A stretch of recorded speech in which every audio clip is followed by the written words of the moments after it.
I didn't say much, just made a after you gesture and handed the baseball bat over to Jokur. The second she grabbed it, she noticed I'd already shifted into a defensive stance, guarding against her. She was pissed, thought I was being way too paranoid. But even as she grumbled, her body was honest enough. She took the bat, climbed over the railing, and hopped onto the neighbor's balcony. I pulled out my phone and started recording. Jokur raised the bat, glared at the massive chunk of ice in front of her, gritted her teeth, and swung down hard. A woman with medical training isn't easily rattled by corpses. Crack! The ice split open. The impact sent a jolt through her hands. She yelped, dropped the bat, and started rubbing her palms with a scowl. That thing's rock solid. Before I could say anything, she turned and went inside, coming back out with a big sledgehammer in her hand. This'll do the trick. I went quiet for a few seconds. Maybe I'd underestimated this woman. She swung the hammer up and brought it down with everything she had. I hadn't poured that much water, so the ice wasn't too thick, and she was surprisingly strong. One swing shattered a huge chunk right off. I kept filming the whole thing. After that first hit, she got bolder and bolder. The fear was completely gone. Crack, crack. The block of ice broke apart completely, and whatever was inside was no longer recognizable, just a mess of colors. But I knew what was in there. Mission accomplished. She climbed back over, and while changing clothes, she asked curiously, "What are you filming this for?" The corner of my mouth curled up. I dropped the video straight into the residents' group chat. She caught on instantly. "You're setting an example, so they won't dare mess with you again?" I smiled faintly. "More than that. I want to take Chen Jinghao's place in their heads." The neighbors feared Chen Jinghao way more than they feared me. Because he had a gun, kicked down doors, and stole supplies. Me? Even after killing however many people, in their eyes I was just some creep hiding at home, picking people off with cheap shots. I needed to seize the initiative, prep for the day I might actually walk out that front door. Maybe that day would really come. Jokur nodded, showing her support. I flopped onto the couch and scrolled through the group chat. She curled up obediently next to me, knees pressed together, head leaned in close, like a cat. From a distance, we looked like any lovey-dovey couple. Her feelings for me came from dependence, from that female instinct to gravitate toward the strong. And to me, right now she was more like a servant. Feelings could wait. Sure, they might develop, but they wouldn't run deep. The internet had been getting worse lately. It took a full minute for the video to upload. The heavy snow was hitting the cell towers. Thank God for China's infrastructure. Comms hadn't collapsed yet, though long-distance interference was getting bad. The neighbors opened the video and saw Chen Jinghao's crew lying there in a gruesome mess. God knows how many of them burst into hysterical laughter, and then that laughter turned into sobs. Chen Jinghao, that monster, is finally dead. Xiao Chui, you can rest in peace now. He's finally dead. We can go outside again. You son of a bitch, good riddance. Ha ha sob sob. Everyone in this building hated Chen Jinghao down to the bone. If he hadn't kicked off this whole bloodbath, so many people would still be alive. Family, friends, lovers, all destroyed by him. I posted a message in the group. Chen Jinghao is dead. I killed him. Zhou Kuo shot me a resentful look. Wasn't that me? I kept typing. From now on, this building is mine. That's when the neighbors realized I was the one who posted the video. And that Zhou Kuo was in the frame too. Zhang, you really killed Chen Jinghao. You're a legend, man. Thank you for taking out that devil for us. Zhang, do you have any food left? Both my kids are dead, but I want to live. Please, just a bite. Zhang, I'll do anything. Just give me something to eat. Everyone was chiming in, all of them begging. To them, the name Zhang meant supplies. It meant food. I was kind of speechless. They didn't really seem afraid of me at all. I turned to Zhou Kuo. I killed Chen Jinghao. Why aren't they scared of me? She answered without missing a beat. Because compared to that lunatic, you're a good guy. I didn't know whether to laugh or cry. I pointed at myself. Me? A good guy? Don't put me on a pedestal. She said seriously. In my eyes, you are a good person. You've never gone out looking to kill anyone. As for Chen Jinghao, he had it coming. I just smiled and said nothing. I didn't think of myself as a good person, but at least I wasn't a bad one yet. I hadn't been pushed to the edge. The line I drew in the sand still held. Right then, someone dropped a voice message in the group. Zhang, has Zhou Kuo moved into your place? Why does she get to stay? What about me? Why can't I come in? She'd zeroed in on the weak spot. Zhou Kuo was helping me in the video, so odds were they were together now. A lot of them were seeing red. Getting into my apartment was their wildest dream. Rumor had it there was a fireplace inside. A greenhouse warm 70+ degrees, supplies piled to the ceiling. Enough to eat for 10 years. Their previous attempts to storm the place had all failed. But Zhou Kuo being there lit a spark of hope in them again. Zhang, whatever she can do, I can do, and better. Let me in. Zhang, honestly, I've had a crush on you forever. Will you be my boyfriend? Zhang, I know I'm a guy, but for you, I'd totally. My eyes were about to bleed from reading this stuff. Zhou Ku'er was stunned too. And right on the heels of that shock came a wave of unease. The truth was, whether as a doctor or as a woman, she wasn't irreplaceable. Especially in the romance department. She was way out of her element. What if I ran into someone better later and pushed her aside? She bit her lip and quietly made up her mind. She was going to latch onto this meal ticket and never let go. The neighbors were seething with envy, jealousy, and resentment toward her, all begging me to bring them in on the deal. Among them, Fang Yuqing nearly lost her mind when she saw the messages. Fang Yuqing, Zhang Yi, so you're with Zhou Ku'er now? I couldn't be bothered to respond. She was losing it. Right now she was holed up in a room reeking of rot, hair matted, filthy, like a madwoman. Sun Jichao, Zhou Peng, and Gu Jiaoyang had all been dead for days. But she still clung to one last shred of hope, that someday, she'd get into my place and live the good life. With cracked, trembling fingers, she typed, Zhang Yi, baby, Chen Jinghao's dead now. Can Qing'er come over yet? Didn't you say you wanted to build a life with Qing'er? Didn't you promise to keep Qing'er warm and fed, to make her happy? You promised me. You have to want me. You're not allowed to be with any other woman. You're mine. Everything about you is mine. I couldn't believe she was still alive. I let out a cold laugh. You're still alive? Her eyes lit up. So Zhang Yi only let that bitch Zhou Ku'er move in because he thought I was dead. Yes, that has to be it. Now that he knows I'm alive, he'll definitely dump her for me. Her lips trembled with excitement. Zhang Yi, oh Zhang Yi, Qing'er is still alive and well. You used to love me so much, you couldn't have changed your mind, right? Kick Zhou Ku'er out and let me come to you. I'm the one who loves you most. Right then, the disheveled Wang Min and Lin Kaining noticed something was off about her. One look at that spark in her eyes, and they knew she was talking to me. The two of them charged over, snarling. Fang Yuqing, don't you dare think about ditching us to live the good life on your own. 3 women, 1 phone, all fighting to message me. Lin Kaining, Zhang Yi, I'm no worse than Fang Yuqing. Anything she can do, I can do. I'm way more considerate. I'd never string you along as a backup. Wang Min, Zhang Yi, Sis Wang may be a bit older, but older women know how to take care of a man. What does some little girl know about tenderness? Give Sis Wang a chance. I just sat back and enjoyed the show, laughing as I read their frantic messages and voice notes cursing each other out. Zhou Ku'er sensed the threat and clung tighter to my arm, like she was afraid I'd slip away. Her leaning in like that actually warmed something in me. I'm not a man who's easily swayed by women, but who doesn't crave a little tenderness and care. She's a beauty. It's only natural she'd have some effect on me. Then a wicked thought hit me. What if I let Fang Yuqing see just how close Zhou Ku'er and I were? Would she lose her mind on the spot? With that in mind, I raised my phone and snapped a selfie. In the frame, Zhou Ku'er nestled against me, arms wrapped tightly around mine. I sent the photo to Fang Yuqing. Qing'er, you're a good person. Too bad you're too late. I've already found someone better. You'll wish us well, won't you? On the other end, Fang Yuqing was still wrestling with the others for the phone. Ding. All 3 heads snapped toward the screen. Every message I sent them was a lifeline, hope of survival. But on that screen was a picture of me and Zhou Ku'er cozied up together, the perfect couple. Whether it was education, talent, or looks, Zhou Ku'er blew them out of the water. Fang Yuqing barely finished school and worked as a warehouse clerk, next to a rich, gorgeous girl like Zhou Ku'er. She didn't even register. Jealousy flared up like wildfire. Zhang Yi, no. You can't do this to me. Qing'er loves you. Qing'er loves you the most.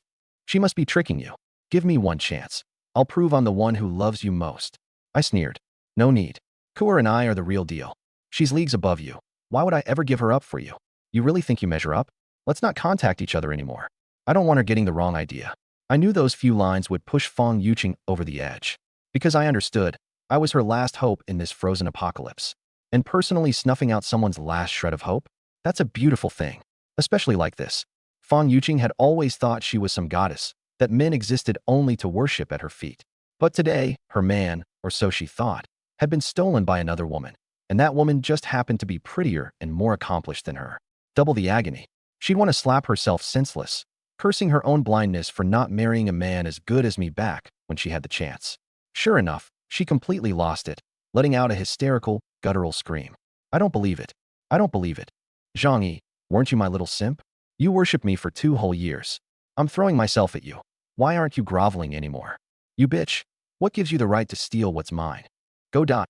Yes, it's all that bitch Zhou Ku'er's fault. Lin Kaining and Wang Min stared at my messages and burst out cackling, pointing at her. Ha ha ha. You stupid slut. Full of yourself. This is what you get. Tui, serves you right. Lin Kaining, once her best friend, spat the words through gritted teeth, eyes full of contempt. Fang Yuqing's eyes went red. She tried to send another message, only to find I'd already blocked her.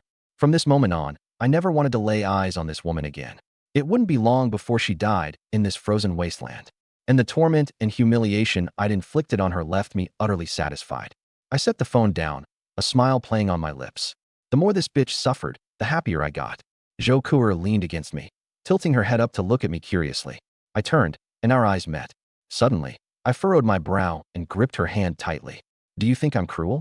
Her breathing quickened, a nervous flush spreading across her face. You must have your reasons for doing this. My gaze grew dark and distant. I thought back to my previous life, to how Fang Yuqing had treated me. I gave her everything I had, and in the end, she tricked me into opening my door and sold me out. The neighbors carved me up and shared the meat. Watching them hack off your limbs one dull blow at a time. That kind of pain is beyond anything a normal person could imagine. Good, as long as you understand. I didn't want to explain further, couldn't, really. None of it had anything to do with Zhou Kuer to begin with. After finishing off Chen Jinghao, things on my end finally went quiet. No more banging on the wall next door day and night. No more spies watching my every move. Chen Jinghao died without ever knowing that a big part of why I moved on him was simply because he was too damn annoying. The mood in Building 25 loosened up noticeably, no longer as suffocating as before. The deeper we go into the apocalypse, the more twisted human nature becomes. But that's just the surface. Even with Chen Jinghao dead, the ones who'd already tasted human flesh could snap and strike again at any moment. But what did that have to do with me? That morning, after I got up, I went to Zhou Kuer's door and let her out. Blushing, she made a quick trip to the bathroom and came back to fix me breakfast. Her cooking was mediocre at best, but still better than mine. Whenever I felt like something hot, I'd have her make it. Of course, before I picked up my chopsticks, she had to take the first bite. While eating, I got into the habit of scrolling through WeChat and whatever news apps still worked. The only platforms still running were the ones the government was keeping alive.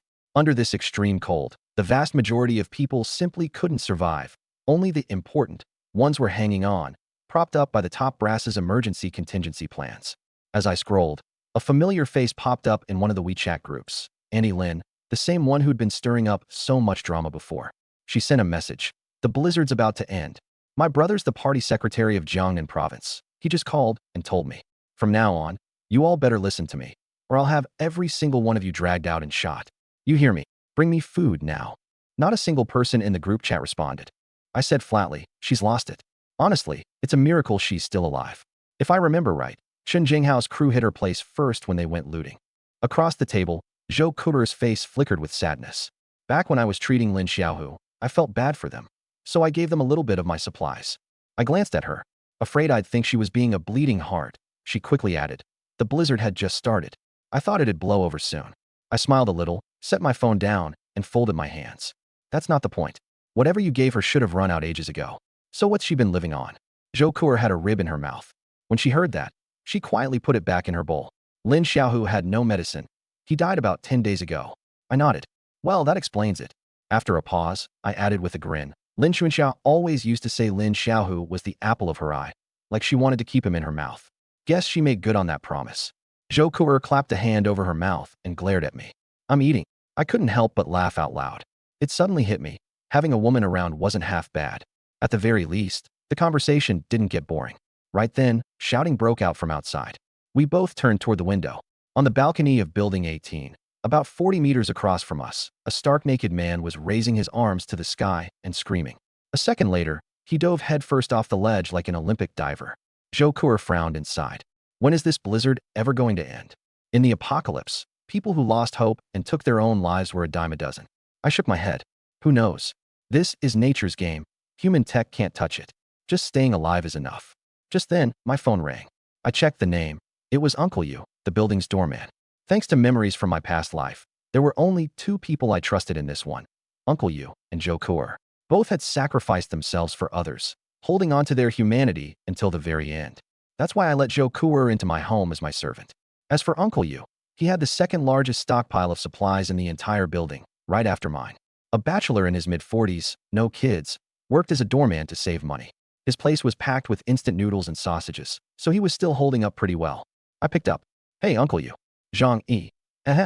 You doing okay over there? Uncle Yu was stammering, with that awkward laugh of his. After knowing him for years, I could tell. This was his, I need a favor, but I'm too embarrassed to ask voice.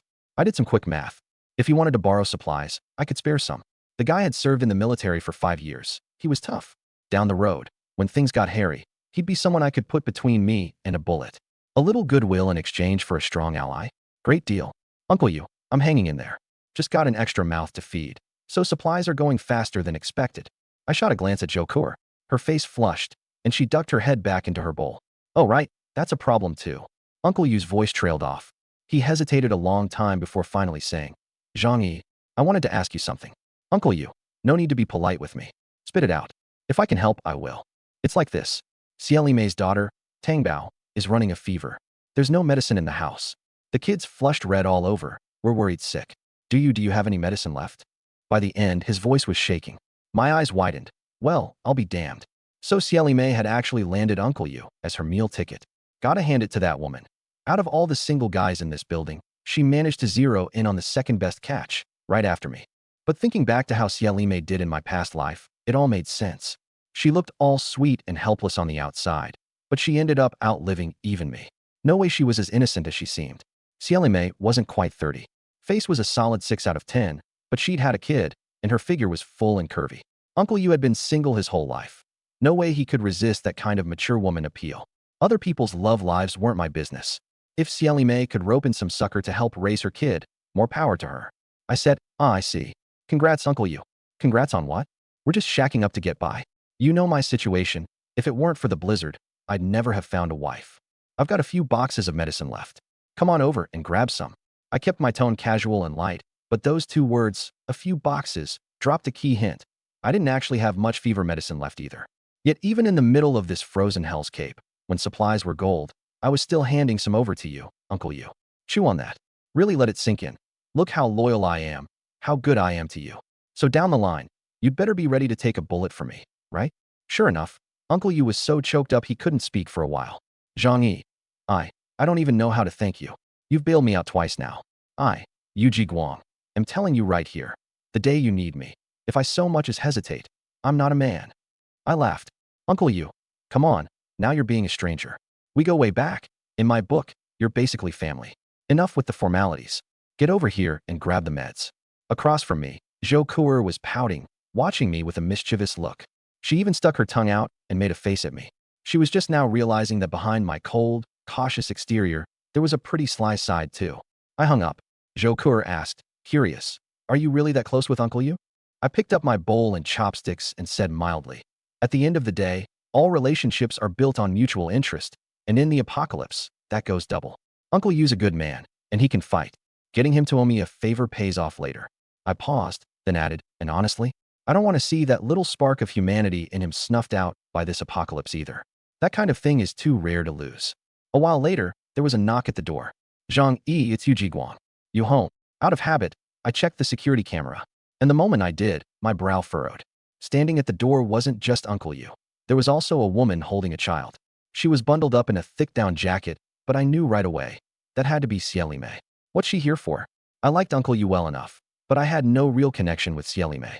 Combined with my judgment from my past life, I couldn't shake the feeling that this woman was trouble. I stood up and walked to the door. Zhou Kuer just glanced over and didn't move a muscle. In this house, I was the one calling the shots. At the door, I didn't open it. Uncle Yu, is that you? I already knew the answer. Yeah, it's me. Before he could finish, Xieli Mei cut in from behind him, her voice cracking with sobs. Zhang-yi, our Tong Bao's got a high fever that won't break. Please help her. I tossed out a box of acetaminophen drops and a box of children's cold medicine, both prepped and ready, through the gun port in the door. Get her to take these, quick. Getting sick right now is no joke. Uncle Yu scrambled to pick up the meds, his eyes brimming with emotion. Zhang-yi, thank you so much. Xieli Mei took the medicine from him. Uncle Yu was about to lead her away when a strange glint flashed across her eyes. Zhang-yi, I need to ask you a favor. Could you let the baby stay at your place for a little while? You have a heater, it's warm in there. Our place is freezing. She's sick, and I'm scared she'll catch a chill.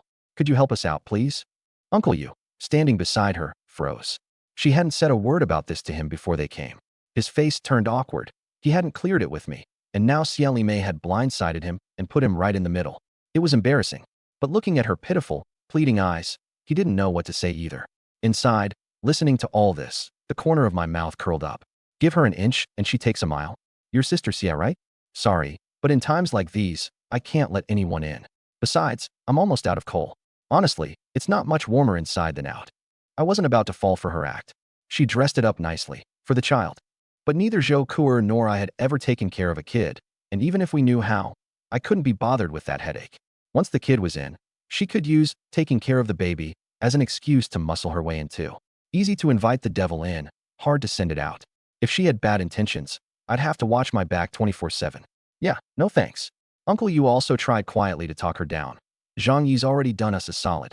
He even gave us medicine. Let's just head back and pile on more blankets. She won't freeze. Xieli Mei wiped her tears, sniffling. What would you know? You're a man. She's just a baby, so fragile. Then she called into the door again.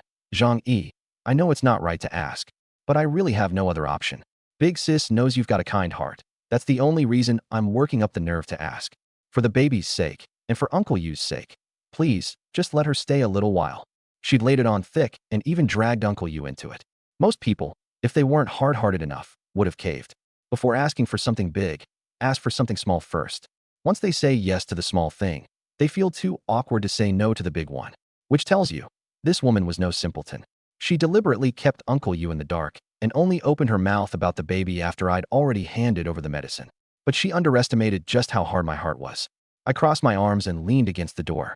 Sister Xia, before the apocalypse, I'd have said yes in a heartbeat. But you know as well as I do, everyone in this building wants my apartment and my head on a platter. Honestly, I've been scared straight. I can't risk letting strangers in. You get it, right? Uncle Yu, you understand, don't you? Uncle Yu nodded emphatically. He was already stuck in the middle, and on top of that he was grateful to me. The last thing he wanted was to trouble me further. Yeah, Zhang Yi's been more than good to us. Do you have any idea how hard it is to get medicine right now? Xieli Mei bit her lip, not arguing, just standing there with teary eyes, playing the pitiful damsel to the hilt. But didn't he let Zhou Kuer move in with him? I gave a cold laugh. Zhou Kuer is my girlfriend. Got a problem with that. Zhou Kuer heard that, and even though she knew I was just brushing the woman off, the corners of her mouth couldn't help lifting up. Compared to the truth, women care more about sweet words. Even when they know it's fake, they're willing to hypnotize themselves into believing it. Xieli Mei frowned, still turning things over, trying to come up with another angle. But Uncle Yu didn't have her thick skin. I'd helped him out several times, and he wasn't about to embarrass himself in front of another man. He grabbed her arm, his face darkening. Let's go. Stop bothering him. Zhang Yi's been more than fair to us. Don't push it. Seeing that Uncle Yu was actually getting angry, Xieli Mei switched to a wounded look in a flash. I know, I don't want to either. It's all for the baby. Uncle Yu called through the door. Sorry about that, Zhang Yi. Don't take her seriously. Thanks again for this, really. No worries, I get it. We look out for each other. On the security monitor, I watched Uncle Yu take Xieli Mei and the baby back downstairs. Back at the dinner table, I said to Zhou Kuer, that woman's going to be a problem. Zhou Kuer shrugged it off. Aren't there plenty of people like that? I shrugged and told her that Uncle Yu and I had a solid rapport. My worry was that this woman would keep whispering in his ear and mess with our arrangement. Uncle Yu was the ideal hired hand I'd picked out, and the last thing I wanted was some woman by his side stirring the pot day in and day out. As for Xieli Mei, my guard was up. This woman clearly had her eyes on my apartment and my supplies. Uncle Yu brought Xieli Mei and the baby back home. The moment the door shut, his face darkened. What the hell were you thinking back there? How could you ask him to babysit for you? It's chaos out there. Who knows if people are humans or monsters anymore? The fact that he gave us medicine at all proves he's a good guy we can trust. How could you push your luck like that? Xieli Mei sat on the bed cradling the baby, feeding her the medicine. She opened her blouse and used her breast milk to wash it down. She didn't argue with Uncle Yu, just put on a soft, delicate expression. Wasn't it all for the baby? She's the only reason I'm still hanging on. If something happens to her, what's the point of me living anymore? Tears slid down her cheeks. Uncle Yu turned his head and caught a glimpse of her pale, exposed chest, and just like that, his heart softened and his tone eased. It's not that I don't understand, but people have to know how to repay kindness. Thinking of the 2 big favors I'd done him, he slapped his thigh and sighed with feeling. If it weren't for Zhang Yi, I never would have stocked up ahead of time. I wouldn't have made it this far. I, Yu Jiguang, owe him a debt I intend to pay back. But Xieli Mei said quietly, honestly, you don't have to be so grateful to him. He's still keeping his guard up around you, isn't he? Uncle Yu froze. What kind of talk is that? Think about it. If he really trusted you, he would have opened the door and let us in to sit down when we went over. But he tossed the medicine out the window without ever showing his face. Doesn't that mean he's being cautious around you? Uncle Yu was not happy. Don't talk nonsense. The man showed us kindness, and you're twisting it into something ugly. Xieli Mei kept her cool. I'm not talking nonsense. Sure, He helped you, but it cost him nothing. Maybe he's just tossing you a little favor now, hoping you'll be his muscle down the road. If he's really such a good guy, how'd he manage to slaughter dozens of his neighbors with those brutal methods? Unless he's willing to let us move in with him, I won't believe he's a good person. His place is huge. 3 more people won't make a difference. Enough. Uncle Yu's roar exploded through the room, his face flushing red. Xiaoli Mei jumped, and the baby in her arms burst into tears. She quickly hugged the child tighter. I'm sorry, I was wrong. I only said all that for your sake. Better safe than sorry, right? Uncle Yu said coldly. Don't ever say things like that again. Yu Jiguang, know right from wrong. If I start doubting the man who saved my life, what kind of person does that make me? Uncle Yu was honest and straightforward, but honest didn't mean stupid. Even if I had ulterior motives for helping him. So what? There's no such thing as kindness without a reason in this world. He'd lived over 40 years, worked security for more than a decade. He saw through the ways of the world just fine. Xiaoli Mei knew she'd pushed as far as she could, so she obediently shut her mouth. But she hadn't given up. That warm apartment of mine was everything she dreamed of. She looked down at her 8-month-old baby and quietly made up her mind. To keep herself and her child alive, no price was too high. Late night. Moonlight spilled across the snow, casting a desolate glow.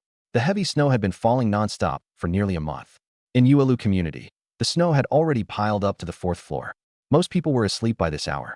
The ground floor entrance of Building 25 had long since been sealed shut by tens of thousands of tons of packed snow. Suddenly, the snow shifted. A few shards of ice tumbled to the ground. Then a large chunk of ice and snow was shoved outward from the inside, and a shovel poked through the opening. The hole grew wider and wider, and out crawled more than a dozen people bundled in thick clothing, gripping shovels, rebar, and axes. The one leading them was short and gaunt, his cheeks deeply sunken, his eyes so sharp they sent chills down your spine. Inside the stairwell, he lowered his voice. Move up. The group climbed the stairs in tight formation, weapons in hand, with a few men up front holding wooden boards and frying pans as shields. By the 10th floor, they ran straight into a resident heading down under cover of darkness to gather snow. A hulking brute didn't say a word, just swung his shovel straight into the man's skull. Blood sprayed across the wall. The man collapsed without even a scream. The brute asked, Second uncle, what do we do with him? Leave him here. We'll haul him back after the job's done. The group kept climbing. Their target was my apartment on the 24th floor. At that moment, I was fast asleep. Jokur was locked in the guest bedroom next door. The group made it to the 24th floor without a sound, and after climbing that high, they'd hardly broken a sweat. Clearly, these were no ordinary men. At my door, second uncle raised his hand to signal a stop, then called back in a low voice, Old donkey, get over here. A middle-aged man in a gray knit cap with a backpack stepped forward. Second uncle pointed at my door. Get it open. Old donkey nodded. Watch me work. He set down his pack and pulled out an assortment of tools, detonators, and several rectangular objects wrapped in yellow tape. After a few minutes of fiddling, everyone ducked around the corner of the stairwell. Boom! The blast rocked the entire building. Everyone jolted awake from their sleep, and I was no exception. The explosion went off right outside my door. My eardrums ached. Ringing wouldn't stop. My reflexes kicked in fast. Still in my pajamas, I rolled out of bed, pulled a pistol from my inventory space, flicked off the safety, and gripped it tight. I pulled up the surveillance on my phone. Living room was fine. In Zhou Kuo's room, she was huddled in the corner wrapped in a blanket, arms over her head, trembling with a look of pure terror on her face. Nothing wrong inside. I let out a breath, then switched to the feed outside my door. More than a dozen shady-looking figures with shovels, rebar, wooden boards, axes. I recognized those boards at a glance, the red plywood you see on construction sites. There were no construction workers in our building, but next door in Building 26 lived a crew of about 20 workers from a nearby construction site, all crammed into a shared rental. As the smoke cleared, they gathered around the door to inspect the damage. From the way they moved, they'd clearly come prepared, and I was the target. My eyes went cold. Word about my well-stocked apartment must have already gotten out. Outside, second uncle and his men stared at the untouched metal door, all of them dumbstruck. Old donkey, what the hell kind of job did you do? Can't even blow a door open. Old donkey looked baffled himself. Something's off. The charge I mixed should have been solid. Maybe it got damp. Old donkey was the demolitions ace of his construction crew, but he used homemade methods. Loud enough, sure, but nowhere near the punch of professional-grade explosives. Otherwise, even if he couldn't blast through my door, he'd have at least taken down the surrounding walls. Bottom line, low damage, high scare factor. I checked my phone again to confirm the apartment was intact and let out a breath, but my rage was already flaring up. These people wanted me dead? Then I'd send them to their graves first. Outside, The group was still griping among themselves, and someone had already started hacking at the door with a shovel. What they didn't notice was that a small window above my metal door had quietly cracked open. I lit a Molotov cocktail and dropped it down. Flames roared up instantly. That wasn't enough to satisfy me. I pulled out a few small white bottles from my inventory. White phosphorus dissolved in carbon disulfide, the most basic version of a white phosphorus bomb. White phosphorus bombs are known as hellfire. They burn at over 1,000 degrees Celsius and can wipe out every living thing within their radius.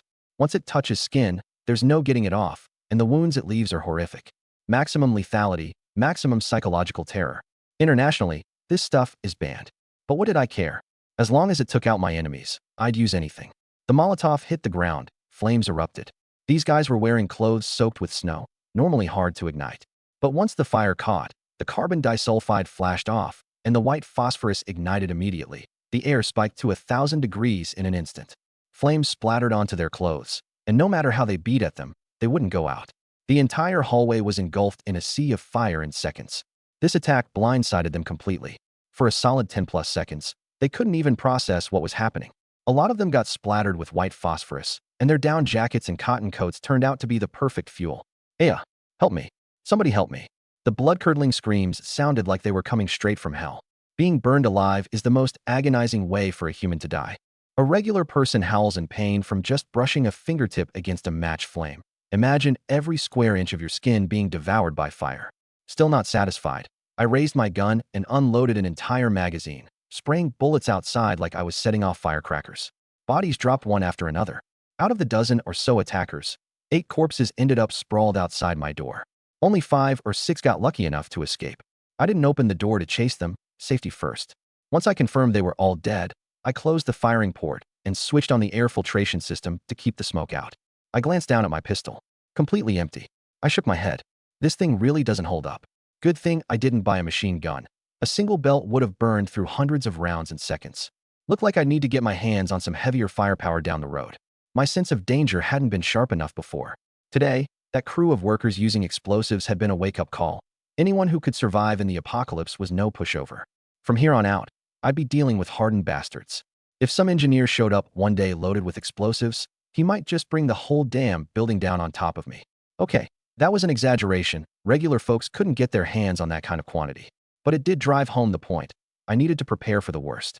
You sons of bitches, I'm going to kill every last one of you. I spat out the curse and walked over to Jo Cour's bedroom, pushing the door open. She was curled up in the corner, her head buried deep between her snow-white thighs. It's over. The moment she heard my voice, her heart settled. This guy was overly cautious and always wore that cold, detached look. But right now, he was the biggest source of warmth in her world. She lifted her head and tried to save face. I wasn't scared. I thought it was an earthquake, so I figured the corner was the safest spot. I couldn't help but chuckle. We're on the 24th floor. If it were a real earthquake, you'd be flattened no matter where you hid. She stood up and asked, "What the hell was that just now?" I sat down on the edge of her bed. Before she moved in, this room had been so bare there wasn't even a comforter on the bed. But the moment she settled in, the place took on a cozy vibe.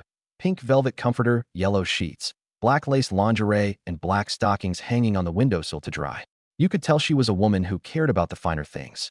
And she didn't just keep her own room tidy. She cleaned my bedroom spotless every single day too. I thought to myself, it's really nice having a considerate woman around.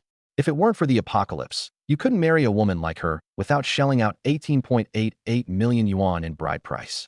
I filled Jo Cour in on what had just gone down. It was those workers from building 26 next door. There's a new development going up nearby, and a bunch of workers have been renting apartments in the area. Jo Cour looked puzzled. But our complex is pretty upscale. They can afford it. Cram 10 guys into one apartment, and it's not that expensive. She let out an, "Oh," and nodded. Then her expression turned grim. So they're actually more dangerous than Chen Zhenghao. I nodded in agreement. Chen Zhenghao is just a street thug. People only feared him in peacetime because ordinary folks didn't want trouble. Now that everyone's living on borrowed time, if he didn't have a gun, someone would have beaten him to death already. But these workers are different. They do physical labor day in and day out. They're way stronger than the average person and a lot tougher in a fight. And they all know each other, so they've got numbers on their side. They can pretty much do whatever they want. I took a deep breath. Good thing I took out that fat bastard with the explosives yesterday. Otherwise, none of us would be sleeping easy at night. Jo Cour asked, "So what now? Should we go get our revenge?" When Jo Cour asked me if we should get revenge, I arched an eyebrow. Hell yes, we're getting revenge. But there's no way I'm setting foot on their turf. That would be idiotic. Look, I already wiped out over half of them, didn't I? But you've got a gun, she shot back, glaring at me. Gun or no gun, doesn't matter. Even if I killed every single one of them, taking one shovel to the head wouldn't be worth it. She rolled her eyes. You're such a wimp. I mean, so cautious. But if you won't go out there, how are you going to get revenge? Those guys look like they've got a death wish. She had a point. What normal person plays with explosives inside a residential building? One wrong move, and they'd bury themselves too. I rubbed my chin. I already had a plan brewing. If I wanted to live in peace, I needed to find some cannon fodder. I opened the Building 25 residents group chat. That explosion had jolted every neighbor awake, and the group was in total chaos. Some people were guessing earthquake, others meteor, all kinds of nonsense flying around. I dropped a message. Those workers from Building 26 broke into our building trying to kill people and steal supplies. I drove them off. Zhang Meng on the 16th floor is dead. That blast earlier was their explosives. They dug a snow tunnel underneath and came up from the first floor. The group exploded. Some people yelled to collapse the tunnel and lock the doors tight. I threw cold water on it. Won't do any good. Those doors bust open with one good hit. And even if you barricade them, they can just climb in through a fourth-floor window. The neighbors were terrified.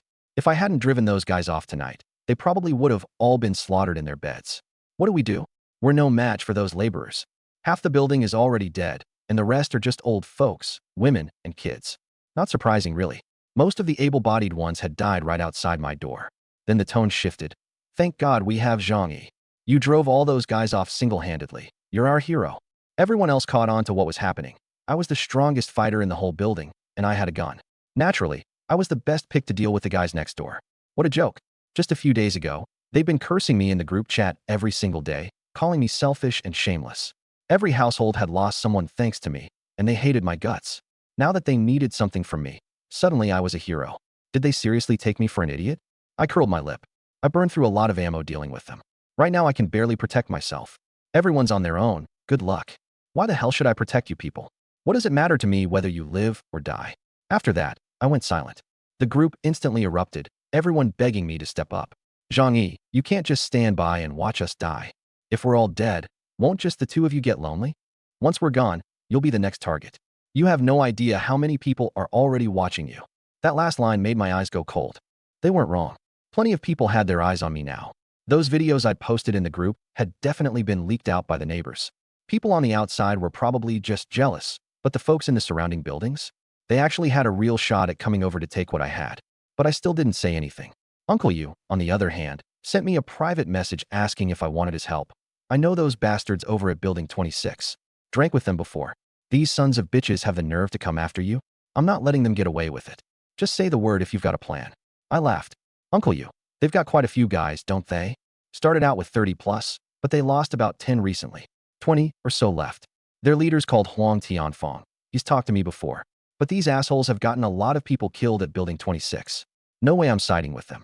Uncle Yu came from a rural background just like those workers, but after years in the military, he was on a completely different level mentally. From what Uncle Yu told me, I got a rough picture of this crew. They belong to a contract labor team under Tianhe Group. Not official employees, just guys working under a labor boss. They liked to brag they were Tianhe Group employees, and now they were calling themselves the Tianhe Gang, with that scrawny little Huang Tianfeng as their boss. So what's your plan? Just let me know if you need help. Uncle Yu asked. Going after the Tianhe Gang wasn't realistic. My biggest advantage was this steel fortress of an apartment. The moment I stepped outside to face 20 guys, even with a gun, I'd be in real danger. No revenge for now. Even with you on board, we don't have a sure shot. Unless, a glint flashed in my eyes. We get every neighbor in the building on board. Uncle Yu caught on immediately. You mean we all band together against them? Exactly. I'll bring it up in the group chat. See who's willing. I smiled. Don't. If you go begging them to join, you'll look like you've got ulterior motives, and they'll walk all over you. We've got plenty of supplies at home, no rush. Just wait. If the Tianhe Gang came once, they'll come again. I killed so many of them. They're bound to come back for revenge. When that happens, the neighbors will come crawling to us. Uncle Yu sighed. Zhang Yi, you're really something. We saw eye to eye and decided to leave the Tianhe Gang alone for now. Meanwhile, the neighbors in the group chat kept trying to guilt-trip us into leading the charge. On one hand, they buttered me and Uncle Yu up as good people, which I took as an insult. You're the good person, your whole damn family are good people. And on the other, they made every excuse in the book. No food, no strength, elderly folks and women in the house. anything to avoid actually stepping up. I couldn't be bothered with them. Once the blade hits their own skin, they'll learn what pain feels like. Over the next 2 days, I had Joe Kerr and Uncle Yu gather intel on what was going on outside. One was a doctor, the other a security guard. Both had wide networks. I wanted to know exactly who in the 30 buildings of Yuelu community posed a threat to me. Joe Kerr took out pen and paper and made a chart, listing every faction's numbers and weapons. After looking it over, I felt at ease. Yuelu was a mid to high-end community, not many truly vicious types around. Only 2 factions were genuinely troublesome. One was the Tianhe gang at Building 26, the core construction crew, brutal fighters, armed mostly with shovels and rebar. No guns. That bomb from before was homemade by one of their guys with demolition experience, limited firepower. And I'd already burned that guy to death. But who knows if they've still got any stockpiled. Something to watch. I'll find a way to send some cannon fodder over there to burn through their reserves, I muttered to myself. The other faction was the Mad Wolf Gang from Building 21, a name straight out of a middle schooler's fantasy. But their fighting strength wasn't bad. About a dozen guys, mix of students and street punks, around 20 years old. I recognized the 2 leaders, Wang Chong and Xiao Lu, notorious street punks known throughout Yuelu community, third-rate college grads mooching off their parents at home. In the old days, they wouldn't have been worth Chun Jinghao's toenail. But there was no hard ass like me in their building, which is how they'd gotten so big. Aside from these 2, the other buildings had maybe a dozen households left at most. Plenty of people had cracked under the apocalypse and killed themselves, or wiped each other out fighting over supplies. I had a clear picture now. Keep digging. Minimize the risks. Especially find out if they have guns. Joe Kun nodded and got back on her phone. Uncle Yu and I were on the same page. Stay holed up, don't go out. As for the Tianhe gang, they'd been burned badly last time. 8 brothers dead, the survivors seriously wounded, and 2 more died the night they got back. They'd never taken a hit like this before, and they swore they'd wipe Building 25 off the map. But here's where it turned. They hated me the most, but they also feared me the most. After witnessing my methods and how impregnable my place was, they didn't dare come at me directly for now. So what did they do? They took it out on my neighbors in the building. Huang Tianfang's logic.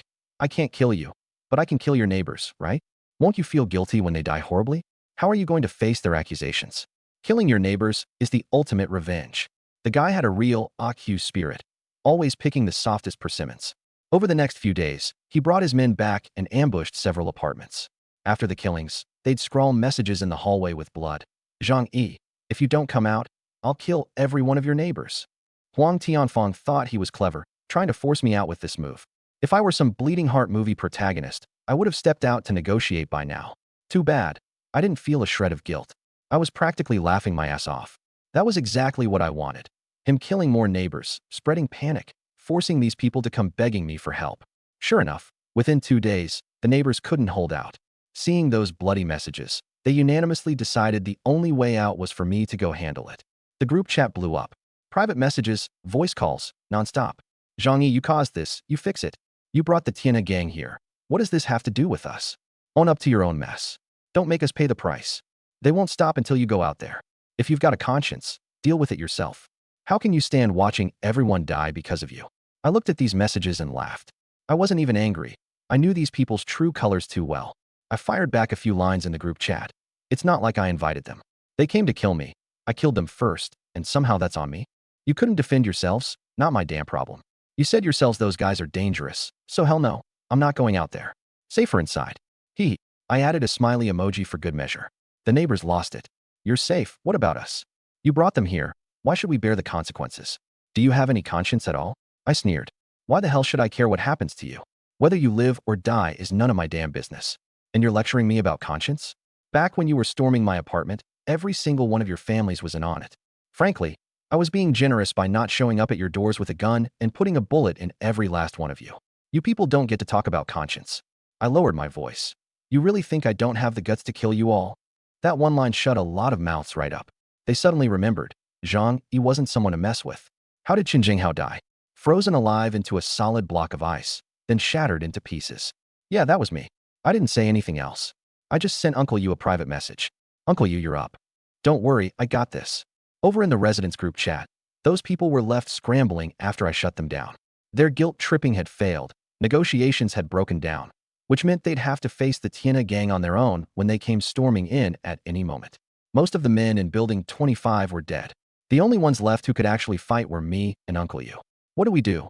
We thought once Qin Jinghao was dead we'd be safe, But the Tianhe gang is even more brutal. Chen Jinghao killed people to establish dominance and grab supplies. Huang Tianfang's crew is here for revenge. They'll cut down anyone they see. Are we really just supposed to sit here and wait to die? Why did this godforsaken world turn out like this? Despair was spreading through the chat. A lot of them were already convinced they wouldn't survive another few days. That's when Uncle Yu, usually the quiet type, spoke up. Everybody stay calm. The Tianhe gang's only got about 20 guys. If we stick together, we can take them. That one message lit up the eyes of every neighbor in the chat. After all, this retired vet-turned-security guard had always come across as honest and dependable. Uncle Yu, thank God we've got you. Just tell us what to do. We're behind you 100%. I glanced at the messages and couldn't help sneering. Behind him 100%? Yeah, right. They wanted Uncle Yu out front while they watched from the back. Uncle Yu wasn't stupid either. He played right into it and sighed. One guy alone isn't going to cut it. My supplies are gone too. I haven't eaten in days. I've got no strength left. I'm guessing most of you are in the same boat. How are we supposed to take on the Tianhe gang like this? Part of the group went dead silent. Truth was, these folks had been eating pretty well lately, grilled meat. Once you go numb enough, human flesh actually tastes okay. Uncle Yu, then what do you suggest? We'll do whatever you say. Here came the sweet talking again. Uncle Yu said, if we're going to go up against the other buildings, we have to rely on Zhang Yi. He's got tons of weapons at home. He's been eating well every day. He's got the strength. Letting him lead us is the only way that makes sense. Everyone exchanged awkward looks. They'd just pissed me off and driven me away, and now they wanted me to lead them? Bit of a bind, wasn't it?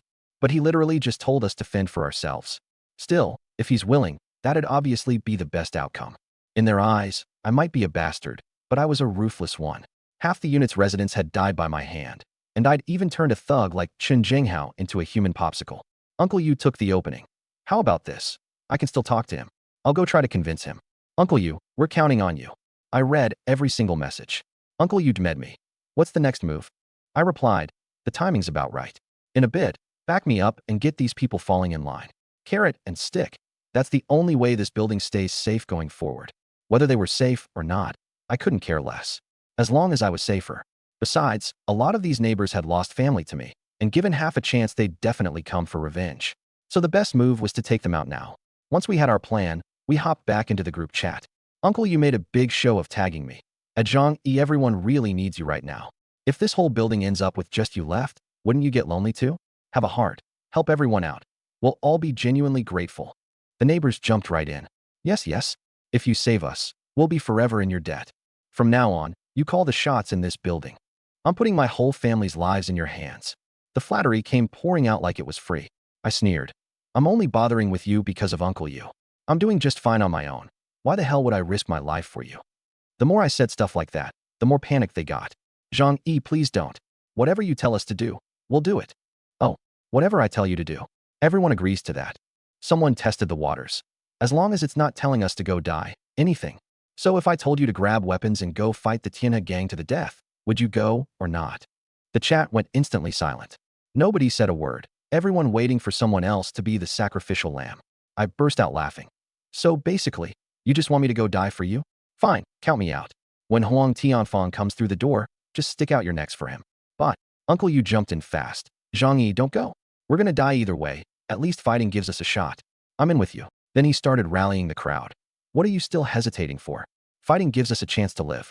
You want to just sit here and get picked off one by one. That did the trick. Thinking they at least had a shot if they fought, people started chiming in, agreeing to follow my lead.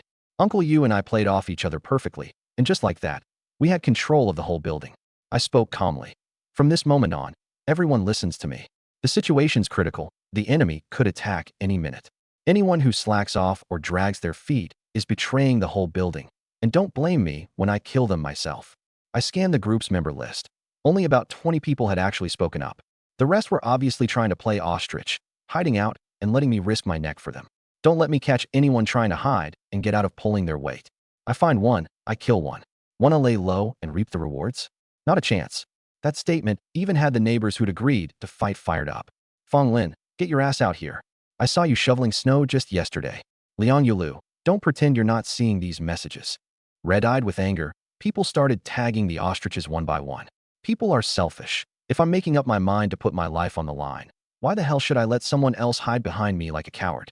Those people had no choice but to reluctantly show themselves. Oh, I just woke up. Only saw this now. What's going on? We're fighting back? That's great. I'm not afraid to die. I just didn't see the messages. Every single one of them sounded guilty as hell. I couldn't be bothered with any of it. Bottom line, you picked me as building chief, so you follow orders. Anyone who chickens out and hides in the back is a traitor to every resident here and deserves to die. Nobody in the chat dared say another word. Those 50+ dead souls were all the proof they needed. Nobody in the group chat dared make another peep. Those 50+ corpses were all the proof anyone needed. After swinging the stick, I paused for a moment, then decided to dangle a carrot. Relax. I, Zhang Yi, am a kind man. I can't stand watching you all starve. As long as you behave, I'll head out and scavenge supplies for you. I've been thinking about this for a while. If a construction crew could pull off explosives, there was no telling what kind of nastier enemies might show up down the road. I lived on the 24th floor. Sure, my place was built entirely of metal, but if the floors below collapsed, I'd be going down with them. So I needed a batch of cannon fodder living beneath me to stand watch, and, if necessary, to die in my place. Keeping them alive meant supplies, and there was no way I was touching what I had stashed in my space. I'd have to go out and find more. Besides, ammo runs out fast. In that fight a few days ago, I burned through 20 rounds. Time to restock. Getting around wasn't a problem. The snow outside was over 30 feet deep. Cars were basically scrap metal. But there was one thing built for terrain like that: snowmobiles. I had 5 of them stashed in my space, 2 with enclosed cabins, plus 3 smaller sleds. In an age when the city was buried in snow and everyone else struggled just to step outside, I could roam the entire city freely. The group chat exploded. Zhang Yi, you can really go find supplies? With snow that deep? Cars can't even move. You're gonna wade through it? You'll freeze to death. No matter how bad it gets out there. I'll try. For all of you, I said. Don't worry. I worked in warehousing for a few years. I know every warehouse and big box store in Tianhai City. Finding supplies won't be hard for me. The neighbors looked at me like I was their savior. Some had already wrapped themselves in blankets, resigned to waiting for death. Now, the light came back into their eyes. Zhang Yi, you can really bring supplies back? Then we'll actually make it. The blizzard may have shut down the city, but the government's been stockpiling for decades. There has to be enough to keep us going. Zhang Yi, I'm so moved. After the way we treated you, and you're still. Somebody choked up. Almost every family had lost someone to me, but in that moment, all the hatred seemed to evaporate. All that was left was gratitude. I said, in a low voice, since I've taken on the role of floor captain, I'm responsible for every one of you. Besides, my own supplies are almost gone. Going out to scavenge is our only shot. Hearing that, they actually settled down more. In the apocalypse, if you only talk about doing good deeds, people eventually look back and think you're a fake.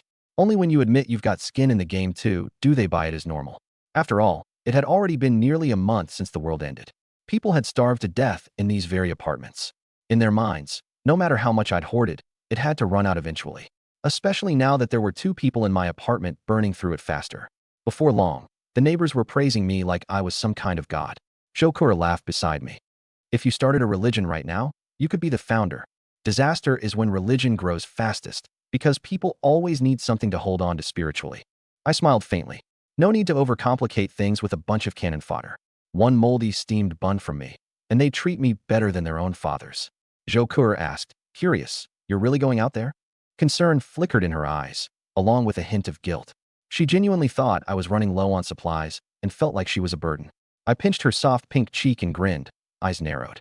Relax. I've got more than enough at home to take care of you. I'm just using this as an excuse to see what things look like out there. Normally, I wouldn't dare leave. Some crazed neighbor might jump me. But now, I was their lifeline. Nobody would dare touch me. Shokura nodded. Then I'm coming with you. I knew this was her way of reaching out. She knew I still didn't fully trust her. I looked at her and slowly, but firmly, shook my head. We're past that point, aren't we? Why would I still doubt you? A woman should stay home and wait for her man to come back. Her eyes welled up, touched. That feeling lasted about 2 seconds, because I turned around and swept every last scrap of food and lump of coal in the apartment into my space. 100% trust, I said, smiling sweetly. Joker, 1 second she'd been moved to tears. The next I was back to my usual self. The look on her face was pure, you've got to be kidding me. I ignored her sulking and went back to my room to gear up. This was my first time stepping outside since the world ended. The city was snowed in, no signs of life anywhere. The risk wasn't that high, but I wasn't taking chances. First, a calfskin jacket. Forget slashing. Even stabbing through this thing with a knife took serious effort. After a moment's thought, I pulled 2 cast iron skillets out of my space and stuffed one against my chest, one against my back. That way, even if I ran into a gun, a standard handgun wouldn't be able to hit anything vital. Over all of it, I threw on a heavy winter coat. I looked like the Michelin Man, but the sense of security was off the charts. Then I grabbed a 3-foot crowbar and gave it a test swing. In a real fight, something heavy like this beat a machete. A slash won't necessarily take a guy out of the fight, but one swing of this, and he's on the ground. Guaranteed. I loaded up the pistol's magazine and shoved it into my pocket. Fully armed, I headed out. It was brutally cold outside. Even wearing the same pro-grade athletic gear the national mountaineering team uses, I could still feel the chill. But that kind of cold was nothing to me. A little movement, and I'd warm right up. Gripping the crowbar with both hands, I made my way down the stairs at a steady pace. Every floor, I stopped to check my surroundings first. Better safe than sorry. The trip went smoothly. Turns out there weren't many people dumb enough to try their luck. I reached the 4th floor. Because the Tianhe gang had been raising so much hell, nobody lived below the 10th floor anymore. They'd all moved up. I pushed the door open. The apartment was trashed, windows smashed, the security grate pried open with a big hole punched through it. Cold wind howled in through the opening. I climbed carefully through the hole. The moment my feet hit the ground, I sank into the snow up to my knees. Luckily, the snow underneath had been packed down, so I didn't sink all the way, but walking on this stuff was still exhausting. I looked up and scanned the area. The massive Ualu complex was dead silent, nothing but the sound of the wind. No one watching me from the shadows, as far as I could tell. I pulled the snowmobile out of my space. I'd already filled the tank before heading out, and the controls weren't complicated. One look at the manual, and I had it figured out. I threw a leg over, turned the key, and the engine roared to life. I steered toward the complex exit. As I left, I could feel plenty of eyes watching me from the windows. No surprise there. There hadn't been a soul stirring outside for weeks. The sound of a snowmobile engine cutting through this dead silence was jarring as hell. Looks like sooner or later, someone's gonna start scheming to take this thing off me. A cold smirk tugged at the corner of my mouth. I wasn't worried about the bike drawing attention. Plenty of people were already gunning for me anyway. In a world like this, folks would kill you over a single cracker. As I like to put it, when you're this deep in debt, what's a little more? The heavy snow had swallowed all the low buildings, and the streets were a total whiteout. But I'd lived here for over 20 years. A few high-rise landmarks were all I needed to get my bearings. Getting lost wasn't in the cards. Tianhe City was dead silent. From above, all you'd see were the silhouettes of a few skyscrapers poking out of an endless white sea. I gunned the motorcycle across the snow. After being cooped up at home for almost a month, this was my first time out, and the wind howling past my ears felt so damn good I couldn't help but let out a few whoops. As I tore through the city, I caught glimpses of figures moving behind the glass of the high-rises now and then. Even in the apocalypse, humans, those stubborn little cockroaches, always find a way to cling to life. Extreme cold is just like pesticide. The ones who survive it will eventually adapt. I patted the gun in my pocket, and it settled my nerves. Every single person still breathing in this city was a potential threat. In the end times, never, ever, trust human nature. My first stop wasn't a supermarket. It was the Tianhe City Police Department. They had to have weapons stockpiled there. I've always lived by one line. All fear stems from insufficient firepower. When it comes to guns, more is always better. Half an hour later, I pulled up to the station. The original 6-story building had its bottom 3 floors completely buried in snow. Luckily, the police station was a standalone building with higher ceilings than residential ones. If I'd waited another couple weeks, there'd be nothing left of it. I parked the bike right in front of a 4th-floor window, yanked the key, grabbed a crowbar, and smashed. Crash. Tempered glass shattered across the floor. I drew my gun and stepped inside. It was pitch black. I pulled a miner's headlamp out of my inventory space, flicked it on, and it lit up the place like a miniature sun. I didn't know the layout, so I had to search room by room. When I got to the ice-caked 2nd floor, I pried open a locked door and froze at what I saw. Huddled in the corner were 7 or 8 officers, wrapped in thin wool blankets, their bodies whiter than the snow outside. They must have been working the night shift when the blizzard hit. No cold weather gear, nothing. Froze to death. I thought about burying them, but then again, it was a frozen wasteland out there. Might as well let them rest in the place they'd given half their lives to. That was its own kind of peace. I lowered my head, gave a bow, took a moment of silence, then stepped around them and kept searching. The station was cluttered as hell, and going through it was a pain. Whenever I got tired, I'd pull a piece of pure cocoa butter chocolate out of my space, wolf it down, and keep going. Roughly 2 hours later, I finally found the armory, big padlock on the door. I hammered away at it for a while with no luck, then smacked my forehead. The key had to be in the duty room. Sure enough, I found it, and the door swung right open. I stepped into the armory, and my jaw dropped. Dozens of handguns, rifles. Hell, there was even a full-on sniper rifle in there. I didn't know how to use any of this stuff, couldn't even name half of it, but I swept the whole lot into my space to figure out later. That sniper rifle especially, top shelf gear. Ambushing people with that thing was going to be fun. Even if my aim sucked, at minimum it'd scare the hell out of anyone I pointed it at. Speaking of shooting, I actually had a bit of a knack for it. Handguns especially. After being reborn, my head was clearer and my trigger finger steadier. When I took out that Tiana gang crew earlier, I barely missed a shot. I'm basically a natural-born gunslinger. I chuckled, feeling pretty pleased with myself. I also scored over 1,000 rounds of ammo, plus some old confiscated antique guns. God knows how long those had been sitting there. Half of them probably wouldn't even fire. Didn't matter. I took them all. Besides guns and ammo, I dug up a dozen or so bulletproof vests and a full set of riot gear. Helmets, shields, batons, the works. With all this, I could build myself a real hard-hitting crew. I was grinning ear to ear. This one trip alone had already been worth it. It also confirmed something I'd suspected. There was still a ton of supplies out there, untouched. The snow started at midnight on December 12th. By the time people woke up the next morning, the drifts outside their doors were already over a meter deep, temps plunging to negative something ridiculous. Most folks didn't even realize the apocalypse had started, and by the time they did, they couldn't get out the door. Leaving the station, I noticed a thick layer of snow had already piled up on my motorcycle. Only then did I realize I'd been out for most of the day. Time to grab some slop for those piece of shit neighbors of mine. I did a loop around the area and found a convenience store that hadn't been completely buried. Smashed a window, climbed in, took one look, empty. Shelves picked clean. Nothing on the floor but a few frozen scraps of rotten lettuce. Makes sense. Too close to the residential blocks, small neighborhood store. Of course it got looted. I rubbed my chin, thinking, those big malls out in the suburbs, though? Nobody's touching those. Newer big box malls are usually built far from residential areas because the land's cheaper. And running a storage business, I knew exactly which malls in Tianhai were the most out of the way. I hopped back on the bike and headed straight for the economic development zone. Awanda Plaza had gone up out there 2 years ago, and the nearest apartments were a good 3 kilometers away. Basically nobody would bother going. When I got to Wanda, only the roof was still showing. Same drill as before, smashed the glass, rappelled in on a climbing rope. Inside, you could still feel the ghost of the mall's former glory. Circular layout, storefronts still lined with designer clothes, shoes, luxury goods. All worthless now, free for the taking. I picked out the stores that had stuff I could actually use and swept entire shops worth of merchandise into my space. The supermarket was on the basement level. I headed down, and yeah, it was fully stocked. But the condition? Rough. Part of the mall had caved in under the snow, letting cold air pour in, and the shelves were coated in frost. The chips and cookies were encased in ice. The vegetables were freeze-dried into oblivion. Probably tasted like chewing on cardboard. The meat had turned into rock-solid ice chunks. Classic zombie meat. The fish tanks had frozen and burst, so scratch the seafood. In a normal year, this stuff would either get tossed in the dumpster or shipped off to a food plant to be turned into cheap frozen meals. I shrugged. Wouldn't eat this crap if you paid me. Didn't even bother putting any of it in my space. I wasn't hurting for supplies. But for those neighbors of mine, who'd been starving for half a month, this was going to taste like a 5-star meal. I pulled 2 big duffel bags out of my space and started chucking stuff in. Wilted vegetables, zombie meat, waterlogged bloated bread and cookies. In no time, both bags were stuffed. I couldn't be bothered with the rest, so I just left it there. Who knows, maybe it'd save somebody's life someday.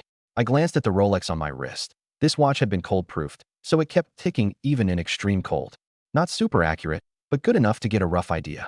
It was already 3:30 p.m. Getting back to Ualu Complex from here would take another hour, so I didn't waste any more time. I hoisted my gear and hit the road. By the time I got back to the complex, the sky had already dimmed. The roar of the engine was jarringly loud in the dead-silent complex. The second I rolled in, every window in every building was filled with faces, all staring at me.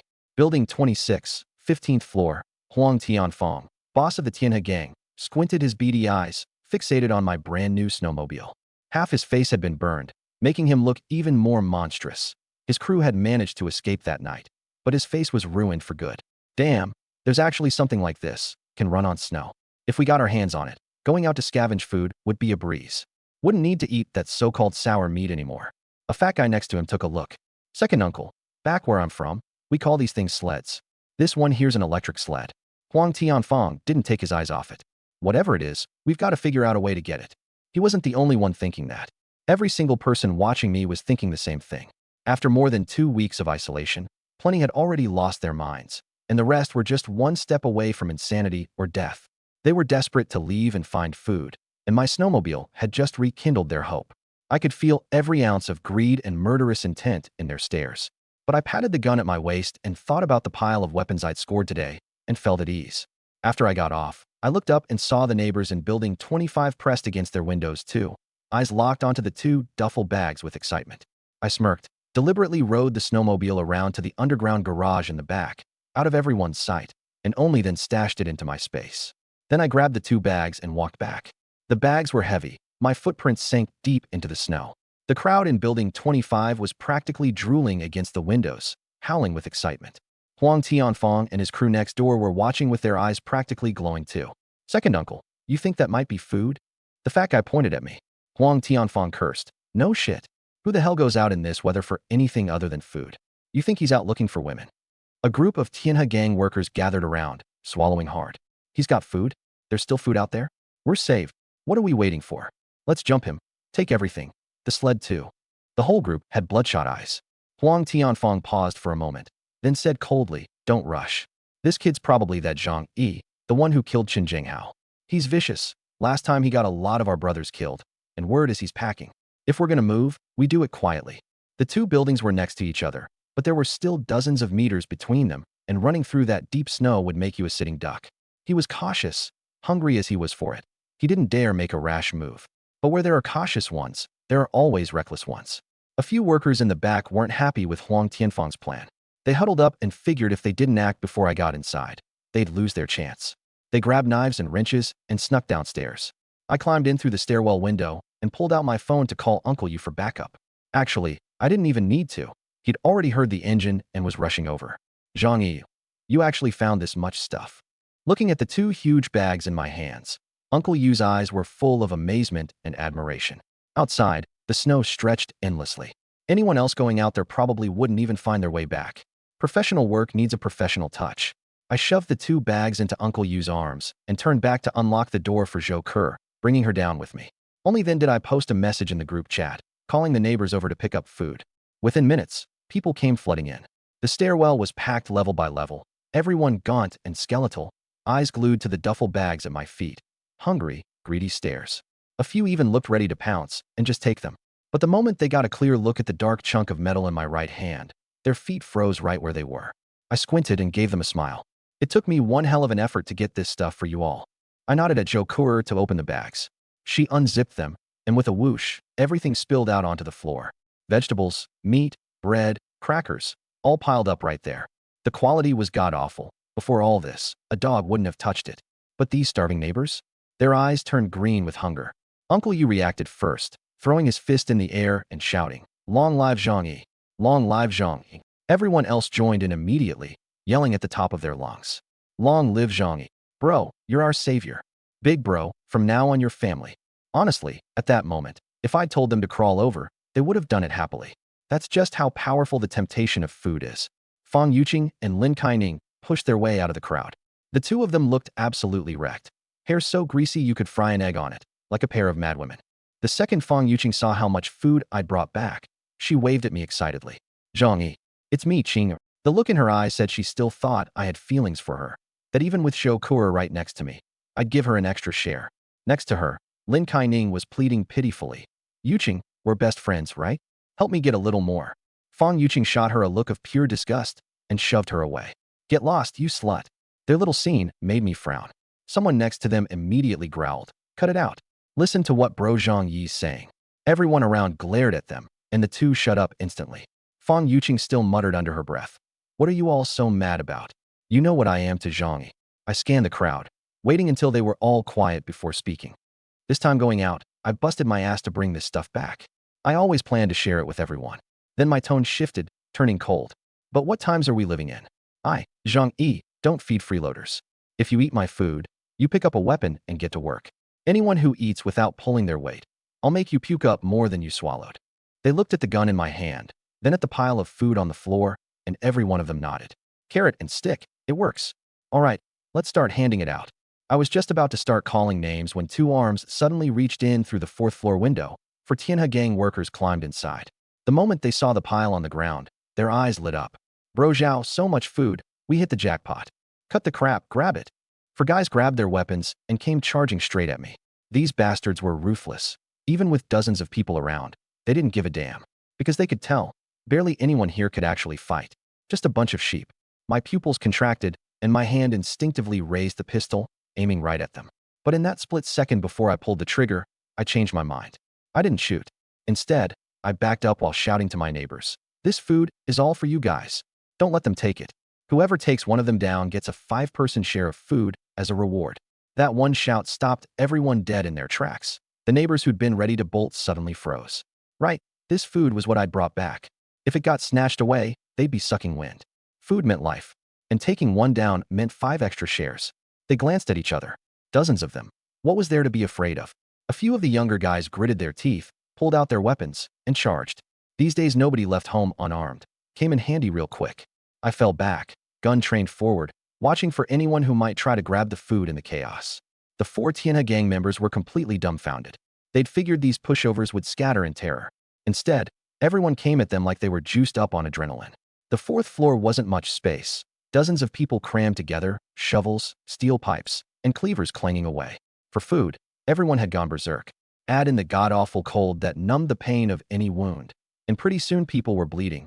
But until they hit the ground, they kept swinging. Uncle Yu was the absolute MVP. He whipped an iron bar around like a hurricane, roaring and smashing away. No matter how fearless those 4 Tianhe gang guys were, they couldn't hold out against the numbers. In no time, all 4 were down on the ground. The air was filled with furious howls. These people had been bottled up too long, living in fear every day, getting pushed around by the Tianhe gang day in and day out. Cleanly wiping out 4 of them let out half the rage they'd been swallowing, and knocked their fear of the gang down a big notch. When the fighting ended, we took stock. 6 bodies on the ground. Besides the 4 Tianhe guys, 2 were our own. Zhou Kur watched the scene with a slight frown. She was a surgeon. One look and she could tell those 2 could still be saved. But it'd take surgical facilities, medication, blood transfusions. In this environment, forget about it. She sighed. So this is the lost world. I looked at these neighbors of mine and nodded, satisfied. Now that they'd thrown down and killed people, they were finally qualified cannon fodder. Down the line, they'd come in handy, soaking up attacks from other apartment buildings. And what did it cost me? A little junk food and some empty promises. I clapped my hands with a smile. Beautiful. See that? As long as we stick together, what's there to fear from these guys? Then I waved over the 2 young guys who charged in hardest. You too. Come here. Their faces lit up. They didn't even bother wiping off the blood before running over. I reached down and grabbed a big handful of food, shoved it into one guy's arms. And when one handful wasn't enough, added another. Plump bread, moldy crackers, dehydrated vegetable leaves, and a big chunk of pale zombie meat. In this day and age, all of it was pure treasure. The other neighbors watched, swallowing hard, eyes turning red with envy. I patted their shoulders. Keep up the good work. Stay hungry like this, and I won't do you wrong.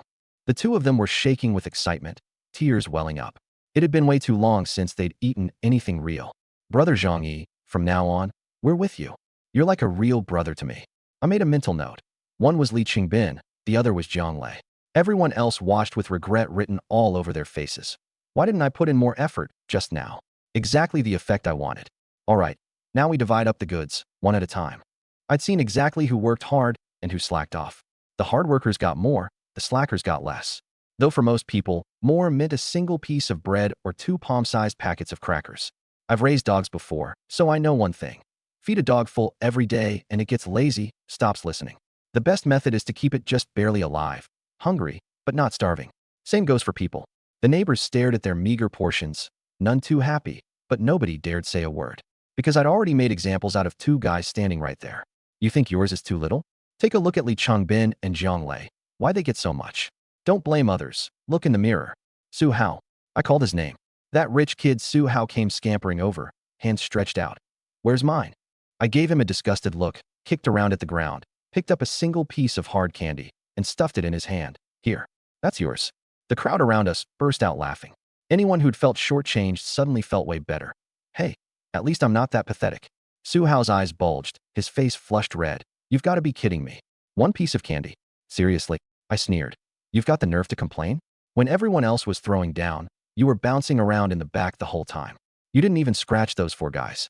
Giving you this candy is me being generous. The guy was slick. When everyone charged in, he shouted louder than anybody, waved his stick around like crazy, screaming, "Kill him! Kill him!" But his feet were honest, kept shuffling backward the whole time, slacking right in front of me, thinking I'm blind. Su Hao stuck out his neck stubbornly. How's that my fault? Only 4 of them, packed in tight. I never got a shot. I said, I don't care about the process. I want results. He got worked up. That's not fair. You're just picking on me. I laughed. Fair? Let me straighten you out. Who the hell are you to be talking to me about fair? You really think I'm having a discussion with you? I'm giving you an order. Obey.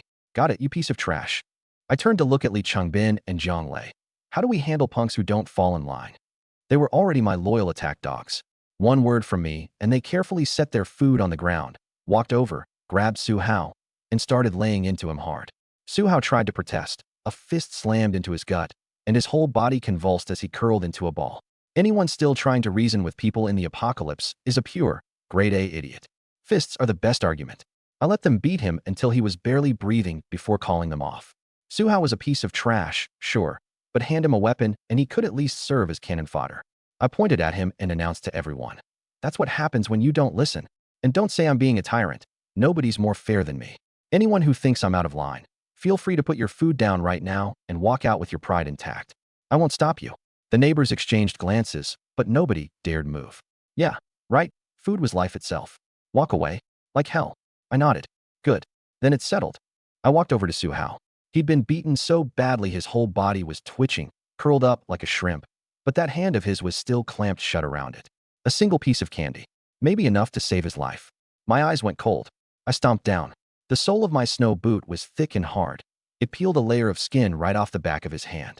Blood spurted out. Ag! He screamed. His hand flew open. I kicked the candy flying and, staring into his despairing eyes, said, Next time, I hope you learn.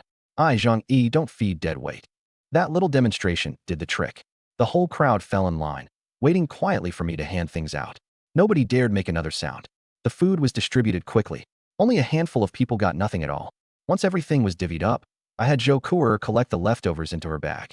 Then a frantic voice cut through the crowd. Zhang Yi, big brother. I didn't get any. Fang Yuqing.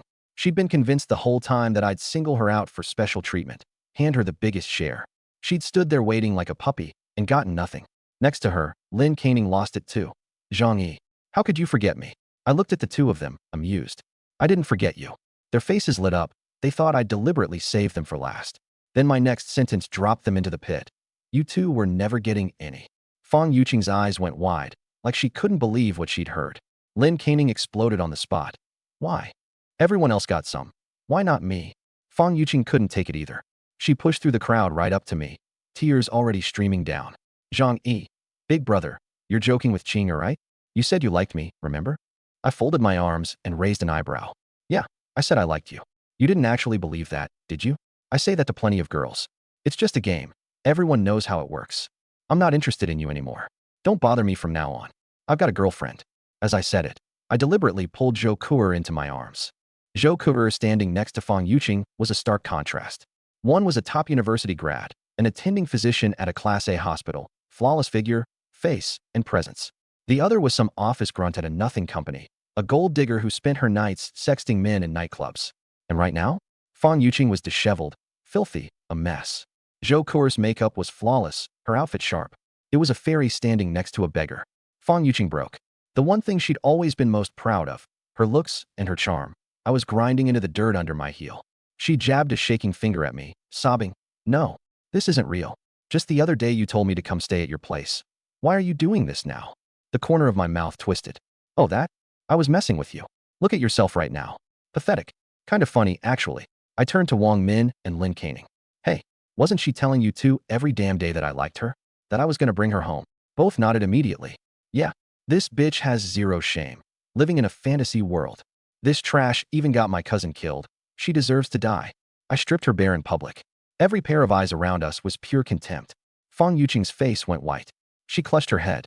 No, stop it, please, stop. I ignored her and kept going. Girls like you actually think you're some kind of goddess. Fishing for rich boys every day. But guess what? You're famous in the trust fund circles of Tianhai City. Famous as the trash any guy can bang for a couple bucks. I looked over at Su Hao. Su Hao, tell everyone her nickname. Su Hao, still curled up on the floor, spat through gritted teeth. The gold digger who thinks she's classy. The crowd erupted. Ha ha ha. Didn't know we had a celebrity in the building. And to think I used to have a crush on her. Turns out a few $100 would have done it. All that effort wasted. Shameless slut. The mockery closed in around her from every direction. She covered her ears, couldn't block it out. Oh.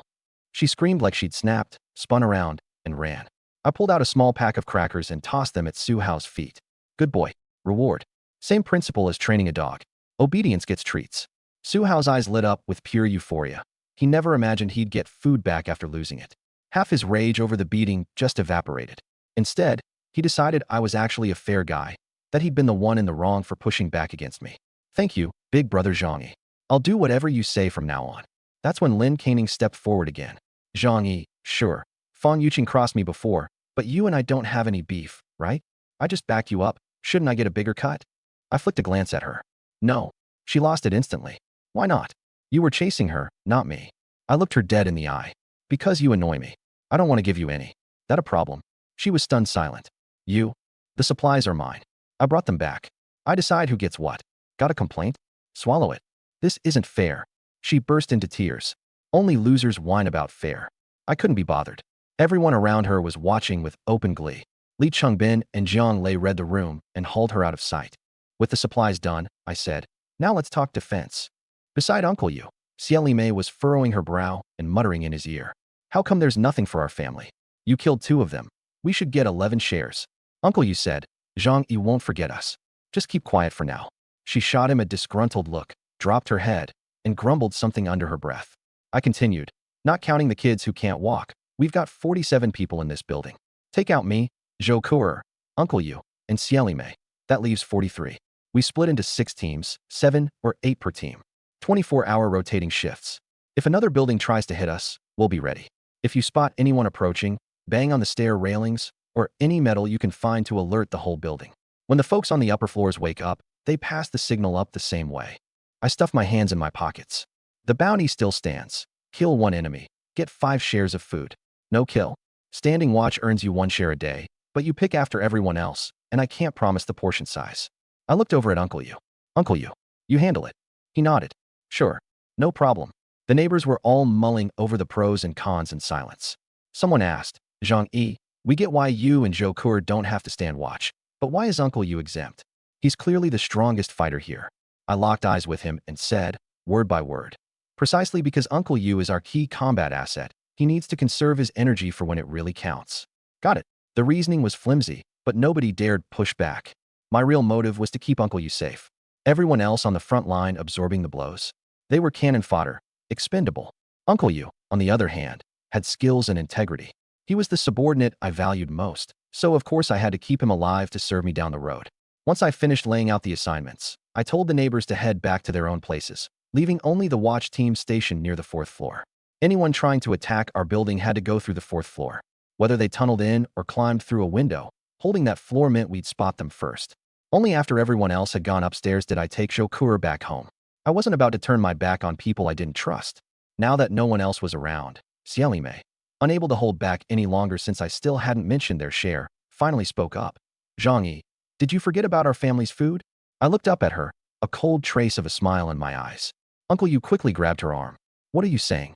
But she wouldn't let it go. Brother, you did the most work and got nothing in return. This is just 2. I cut in. The supplies I brought back aren't all there is. What I gave the others was the low-grade stuff. The good stuff, I'm saving. Uncle Yu, come by my place later to pick it up. Her face lit up instantly. I knew you wouldn't let him work for nothing. Uncle Yu shot her a look. I told you already. Zhang Yi is a man you can trust. I just smiled without saying a word. Back home, I pulled a case of instant noodles out of my spatial storage and set it by the door, then told Uncle Yu to come grab it in 10 minutes. Once inside, I hurried to peel off my cold weather gear. Clang. The frying pan tucked inside my leather jacket clattered to the floor. Zhou Kuer laughed as she picked it up. There's not even a ghost outside. Aren't you being a little paranoid? I chuckled. Won't be needing that anymore. I'd found something better, a police-issue bulletproof vest. Slim-fitting and safe. Back in the warmth of home, that sense of contentment ran even deeper. It was 70 plus below zero out there, and even in cold weather gear you'd freeze, especially riding a snowmobile. Then you really felt it. I pulled food out of my spatial storage and laid it on the table. Zhou Kuer hadn't eaten all day either. I'd taken every scrap of food with me when I left, and since I hadn't eaten, neither had she. The 2 of us sat down and dug in. Zhou Kuer asked curiously, what's it like out there right now? What do you think? The city's buried in snow. Low-rise buildings are completely submerged. At this rate, even if the snow stops and temperatures rise, it'll take at least half a month to melt. She nodded. But winter's basically here. It's only going to get colder. That's not our problem, I said. What we need to worry about are the people. In the apocalypse, humans are scarier than demons. After dinner, Jo Coder snuggled up against me and slipped an arm around my shoulder. I glanced at her. What? Her cheeks flushed slightly. Just getting warm. And she pressed the softer, more well-padded parts of herself against me. Ever since I'd awakened her that side of her, she'd been like a woman possessed, clinging to me every single day. Good thing I was young, strong, and had energy to spare. Anyone else probably couldn't have kept up. I smiled and gave her perky backside a firm smack. No time for you right now. Go take a shower and wait in the bedroom. She threw me a flirty look and obediently went off to shower. What could make me set aside a beautiful woman? The one thing every man loves, guns. I pulled out every firearm I'd collected that day from my spatial storage. I actually knew my way around guns. Back in Tianhai City, I'd been a member of the shooting club and hit the range often. Police-issue firearms performed way better than the black market stuff I used to buy. I retired my old pistol and swapped in 2 police sidearms, both fully loaded. Holsters and tactical belts came with them, so I strapped them right on. Then I turned to the rifles, and that big sniper rifle. The shooting range back in Tianhai City had rifles, but no sniper rifles. Still, thanks to the internet, there was plenty of info online. I pulled out my phone, and sure enough, I found detailed guides in no time. Didn't expect the servers to still be up. Guess the big corporations really do have their ways, I muttered. In the apocalypse, most tech companies had gone under and countless apps had shut down. But a handful of major corporations still kept their servers running, working alongside the government, of course. At least for now, humanity hadn't given up on rebuilding after the apocalypse. A few embers of civilization were still being kept alive. I didn't have time to reflect. I got straight to studying the manuals online. With my background, I picked it up fast. Whether I could actually shoot straight was another story, but at least I knew how to fire and reload. Worst case, I can use them to scare people. That's enough. A gun itself was the ultimate deterrent. I loaded every magazine, flipped off the safeties, and stashed them all back in my spatial storage. That way, if something happened, I could pull one out and start shooting on a moment's notice. But that sniper rifle, I honestly couldn't put it down. Guns are a man's romance. Loving them is instinct. I raised the rifle and looked through the scope at the building across the way. 50 meters out, I could see the windows crystal clear, could even make out the locks. Gotta find a chance to test this thing out. Perfect tool for picking people off from the shadows. The corner of my mouth curled up. Going head-to-head wasn't my style. Hiding in a corner and taking someone out before they even knew where I was, that was satisfying. I stood on the balcony with the sniper rifle, savoring the moment, sweeping the entire complex through the 8x scope. There was no power at night, so the apartment building was pitch black inside. Luckily, the snow reflected enough light to make out the scenery outside. Suddenly, my eyes narrowed. 2 dark figures were moving near the garage. Going after my snowmobile, I sneered. Earlier that day, I deliberately made a show of parking the snowmobile in the garage. Sure enough, someone had slipped over to check it out that night. Too bad for them. They were wasting their time. Not long after, Uncle Yu showed up. When he saw the unopened case of white elephant instant noodles at the door, his eyes actually welled up. Zhang Yi, you're a stand-up guy. I knew the truth. I still had over 20,000 cases of these noodles in my storage, and I hadn't touched a single pack. My place was overflowing with gourmet dishes prepared by top hotel chefs. Who the hell would eat instant noodles? Uncle Yu hoisted the box and knocked on the door. I'm taking the noodles now. Thanks, brother. I set down my gun and walked over. Uncle Yu, no need to be so formal with me. I didn't give a damn whether other people lived or died, but Uncle Yu had to be kept alive and well-fed at that. Only then could he serve as my top enforcer down the road, my human shield. Unless I absolutely had no other choice, I wasn't going to send him off to die. Yeah, unless I absolutely had no other choice. Uncle Yu scratched his head with a sheepish grin. About what Xieli Mei said earlier today, don't take it to heart. That's just how she talks. I lowered my eyes and gave a faint smile. You think I'd stoop to arguing with a woman? I, Zhang Yi, am not that petty. I paused, then probed carefully. But uncle, are you really planning to raise another man's kid? I didn't like Xieli Mei, but I didn't want to fall out with Uncle Yu either. Driving a wedge between them would have to be a slow game. Uncle Yu chuckled. In times like these, who cares about all that? Finding a woman like her is already a blessing. I nodded. Sister Xie is a fine woman, good-looking, and she can bear children. I don't mean anything by this. I just think you sell yourself short. In times like these, a strong, capable fighter like you is in high demand. Hell, I'd say you could land yourself a movie star, no joke. Uncle Yu beamed at the flattery. Am I really that good a catch? Those pretty boy singers who dance and rap? Worthless. Can't even feed themselves. Real men like us. We're the ones who can give a woman a sense of security. I shifted the topic smoothly. But yeah, Sister Sia really is something. You two should work on it. Get her to have one for you too. A man needs a kid of his own. Raising someone else's child. Well, you know. Uncle Yu's expression flickered. My words had stirred something buried deep inside him. He liked Xiaoli Mei, great body, and she could take care of an old bachelor like him just fine. But that kid of hers wasn't even a year old yet, and in this day and age, that was just dead weight. Wailing in the middle of the night, ruining his sleep. If it were his own, fine. But it wasn't. People are selfish by nature. The resentment had been there all along. He'd just been pushing it down, refusing to think about it. And Xiaoli Mei was constantly working on him, telling him to treat the kid like his own daughter, that she'd take care of him when she grew up. Over time, he'd come to accept it. My few words had just lit a fire in his heart. We'll worry about kids later, once things settle down. Uncle Yu forced a laugh, trying to brush it off. Right. I was just running my mouth. Don't take it to heart, Uncle.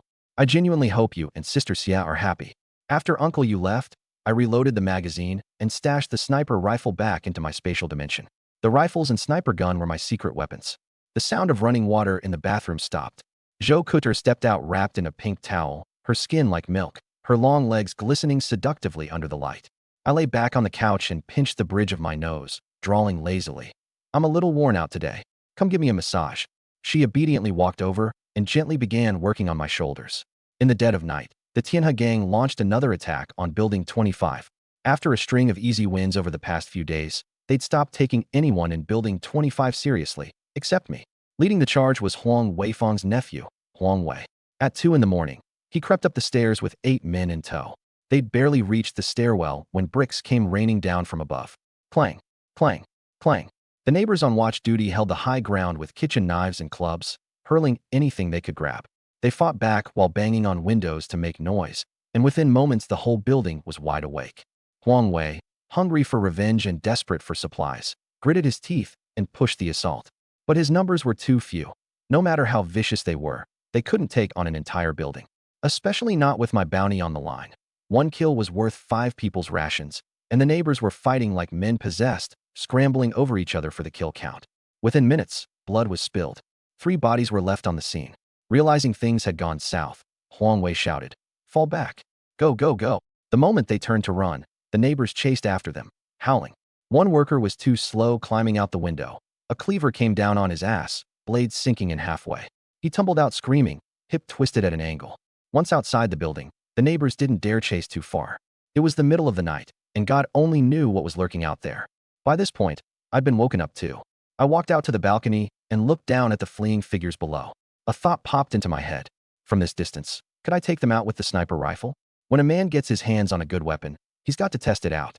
It's hardwired into us. The same instinct that made us pick up sticks as kids and swing them around like swords. And this wasn't just any weapon. This was a sniper rifle.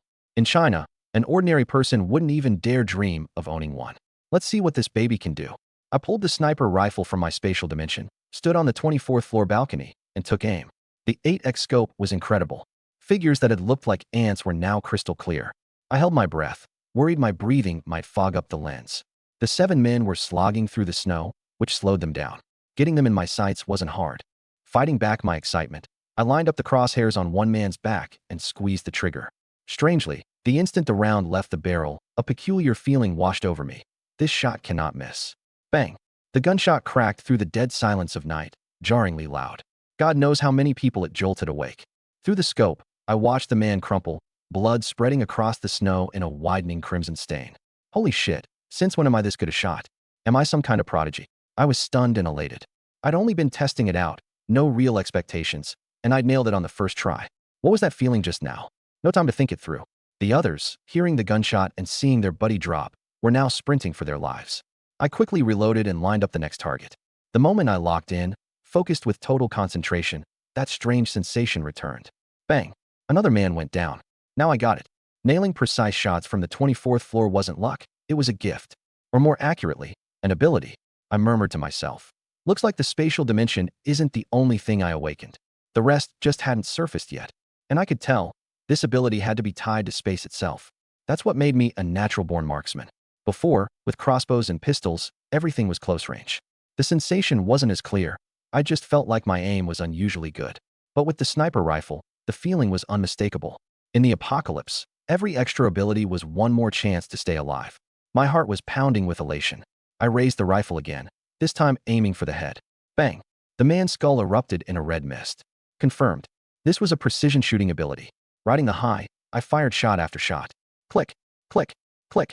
Every shot, I chambered the next round in a flash. 1 bullet per man. Not one of those 7 made it back. Every last one dropped along the way. 7 bodies lay sprawled in the snow, blood staining a wide swath of glaring crimson. I couldn't stop the corners of my mouth from curling up. From now on, I could just lay low and play the ultimate camper, picking people off from the shadows. Down below, the neighbors who'd heard the gunshots watched in horror as Huang Wei and his crew got picked off one by one, their faces frozen in shock. Those shots came from upstairs. It's gotta be Zhang Yi. From that distance, 1 shot per kill. That's no pistol, that's a sniper rifle. Holy crap, Zhang Yi's a sharpshooter. The crowd stood there dumbstruck, hit by a wave of delayed terror. With skills like that, killing them would be as easy as squashing an ant.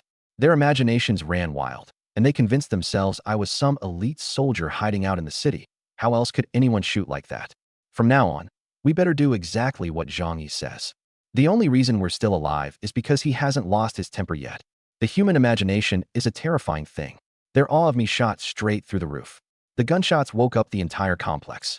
The sniper rifle had no suppressor, and anyone with even a little knowledge could tell right away that wasn't a pistol. In an era when a single handgun could rule an entire building, you didn't need much imagination to understand how terrifying it would be for someone to have a rifle, let alone a sniper rifle. I set the gun down and rubbed my shoulder. Firing off several rounds in a row had left it sore. Good thing I was in decent shape, or I'd be aching for days. That night, a lot of people probably weren't going to get any sleep. Uncle Yu messaged me asking if I was the one who fired. He'd served in the military, so he recognized the sound of a sniper rifle immediately. I didn't bother hiding it. Got it from the police station today. He was curious. Were you in the service? Which unit? To him, my marksmanship was clearly at the level of a top military sniper. I laughed. Just natural talent. He figured I didn't want to talk about it and dropped the subject. Good thing it's you. If it were someone else, we'd be in real trouble. We chatted a bit more. Then I went back to my room, crawled under the warm covers, and passed out. The next morning I slept until past 9. After washing up, I let Zhou Kuer out of her room. Make some breakfast, I want something fresh. Whip up 2 bowls of oil splash noodles. She smiled. Mine won't be as good as the noodle shops. I shrugged. So practice. We've got plenty of time. Even restaurant food gets old after a while. Sometimes you want to change. She went obediently to the kitchen and soon came out with 2 bowls. I took a bite. Not bad. By the way, I had cameras installed throughout the entire apartment, including the kitchen, and I supplied all the ingredients myself. The day Zhou Kuer walked through the door, I searched her from head to toe, and I still checked her every single day, not missing a single corner. So she had zero opportunity to slip anything into my food. Otherwise, I wouldn't eat anything anyone else cooked. Once we sat down, she asked curiously, I heard gunshots last night. Was that you on the balcony? I slurped up a mouthful of noodles. Zhou Kuer's cooking was average, but luckily noodles are pretty foolproof. Found it while I was out. It's a sniper rifle. My tone was flat. Her eyes lit up. Sniper rifle?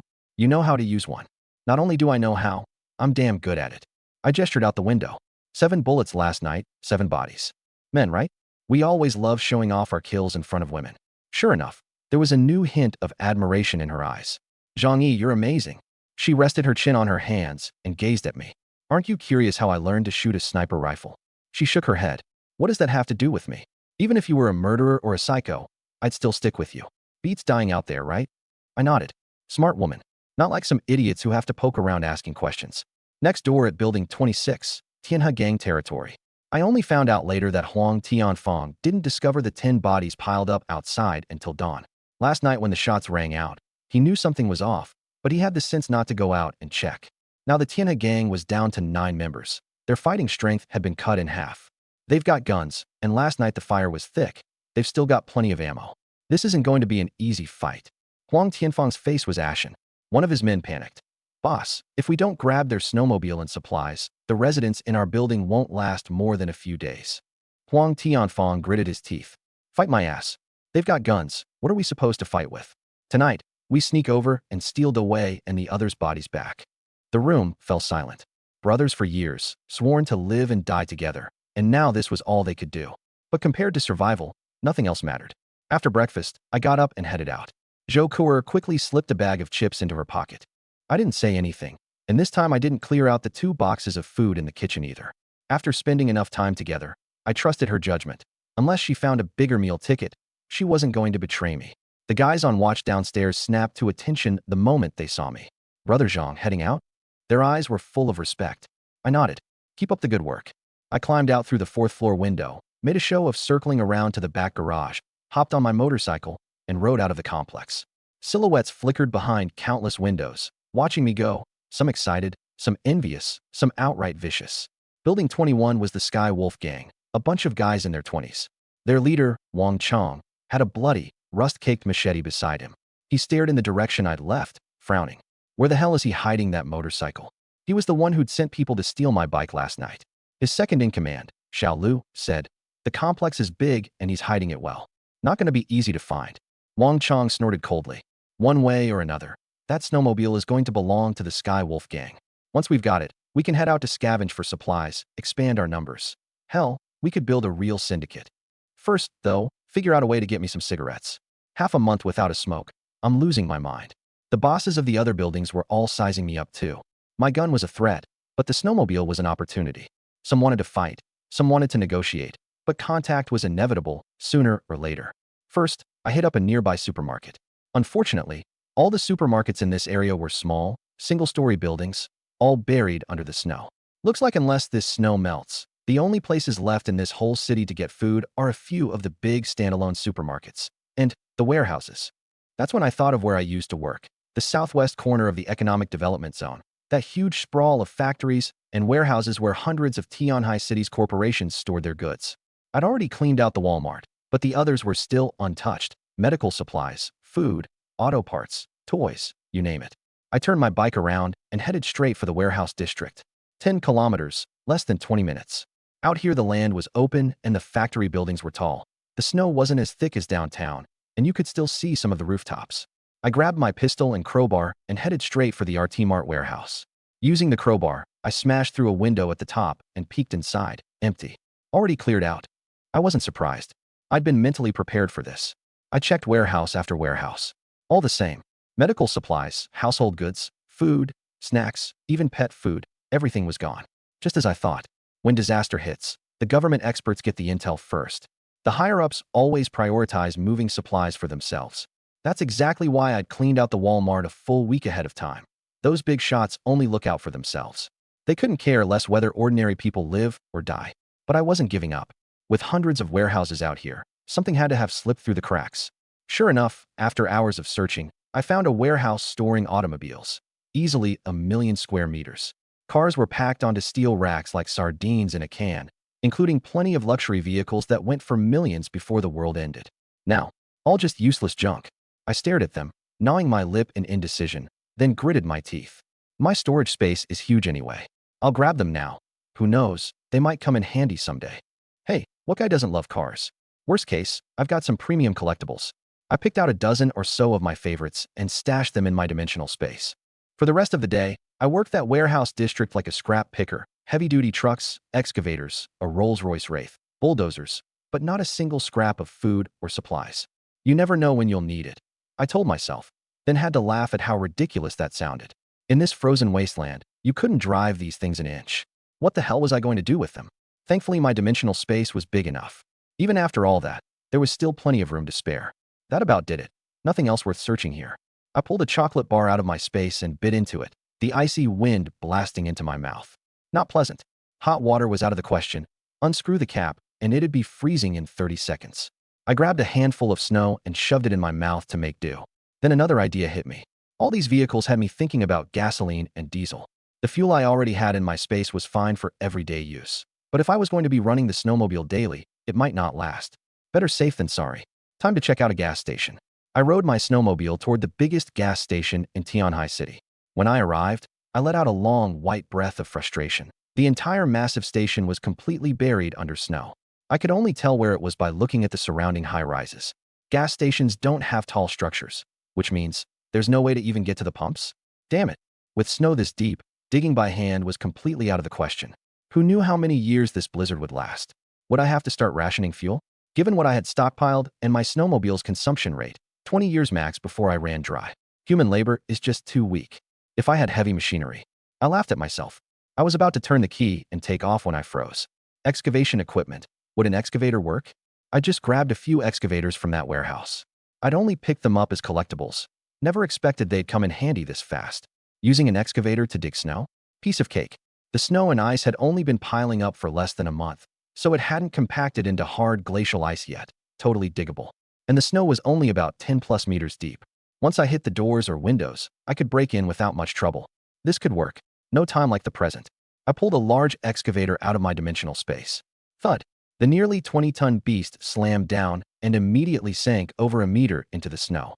I smirked. Saves me some digging. First time operating an excavator, but no big deal. Back when I worked in warehouses, I'd operated cranes, forklifts, big rigs, you name it. This thing was easy enough to figure out. My technique wasn't going to win any awards, but I could get the job done. The controls were actually simple. 2 joysticks and a bucket lever. I dumped a jerry can of diesel from my space into the tank, climbed into the cab, and turned the key. Rumble. The low temperatures didn't affect the brand new machine much. It started right up. I began flinging snow to either side, slow at first, but I got the hang of it quickly. Half an hour later, I dug out a 3-meter deep pit, and the tracks could even inch forward. Good thing this thing had treads instead of wheels. Hell, in a pinch, this could double as a transport vehicle. Slow, sure, but tracks handle snow no problem, and it could plow through mud and marshland too. What a beast. Working with my amateur hour technique, it took me nearly 2 hours to finally hit solid building material. My spirits lifted. I worked my way along the structure, tossing snow to the sides, gradually exposing the massive rooftop platform of the gas station. Now that I'd found it, the rest was straightforward. Just keep clearing snow. Being rusty at this, it took me another 4 or 5 hours to reach the convenience store window. Thank God I had the excavator. If I'd had to dig this by hand, I would have worked myself to death. I jumped down from the excavator, swept it back into my dimensional space, then smashed the convenience store's glass and climbed inside. What I saw inside startled me. The snow had burst right through the front doors, filling up more than half the store. Luckily, I could still see the back entrance. I trudged through the snow, heading first for the fuel storage. Gas station fuel tanks are usually underground, so they wouldn't be buried by snow. Sure enough, I found the entrance without much trouble. I pried open the iron door, and when my miner's headlamp lit up the room, I sucked in a sharp breath, for massive fuel tanks sat right in front of me.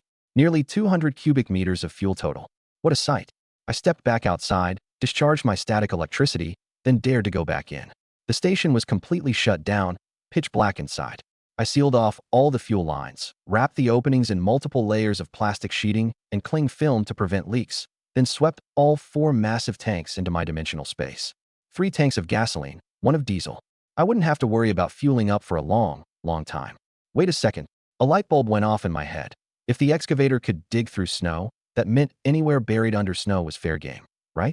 The whole world had basically become my personal treasure vault. The thought made my heart race with excitement. Who knew how much good stuff was buried under all this snow? From now on, the phrase supply shortage had absolutely nothing to do with me. I climbed back up along the tracks the excavator had carved out and hopped on my snowmobile. It was getting late, time to call it a day. On the way home, I swung by the Wanda supermarket and grabbed a couple bags of junk food to take back. The moment my snowmobile appeared outside the residential complex, a whole crowd of people were plastered to their windows watching me. I drove around behind the apartment building and put on a show of parking it in the garage, then grabbed my stuff and headed back to building 25. I didn't even need to call them. The neighbors were already lined up waiting. Fong Yuqing didn't show this time. She'd probably figured out I wasn't going to give her another crumb. Lin Caning, though, still hadn't given up. She sidled over to try her luck again. I didn't even bother glancing at her. Yesterday you all worked hard fighting off the intruders. Today's food is your reward, distributed by the rules we agreed on. I split it based on contribution. There was only so much to go around. If some people got more, others got less. Slack off, and you don't eat your fill. That sniper rifle from yesterday had shaken everyone up pretty badly. Nobody dared open their mouth. They knew damn well that I was the one who'd taken out the most enemies. Li Chengbin and Jiang Lei hadn't stood watch the night before, so they only got a single portion, which meant not enough to fill their stomachs. Both of them looked a little disappointed. Li Chengbin leaned in. Zhang Ji, if we just sit around waiting for them to come, how long's that going to take? You wiped out a dozen of them. They probably won't dare show their faces again. At this rate, how are we supposed to earn any rewards? Kids these days, always impatient. I smiled. Opportunity favors the prepared. I only said I'd give 5 portions per enemy killed. I never said you had to sit around waiting for them to come to you. Both of their eyes lit up. You mean, we can go on the offensive? Killing people from other buildings counts too. I thought about it. Right now, aside from the Tianhe gang in Building 26, No one else had made a move on building 25. But ever since I'd shown off the snowmobile, there had to be more people in the compound eyeing me. These two making this suggestion actually worked out perfectly for me. They were cannon fodder I'd rounded up anyway. If they wanted to get themselves killed, that was their problem. That scrap food meant nothing to me. I put on an approving smile. Of course you can. Everyone out there is an enemy. Taking them out keeps our group safe. Anyone outside our building is fair game. Kill them and bring the proof back for food. That's what I said, but in this hellish weather, they could only really hit a few nearby buildings. First on the list, naturally, was the Tianhe gang next door in building 26. Li Chongbin and Jiang Lei cheered with excitement. Others had mixed reactions, but I could tell some were tempted. Who doesn't want an extra bite to eat? After the food was distributed, Lin Caning kicked up another fuss and got beaten pretty badly by my two lackeys, Jiang Lei and Li Qingbin. I sent everyone on their way.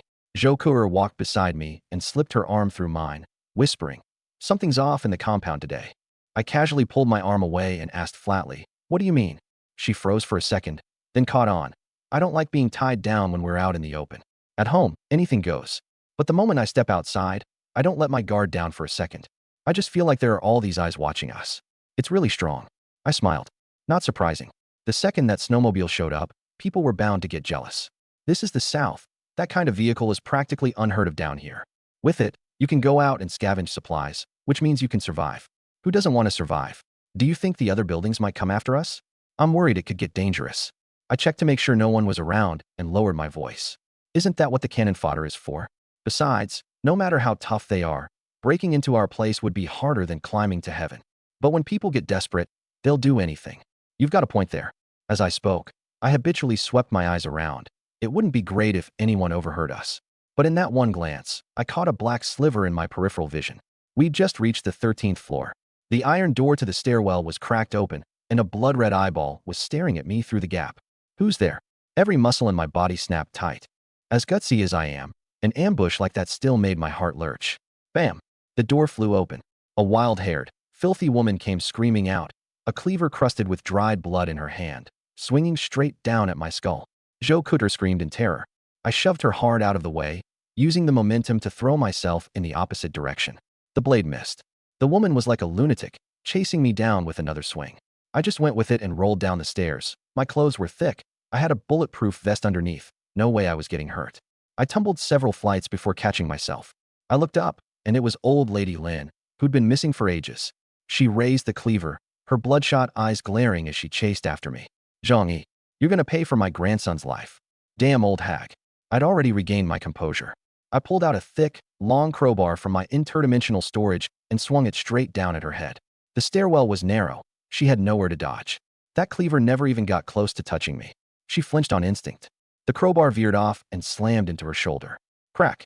The sound of bone shattering. Old bones really can't take a hit. She was flipped over on the stairs, all the fight drained out of her, but her hand still clenched that bloody cleaver, and her eyes burned with hatred as she glared at me. "Kill. I'll kill you. Avenge my grandson." I looked down at her coldly, raised the crowbar, and brought it down on her hand. In this brutal cold, human bodies really are fragile. One strike, and 3 of her fingers went flying. The cleaver clattered to the floor. Her scream, like a pig at slaughter, echoed through the stairwell. The patrol team came running at the noise. Seeing it was me and old lady Lin, they asked, "Zhang Ji, what happened?" I said coldly, "This old bitch tried to kill me." The guys immediately started cursing. "This old hag deserves to die. Zhang Ji is the hope of our whole building. She dared come after you? Just finish her off. She's been crazy for a while now. Keeping her around is just asking for trouble." Old lady Lin really had lost it a long time ago. She'd been ranting nonsense in the group chat for weeks. I waved them off. "Head back. I'll handle this." None of them dared say another word and obediently left. Zhou Kuer was standing at the top of the stairs, both hands covering her mouth, looking at me with worry all over her face. "Zhang Yi, are you okay?" I jabbed a finger at old lady Lin's head. The likes of her couldn't scratch me. Old lady Lin stubbornly lifted her head, her eyes venomous. "Zhang Yi, you deserve to die. You killed my grandson. You'll rot in the 18th level of hell." I didn't rush to finish her off. Instead, I asked calmly, "Your grandson's death wasn't on me. What gives you the right to come after me?" Honestly, her timing this attack was pretty sharp. She'd clearly planned this out ahead of time. She knew what time I usually came back and hid behind the door waiting for her chance.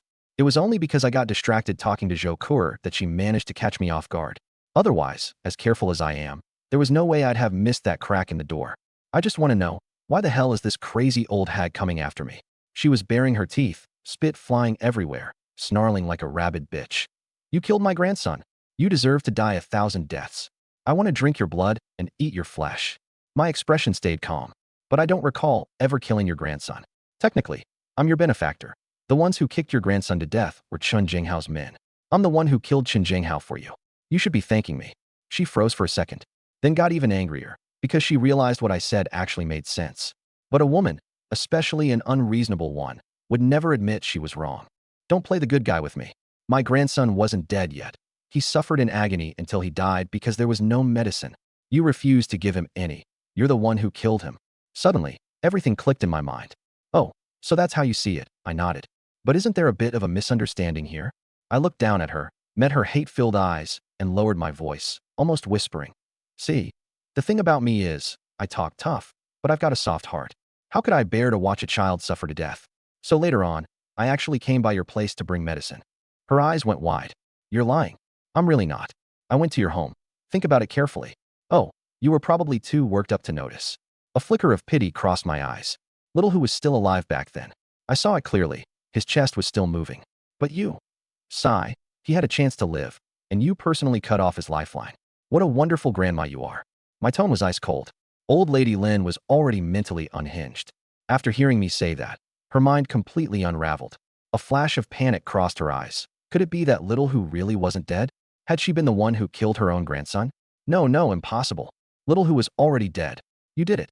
I burst out laughing and pointed at Zhou Kuo. If you don't believe me, asked Dr. Zhou, could Lin Xiaohu have been saved? Dazed, she turned to look at Zhou Kuo on the stairs. Seeing my chilling smile, Zhou Kuo felt a shiver run down her spine. Only then did she understand why I hadn't just killed the woman outright, why I was dragging this out. I didn't just want her dead. I wanted to destroy her soul, make her die in unbearable agony. Zhou Kuo looked down at old lady Lin and slowly nodded. That's right. Lin Xiaohu could have been saved. I'd contacted Zhang Yi, and he'd agreed to bring the medicine over. You just didn't wait long enough. You assumed Xiaohu was dead. If you'd waited a little longer, maybe. She didn't finish the sentence. She felt she'd already been cruel enough. Old lady Lin covered her face and wailed in despair. No, it wasn't like that. I didn't know he was still alive. I thought he was already dead. Her mind had shattered long ago. Her memories were a mess. Sometimes she didn't even know what she was doing. The only thing that had kept her alive this long was her hatred for me. But these few sentences from Zhou Kuo and me had made her lose her grip on reality itself. Could it be that the one who killed her grandson wasn't me, but her? I suddenly threw my head back and roared with laughter. Ha ha ha, so that's what happened. Behold, the wonderful grandmother of the Lin family claimed she loved her grandson to death, and then literally caused her living grandson's death. Your son and daughter-in-law entrusted their child to you. Can you even face them? Her eyes went blank as she clutched her head and howled in agony. No, it wasn't like that. Yes, it was. It wasn't. You did it. She stood on the stairs wailing in despair. I stood beside her laughing, twisting the knife. Zhou Kuo watched with hair standing on end. She understood now. A man like Zhang Yi, you don't cross him, not even in death. His way of torturing people was too terrifying. Ah! Old Lady Lin suddenly let out a shrill scream and hurled herself headfirst at the wall. She'd completely snapped. She just wanted to die. But at the critical moment, I played the good guy. No, I shouted, then kicked her flying with one foot. Thud! Old Lady Lin tumbled down the stairs. With a tone of deep concern, I said, Grandma Lin, you gotta keep looking forward in life. Don't do anything drastic. My smile grew wider as I added. After all, you survived by sacrificing your own grandson. If you die, how are you going to face your whole family down there? Blood spilled from her mouth. She couldn't speak, but her eyes were full of pleading. Stop talking, please. I'm begging you, stop. By then, the neighbors from the nearby floors had come out to see what all the commotion was about. I pointed at her and said loudly, Come look, everyone. Grandma Lin's trying to kill herself. Weird though, huh? How's she been surviving this long? Any of you got food supplies left at home? Disgust flashed across the neighbors' faces instantly. No matter how desperately you wanted to survive, nobody could bring themselves to hurt their own flesh and blood. That was the final line. Under the weight of those stares, old Lady Lin's spirit shattered completely. She vomited mouthfuls of blood. Zhou Kuo walked over and whispered, She won't last long. Half an hour tops before she freezes to death. Those few blows I'd landed had ruptured her internal organs. Freeze to death. I frowned. In weather this cold? That's too cruel. I can't stand watching that. The neighbors looked stunned. Was I actually going to let her off? Only Zhou Kuo knew me. She shot me a resigned look. What are you planning? I sighed. Sigh, this old lady's had a rough life. Let's warm her up a bit before she goes. I reached into my clothes, pretending to pull something out, actually taking a bottle of alcohol from my dimensional space. I twisted off the cap and dumped the whole thing over her. The neighbors finally realized what I was doing. Speechless, yet somehow it also made perfect sense. After all, this was Zhang Yi. When had they ever seen me show mercy? After dousing her, I stepped back quickly, lit a cigarette, took a couple drags, and flicked it over. Whoosh! Flames roared to life instantly, and blood-curdling screams filled the stairwell. I turned and walked away without so much as a second glance. The other neighbors scrambled out of my path, eyes filled with terror. Back in my room, I peeled off my cold weather jacket, flopped onto the couch, and cursed viciously. Damn crazy old bitch. Zhou Kuder brought over a basin of hot water, smiled, knelt in front of me, took off my cotton socks, and started washing my feet with her own hands. She asked gently, "Did that scare you just now?" Leaning back on the couch, I said slowly, "Not really. Ever since the apocalypse, there's no absurdity left that can surprise me anymore. Truth is, I'm wearing a police-issue bulletproof vest under my clothes. Unless that old hag is some lightning-fast assassin who could slice my neck with pinpoint accuracy, she couldn't hurt me. And I'm not a sitting duck, I'd dodge. Anything going on in the complex while I was gone? Especially the other buildings?" Zhou Kuder nodded. "I was just about to bring that up. The one running Building 9 now is a former patient of mine, Chun Lingyu. She reached out to me today, asked me to make an introduction. She's hoping you'll accept her friend request. Wants to talk to you about something." I frowned. Building 9, Chun Lingyu? The name meant nothing to me. Sure, we're in the same complex, but Yuelu Gardens stretches nearly 500 meters north to south.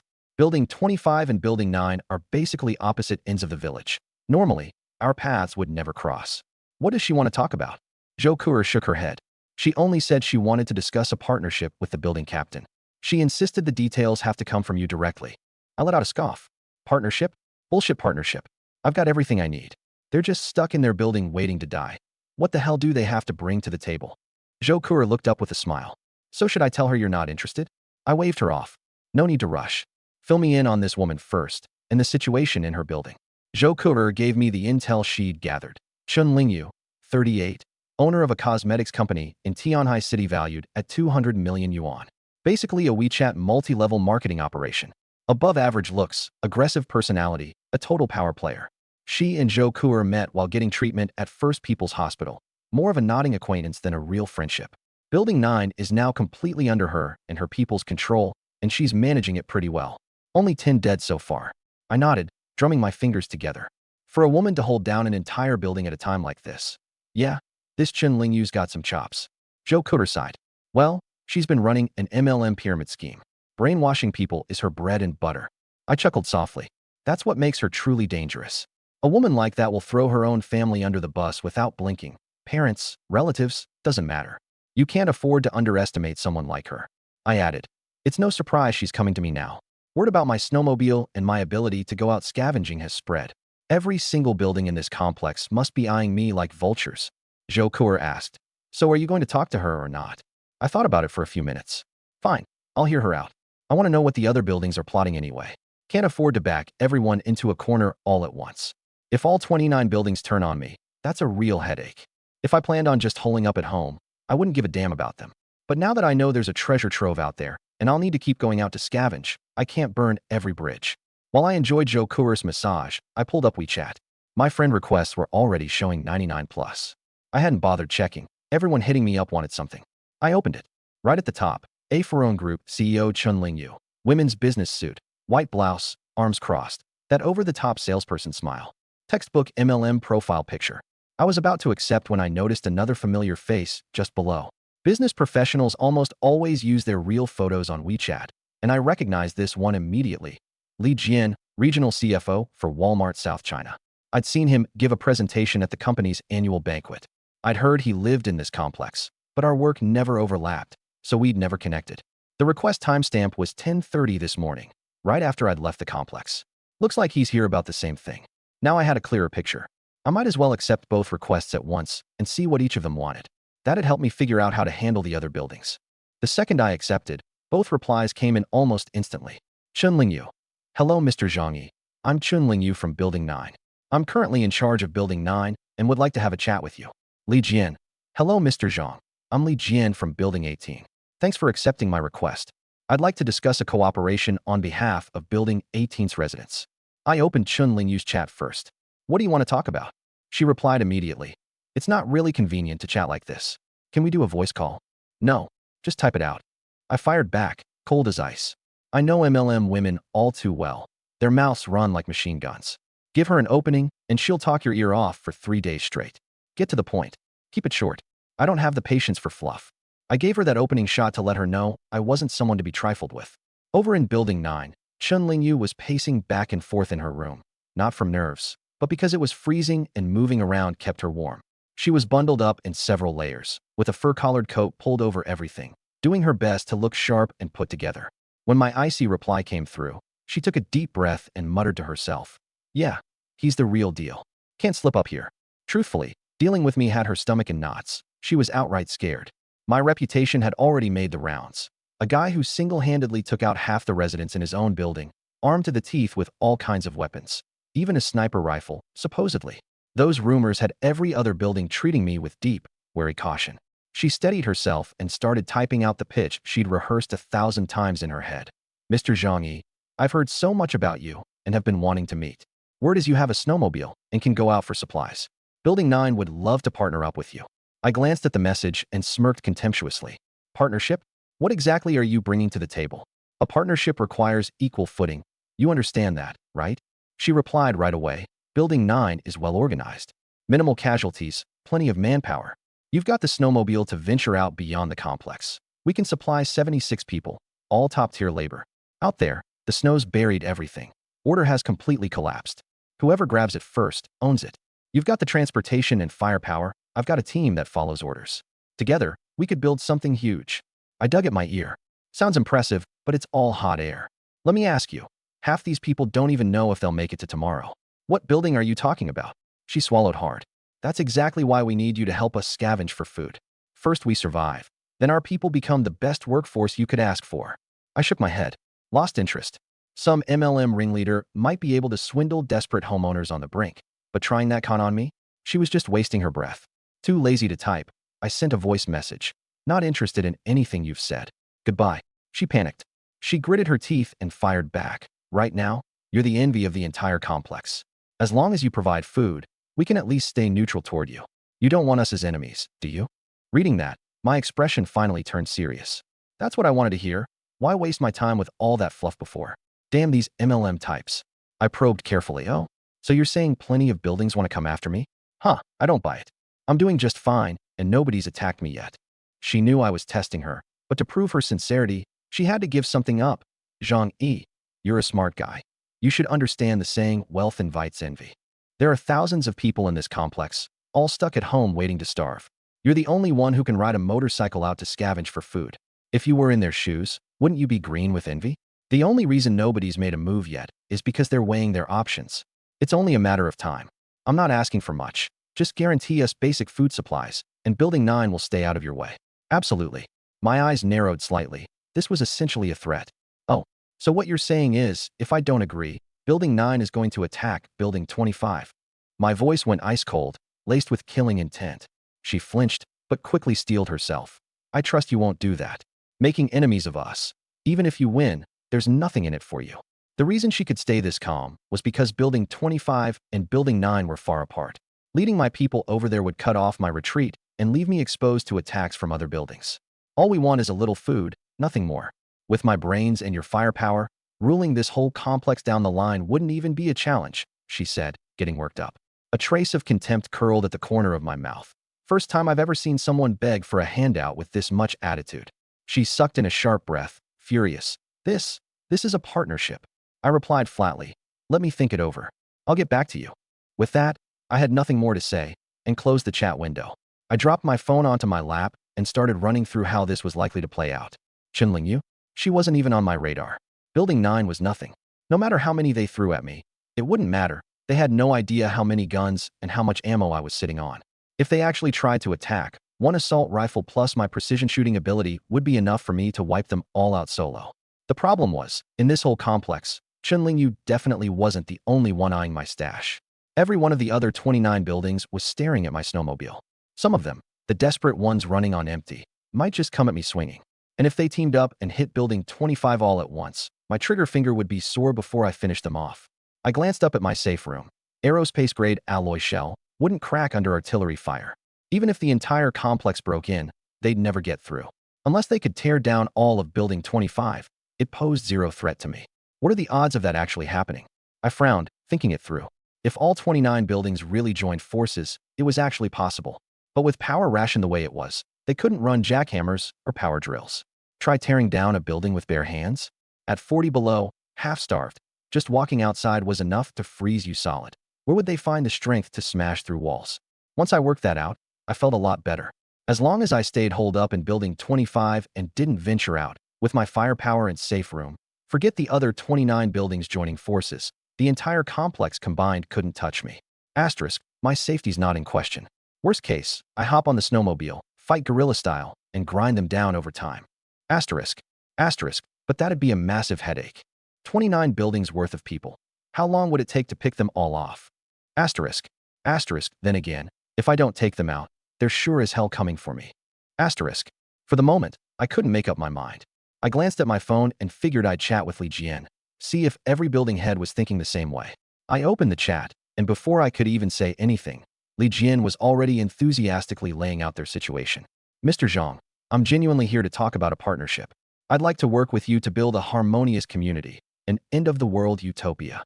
Over in Building 18, we've only lost 5 people so far, all elderly, and all from complications caused by the extreme cold. We distribute supplies collectively, and everyone gets along really well.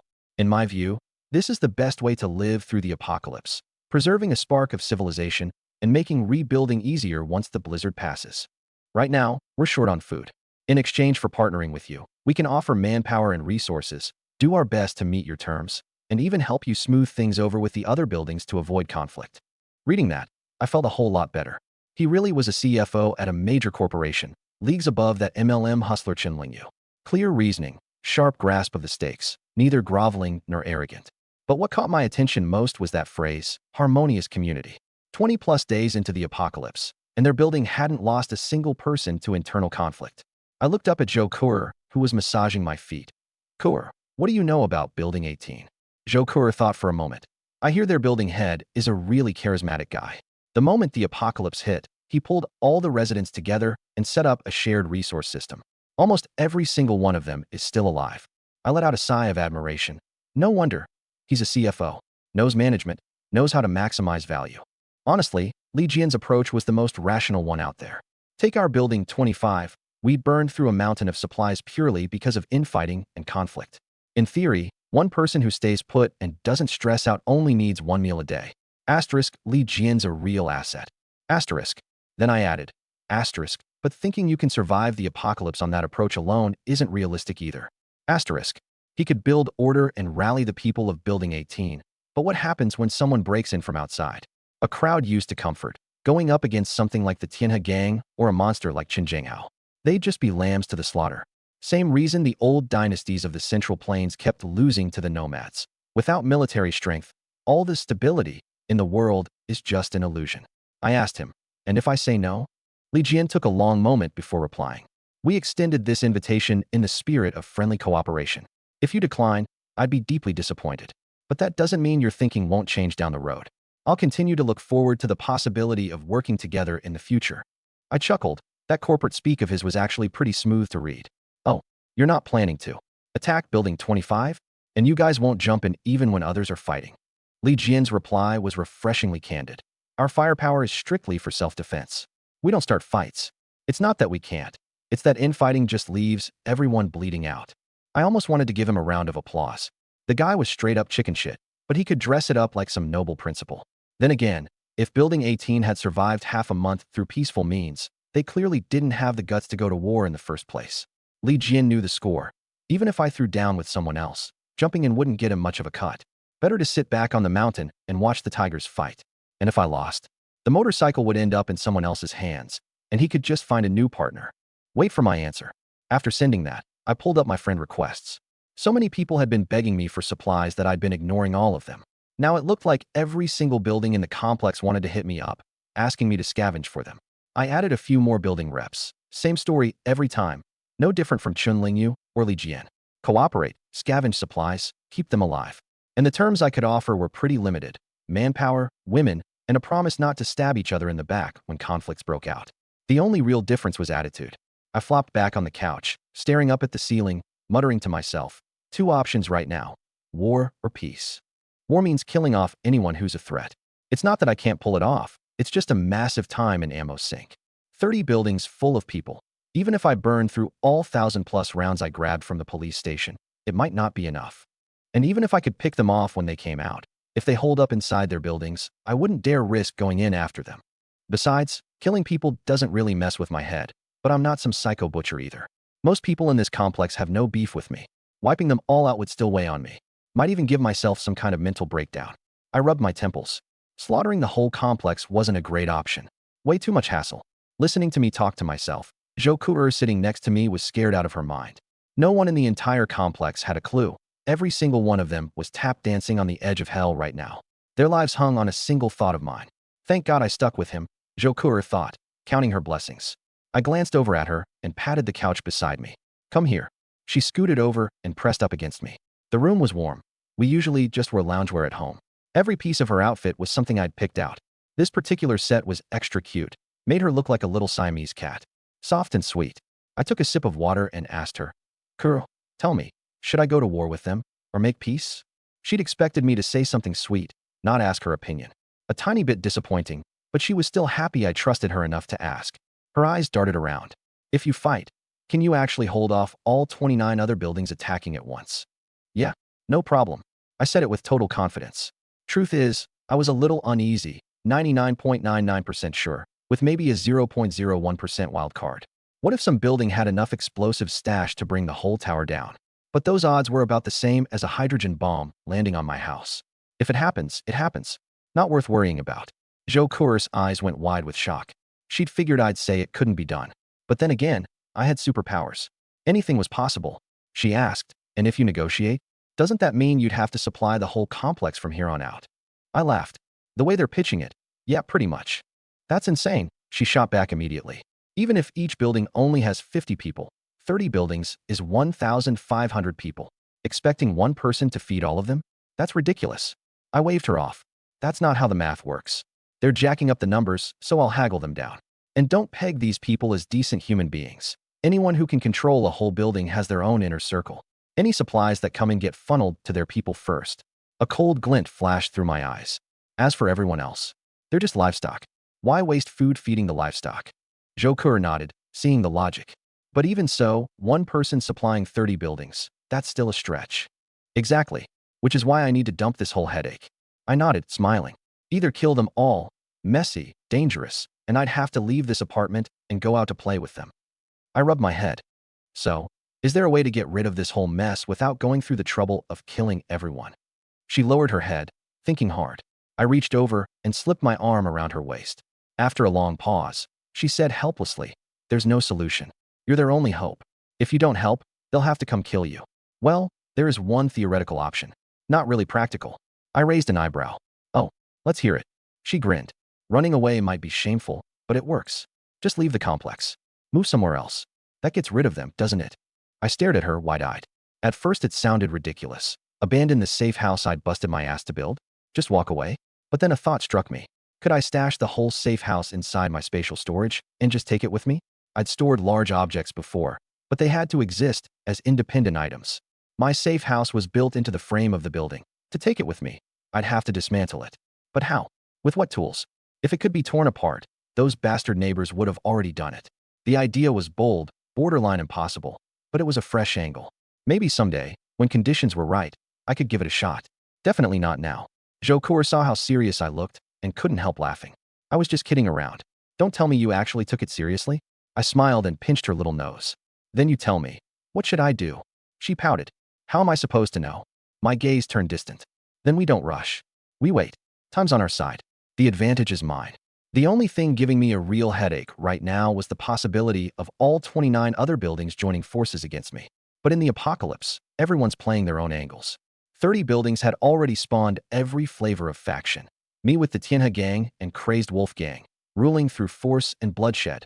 Chun Lingyu, controlling people through brainwashing and hypnosis. Li Jian, running his Harmony homeland through scientific management. These people weren't even on the same wavelength. They watched each other constantly and could turn on one another at any moment. Team up? Not that easy. I made up my mind. All right, hold my ground and wait to see how things play out. The initiative is on my side. A stockpile of firearms plus a natural talent for precision shooting means even a group fight doesn't scare me. But those guys are definitely itching to make a move, so I can't afford to slack on safety. I've got a helmet, I've got a bulletproof vest, but then I look down at my legs. Damn, no bulletproof pants. There's a major artery running through the leg. Can't be careless about that. I pulled another bulletproof vest out of my inventory space and handed it to Jokur. Her eyes lit up. Is this for me? Help me cut the seams open. I need to use it. She pouted, but obediently picked up the scissors and started snipping the stitching along both sides. The threads on the vest were tough as hell. It took her forever to separate it into a front piece and a back piece. I took them, held them up against my legs, and nodded, satisfied. Wrap them around my legs, throw my winter coat over the top. Boom, instant bulletproof pants. Now that I was fully geared up, I started thinking again. I couldn't let those neighbors upstairs get too comfortable. I needed to manufacture a sense of crisis, stir them up, and send them out to fight. I organized these people to be cannon fodder, not to babysit a bunch of freeloaders. The other buildings had sent me their signals. Time to send one back. I dropped a message in the residents group chat. At everyone, brothers and sisters of Building 25, we've got a serious crisis on our hands. A few nearby buildings are jealous that I can go out and scavenge for food. They're threatening to storm us if I don't share. The chat exploded instantly. Motherfuckers, go find your own damn food. Let's fight him. Not one grain of rice. Yeah, we've got Zhang Yi. What's there to be scared of? Some people got cold feet, though. We've only got 30, 40 people. If the other buildings all come at us, can we hold them off? Maybe we should try to negotiate.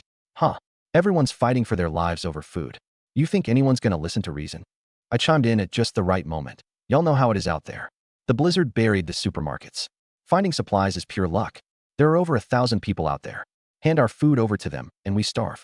I, Zhang Yi, don't want to make enemies of anyone. I've still got enough supplies to last me a few days either way. What we do next is up to you. That choice was about as much of a choice as a gun to your head asking if you wanted to live or die. There was no choice. Take him out. The food is ours. Why the hell should we hand it over? Can't hustle for their own, so they want to rob us? Scumbags. Once the mood was hyped up enough, I made my move. Tonight, Li Chungbin, Jiang Lei, you two take a crew and hit Building 26. The old-timers from the Tiana gang are running low on numbers. Wipe them out in one shot. First, avenge the family members we've lost. Second, send a message to the other buildings. You got it, Brother Zhang. On it, Brother Zhang. I've been running around outside all day and I'm honestly wiped out, so I won't go with you this time. Next round, for sure. We get it, Brother Zhang. You've been working hard. Brother Zhang's already carrying the team. Can't have him doing everything, right? Yeah, exactly. After playing these neighbors like a fiddle, I tossed my phone aside and scooped Jokur up in my arms. Ah, she let out a laughing shriek. An hour later, I was sprawled on the couch with a cigarette between my lips. Jokur was collapsed on my chest, exhausted but with a satisfied smile curling at the corners of her mouth. WeChat buzzed. It was Jiang Lei. Brother Zhang, those old-timers from the Tiana gang are tougher than we thought. The corner of my mouth twitched up. No shit. If it were easy, I'd have grabbed a gun and mowed them down myself long ago. The Tianhe gang were all construction workers, tons of tools, muscle for days, endurance, and they knew how to use the terrain. Jiang Lei and his crew charging in head-on. They were going to take a beating. But whatever, they were cannon fodder. If they died, I wouldn't shed a tear. These same neighbors all got a piece of my meat stew back in the day. I put on my concerned voice. How bad are our losses? 8 dead. Only took out 3 of theirs. I was pleased. The Tianhe gang were already running thin. Lose 3 more, and Huang Tianfang would basically be a one-man show. I asked with fake warmth. You doing okay? Jiang Lei clearly didn't expect me to ask about him personally. He rushed to reply. Just some scrapes. I'm good. I immediately went into outraged hero mode. Those Tianhe gang bastards. They almost took out one of my best men. Jiang Lei, you're off duty tomorrow. Get some real rest. Then I posted in the main group. Great work tonight, everyone. Tomorrow we hand out rewards based on performance. Anyone who joined the assault gets a minimum of double food rations. Jiang Lei was heroically wounded and gets a day off, plus a bonus of 1 extra-large braised pork rice bowl. The neighbors lost their minds. 8 dead. Whatever, they were numb to that by now. What mattered was double food tomorrow. And they were downright envious of Jiang Lei. Braised pork rice? In this day and age? Even if they had the ingredients, nobody had the seasonings, and no one was willing to waste fuel cooking. Zhang Yi is a legend. Roll with Zhang Yi, eat meat. Didn't get a kill this time, but that braised pork rice is mine next round. Plenty of them quietly resolved to go harder next time. The next morning, I only dared step outside after suiting up head to toe. My plan was to check out a few of the big shopping malls and hotels in the area. I climbed out through the fourth-floor window and saw a large section of snow caved in below, streaked with patches of ugly red. There'd been way too much fighting around here lately. I stayed on high alert, pulled out my snowmobile, and headed out of the complex. The moment the engine roared to life, that familiar feeling came back, the sensation of countless pairs of eyes locked onto me. I looked up and let my cold gaze sweep across the surrounding high-rises. Every last one of these people, there was a good chance they'd all die by my hand someday. As my eyes swept back, they passed over one building, and something suddenly fell off. Building 21. The bright red 21 painted on the wall stood out like a warning sign. Building 21. The Mad Wolf Gang. I frowned slightly, thought it over, and my eyes turned razor sharp. Building 21 wasn't far from ours. But up to this point, the Mad Wolf Gang, knowing full well I had massive supplies and a snowmobile, had never once made a move.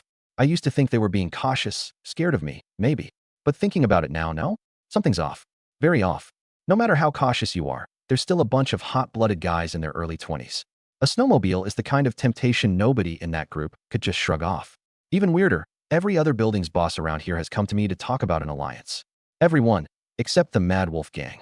They've never once reached out. Abnormal. Extremely abnormal. The dog that doesn't bark is the one that bites. They're planning to hit me from the shadows. I patted the pistol in my pocket, thought about all the fully loaded, chambered weapons stashed in my inventory space, and felt a whole lot steadier. I quickly shot messages to Uncle Yu and Joe Kur, telling them to lock the door, can't be too careful about ambushes. Stuffed my phone inside my jacket so it wouldn't freeze. Fired up the motorcycle and headed out. Just as I reached the edge of the complex, all hell broke loose. The snow ahead suddenly exploded upward, and a door panel shot straight up, blocking my front wheel. No time to brake. I yanked the handlebars to swerve. Bam! The bike slammed sideways into the door panel, and two guys who'd been hiding got launched into the snow. Turns out they'd buried themselves in the snow with a rope tied to the door panel, trying to use it as a barricade. Problem was, the panel was too thin. Instead of tripping me up, it sent them flying first. Yeah, don't try that TV drama crap in real life. Ambush. No time to think. 7 or 8 guys came scrambling up out of the snow, screaming and charging at me with weapons. I sucked in a sharp breath of cold air, and my mind went ice cold. Drew my gun, flicked the safety off. By then the 8 of them were already on top of me. Raised the gun and fired. Asterisk bang. Bang. Bang. Asterisk. For a regular person, getting rushed like this, even with a gun, you're pretty much done. But I have precision shooting. My bullets don't miss. 3 shots, 3 headshots. Before I could even catch my breath, several more guys came charging in with machetes, closing to within a meter. Blades already raised, coming down at me. Split second, I whipped the gun around. Before the blade could fall, my barrel was jammed in his mouth. His body froze, and just as he opened his mouth to say something, bang, blew a hole clean through his skull. The guys charging beside him just froze. 1 shot, 1 headshot, 4 of them dropped in an instant. What the hell? Was I freaking Rambo now? I didn't give them a chance to snap out of it. Raised the gun again. 2 more shots, 2 more down. The last 4 finally lost their nerve and turned to run. I aimed at their backs, watched them stumble and crawl through the snow, then changed my mind. Clenched the gun between my teeth, fired up the bike, and went after them. They couldn't run fast in the deep snow. It was more crawling than running, really. The roar of my engine right behind them scared them shitless. One of them literally pissed his pants. I caught up to the guy in the back and rammed him straight on with the bike. Half his body was still on top of the snow when I hit him. He flipped over, and I ran him over without a second thought. Bike plus rider, over 900 pounds. Imagine that. The guy screamed like a stuck pig, spine snapping on impact. The bike rolled over his back, then over his head. The guys up ahead heard that scream and went even wider, gritting their teeth and running for their lives like the devil himself was on their heels. After running him over, I glanced back. The snow had cushioned him some, but 900 plus pounds of bike is still 900 plus pounds. He was coughing up blood. I turned around, put a bullet in him to end his suffering, and casually kept cruising after the rest. I wanted to know where the hell these guys had crawled out of. You come after me, you pay the price. From the direction they were running, it was pretty obvious. Building 21. Wild Wolf Gang territory. Meanwhile, up on the 7th floor of Building 21, gang boss Wang Chong and his second-in-command Xiao Lu were staring out the window, sick to their stomachs.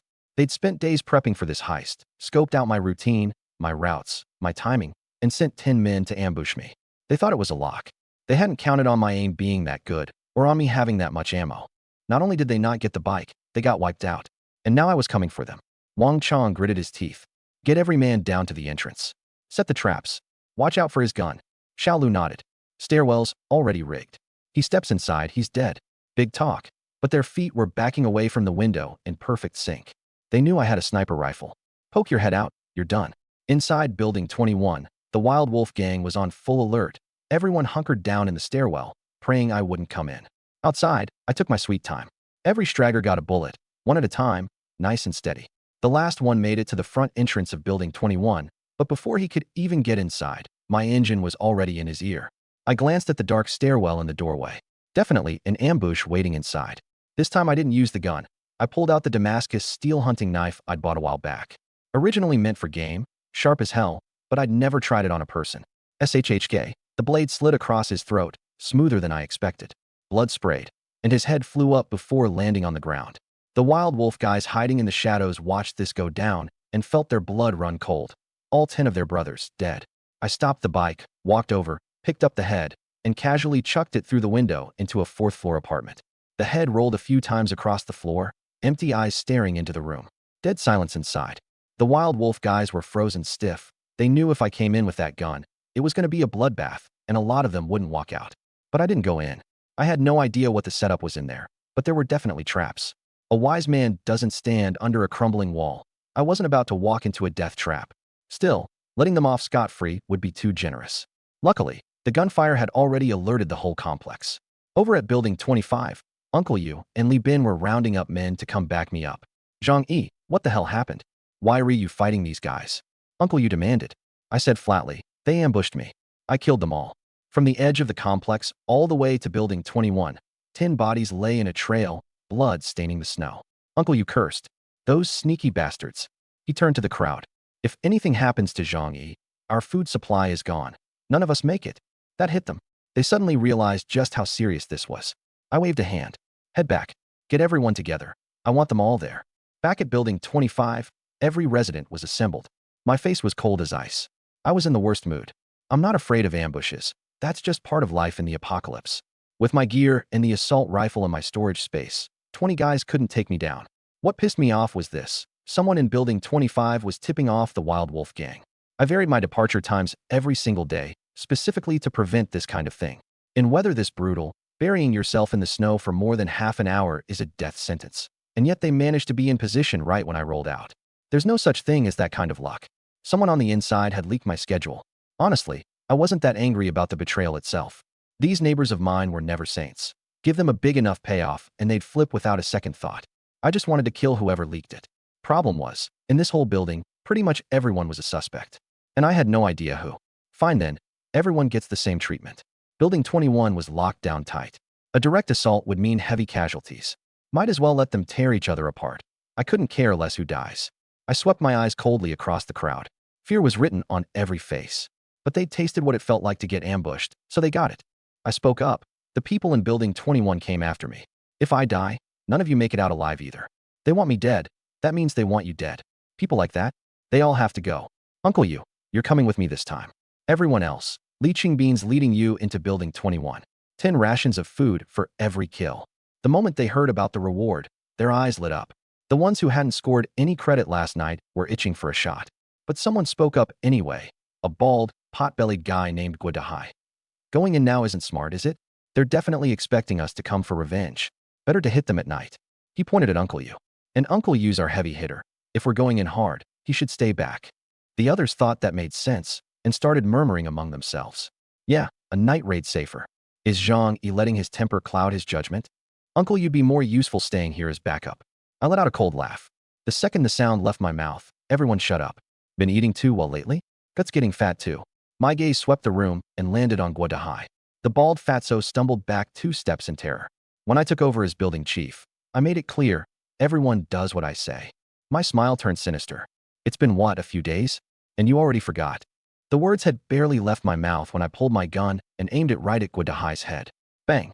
Brain matter splattered, blood sprayed everywhere. The women screamed. Nobody thought I'd actually pull the trigger like that. Don't listen, you die. I dropped the line coldly. That was when it hit them. I wasn't the sweet guy who brought them meals every day. I was the demon who'd slaughtered more than half the original residents of this building. Dead silence.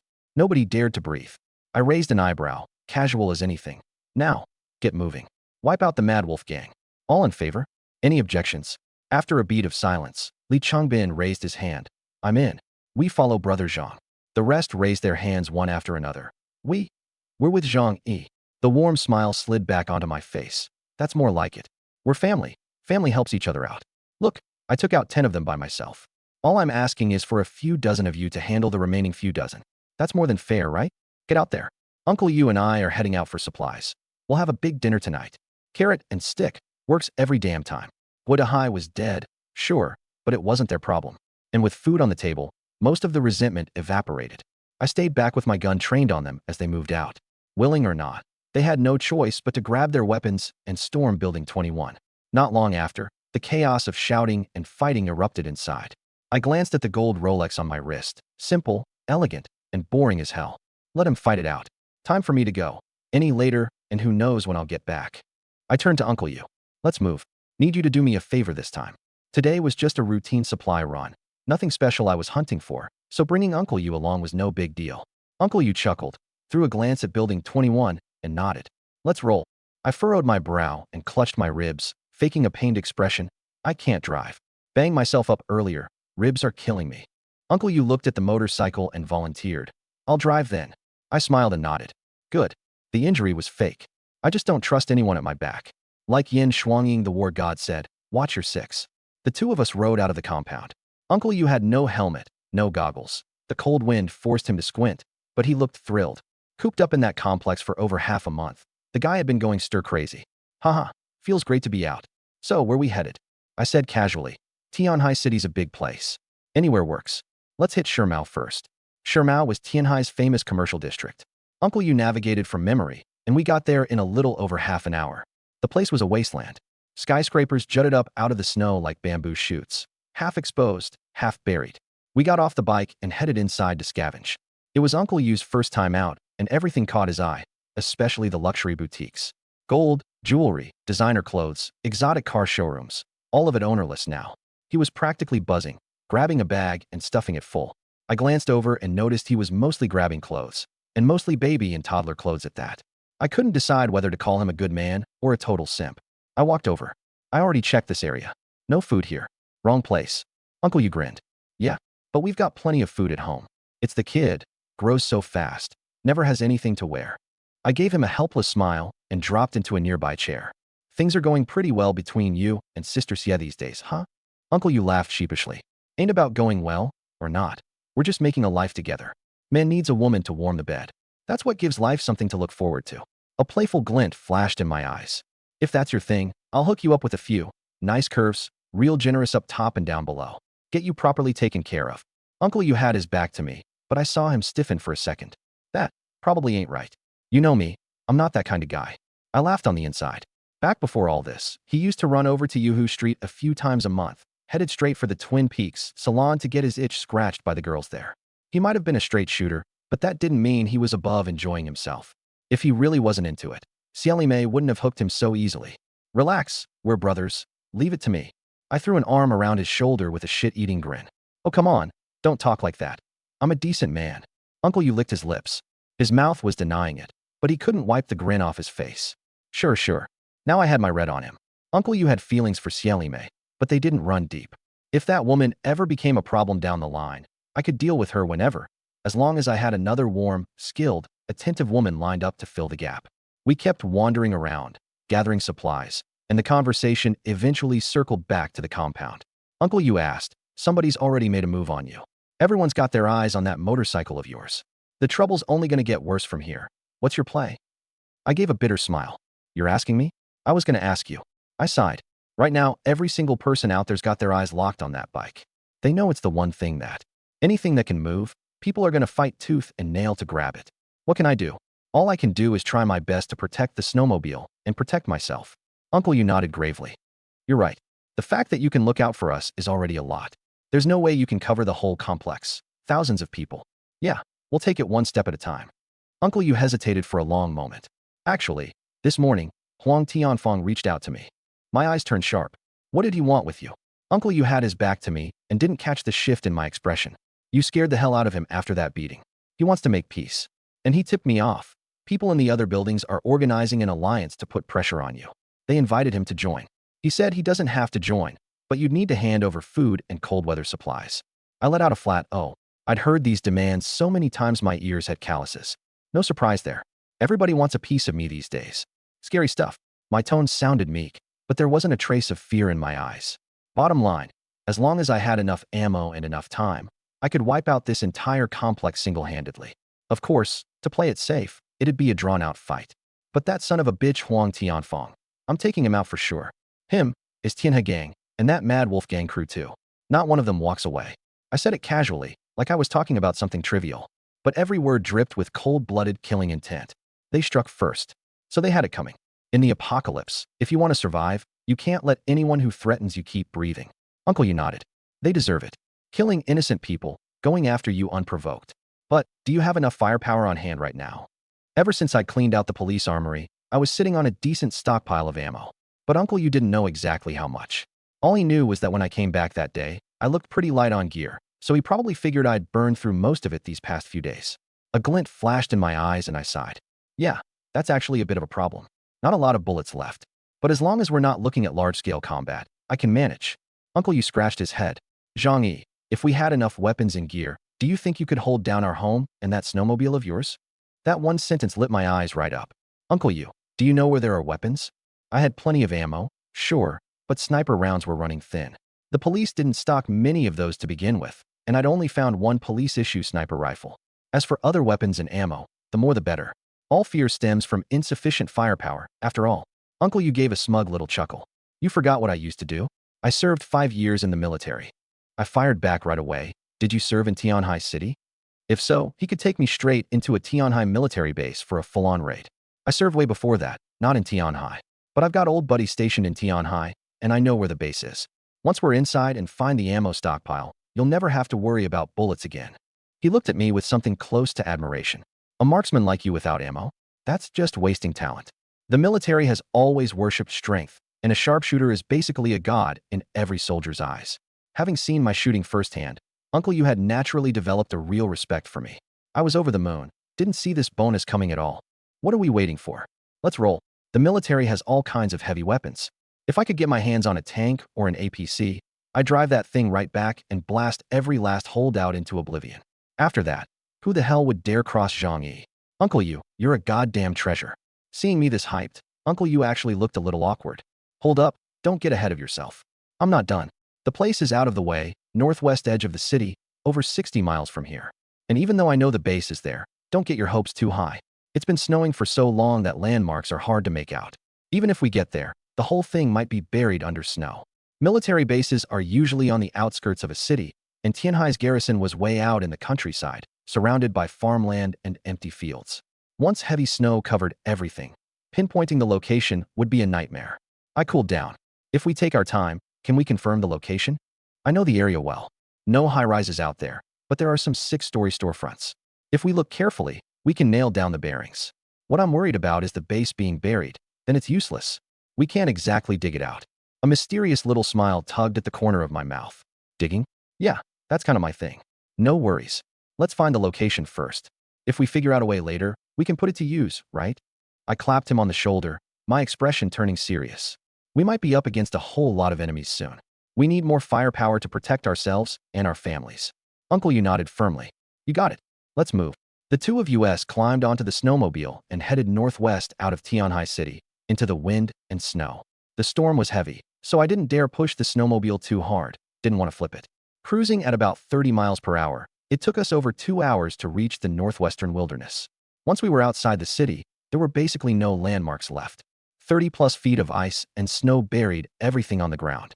Nothing but a vast sheet of white as far as the eye could see. Uncle Yu stopped the snowmobile and studied the surroundings carefully before pointing at a raised, white peak in the distance. Good thing the thing's still visible. We're close. About 3 more miles. I nodded, buzzing with anticipation. We reached the foot of the peak in no time. Scattered building tops poked out of the snow here and there. Uncle Yu said, it's somewhere around here. I need to nail down the exact location of the base. All right, let's search carefully. We parked the snowmobile on the roadside and got off to search. Military bases don't have many tall structures. The barracks are typically only 2 or 3 stories for quick assembly.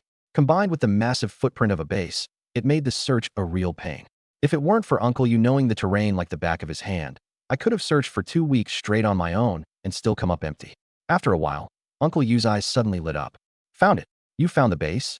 I whipped around to look, but he shook his head and pointed at the gold sign on top of a building. Found the bathhouse. I gave him the deadest of stares. Uncle Yu laughed sheepishly. Don't rush me. Now that I've found this place, I can pin down the base's location. Turns out the bathhouse was owned by one of his old army buddies. He came by once or twice a year, partly to catch up, partly to have some fun. Hidden Delight's bathhouse. Delights? Nice touch. I looked at the sign and couldn't help clapping. This owner was really something. I was a little curious. Setting up shop right outside a military base. Does he actually get any business? Uncle Yu laughed. That's where you're wrong. This location is exactly why business is good. Life on base is boring as hell. Most of these soldiers don't have girlfriends, and young guys have energy to burn. They need an outlet. Plus, they've got nowhere to spend their money on base. As soon as payday hits, they're looking for somewhere to blow it. And they're fit, they've got stamina, and they don't cause trouble. Bathhouses love soldiers. He explained it like an expert. Whenever he brought up his army days, his eyes lit up. I chuckled. And the higher-ups don't crack down on it. Officially? Against regulations. But the brass knows the men have needs. They just look the other way. He pointed at the sign. Anyway, when you see this place, you know the base is right around here. He turned to face north and stood in the wind for a while. Then suddenly he pointed. There. See that watchtower? I squinted and finally spotted a tiny black dot through the snow. Yeah, I see it. That's where the base is. I turned to him. But the base is huge. Knowing the general location doesn't help me find the armory. Years back when I came to visit my old buddy, I went inside the compound. I still remember roughly where the armory is. Let's go check it out. As long as I knew the approximate location, I could bring an excavator next time and dig it out. We got in the car and sped over. Before long, Uncle Yu pointed out the spot. It's around here somewhere. Damn it. We came too late. The whole place is buried under snow. Uncle Yu looked genuinely guilty. Sorry, Zhang-Yi. I dragged you out here for nothing. On the way over, he'd still been holding out hope. Maybe it hadn't been buried completely? But standing there now, he realized how naive that was. I stared at the snow for a long moment, committing to memory every landmark still visible. The watchtower, the officers' quarters, anything not fully buried. Then I smiled. Don't worry about it. You meant well. Maybe one day when the snow melts, we can come back, right? Uncle Yu nodded with an embarrassed smile. I clapped him on the shoulder. Come on, let's head back. It was getting late, and the drive back would take another 2 or 3 hours. We couldn't afford to waste time. Meanwhile, back at the apartment complex. Fall back. Move. Li Qingbin was retreating with a large group of neighbors from Building 21, Mad Wolf Gang territory. The assault had been a disaster. They'd lost more than a dozen men. Just as he'd feared, fighting on enemy turf was a huge disadvantage. They had the numbers, but the enemy was well prepared and had set traps. There was no upper hand to be had. Still, they'd taken out 5 or 6 of the enemy. Not a bad result. But it was freezing cold, and by the end, everyone was gasping for breath. Pushing the attack any further seemed reckless, so they pulled out. On the way back, Li Qingbin counted on his fingers, trying to guess how big a reward Zhang Yi would give him when he got back. He was practically glowing, but others had grim expressions, seething with resentment. I don't even know what the point of this attack was. We just lost a dozen guys for nothing. Same thing happened with the Tiana gang. We lost more than we killed. If we keep this up, we're all gonna be dead. All just to settle Zhang Yi's grudge. A minute ago, I almost got my head chopped off. Zhang Yi sends us in and then runs off with Uncle Yu. He and you are the best fighters, but they hide in the back and won't step up. These complaints came from a few middle-aged men, old and cunning. They did the least work and complained the most. And since the Mad Wolf gang had been especially brutal this time, with several people barely escaping with their lives, they couldn't hold their tongues. They had to blame Zhang Yi. Li Qingbin, walking up front, heard them and whipped around, furious. The hell are you saying? Watch your mouths. If it weren't for Zhang Yi bringing us food, God knows how many of us would have starved to death in this building. And now you want to run your mouth. His words didn't shut them up. A chubby guy in glasses sneered. Li Qingbin, you're about the same age as Zhang Yi. You calling him daddy now? Can't you see he treats us like cannon fodder? Cannon fodder. Those 2 words hit hard. The other neighbors' faces changed instantly. They'd fought the Tianhe gang and the Mad Wolf gang back-to-back these past few days, losing more than a dozen men. Thinking that they might end up the same way sent chills down everyone's spine. Li Qingbin jabbed a finger at him. Don't talk crap. The only reason we're eating right now is because of Zhang Yi. The fat guy, Luan Chong, let out a contemptuous snort. Sure, he brings us food. I was moved by it too, at first. He gritted his teeth. But then what? He starts forcing us to fight other gangs. He's pushing us straight into the fire. All we need to do is hold our own building. Why are we out there attacking other people? We keep ourselves safe. Zhang Yi goes out and finds food. That's the best arrangement. But no, he has to go stirring things up, pissing off other buildings. If we really push somebody past the breaking point and they come for us, then what? Then he dropped a bombshell. And another thing, I've been watching. The food he brings back, he never eats any of it himself. He's obviously stashing the good stuff for himself and feeding us junk food. There are tons of supermarkets and malls out there. He keeps telling us how hard it is to scavenge food. You really believe that? He's treating us like idiots. That struck a nerve with a lot of people. At first, they'd all figured they just had to hold Building 25, and Zhang Yi would bring back plenty of food to fill their bellies. Who would have thought he'd send them out to fight to the death? How cruel was that? They didn't want to die. Why should they die for him? A woman in the crowd lowered her head and spoke up. Zhang Yi is being kind of unfair. He doesn't need to just throw us out there to die, does he? Emotions are contagious, especially among people in the same boat. One by one, others started complaining. We're out here risking our lives every day, and all he does is go out and grab a few things. He's just riding around on a snowmobile. His contribution isn't any bigger than ours. Give me the snowmobile, and I could go find food too. It's not that hard. Luan Chang's right. He just wants to use us as cannon fodder, throwing our lives away. Li Qingbin's grip on his shovel started to tremble. Suddenly he roared. Enough. Stop talking. If Zhang Yi finds out, I'll kill every last one of you. Everyone's blood ran cold. Mouths snapped shut instantly. But Luan Chang sidled up to Li Qingbin with a sinister look on his face, lowering his voice. We all said this stuff. You planning to rat us out? Get Zhang Yi to slaughter every one of us. Every pair of eyes locked onto Li Qingbin. One wrong word, and he'd be silenced right then and there. A chill shot up Li Qingbin's spine. He swallowed hard. That's not what I meant. We're all neighbors here. If you guys die, you think I'll make it out alive? Relax, I'm not going to say a word. Only then did Luan Chang crack a smile. Now you're talking. We were just blowing off steam, that's all. The others chimed in with laughter. Yeah, no need to take it so seriously. Back in the day, we all bitched about our bosses and managers. Didn't stop us from showing up to work, did it? Everyone wore a smile. But something had shifted in their eyes. Too many people had died in the past few days. Everyone was scheming, plotting something in the back of their minds. Not long after, Uncle Yu and I made it back to the complex with 2 bags of junk food. After hearing how things had gone down, I put on a show of comforting everyone and publicly handed out 2 braised pork rice bowls to Zhang Lei and Li Qingbin as a reward. The other neighbors each got more than 2 servings of food as well. But something felt off this time. Nobody said anything, but there was a hint of resentment in the way they looked at me. I smirked inwardly. These neighbors were starting to suspect me. So what? I knew them inside and out. All bark, no bite. Back when Chen Jinghao showed up with a single handgun, they let him do whatever he wanted with them. Sure, they might not want to be my cannon fodder anymore, but the second I flashed a gun and a moldy piece of bread, they'd be right back on their knees licking my boots. A pack of pathetic worms. Not even worthy of being called human. Meanwhile, Uncle Yu was cheerfully handing the clothes he'd scavenged to Xiaoli Mei. Her eyes lit up as she took them, delighted. Every piece was designer. Uncle Yu didn't know brands, so he'd specifically asked me to help pick them out. Xiaoli Mei had never worn anything that expensive. Seeing brand new winter coats for herself and her kid, she couldn't help wrapping her arm around Uncle Yu's, cooing, Brother Yu, you're the best. The neighbors stared at those new down jackets, eyes green with envy. Luan Chang worked up the nerve to speak up. Zhang Yi, next time you head out, think you could grab some clothes for us too? Down jackets, ideally, or... His eyes fixed on my professional-grade cold weather gear, and he swallowed greedily. Something like what you've got on. You could probably find some, right? You could tell how good someone's clothes were by whether they were shivering outside. Every time they saw me looking cool and unbothered, they knew exactly what was up. The whole group stared at me with pleading eyes. Zhang Yi, if Uncle you could find them, you can grab some for us next time too, right? I frowned, sneering on the inside. Give an inch, they take a mile. Just being able to eat their fill was already something plenty of people would kill for. And now they wanted nice clothes too? I nodded with a warm smile. Sure, I'll keep an eye out next time. But my car's small, can't fit much. How about this? This run, we skip the food and go looking for clothes instead. Everyone protested immediately. No way. We've still got clothes. We won't freeze to death. But going hungry? That's unbearable. I nodded slowly. Food it is, then. Next time I get the chance, I promise I'll bring back some warm clothes for you, so you'll never feel cold again. I flashed them a brilliant smile.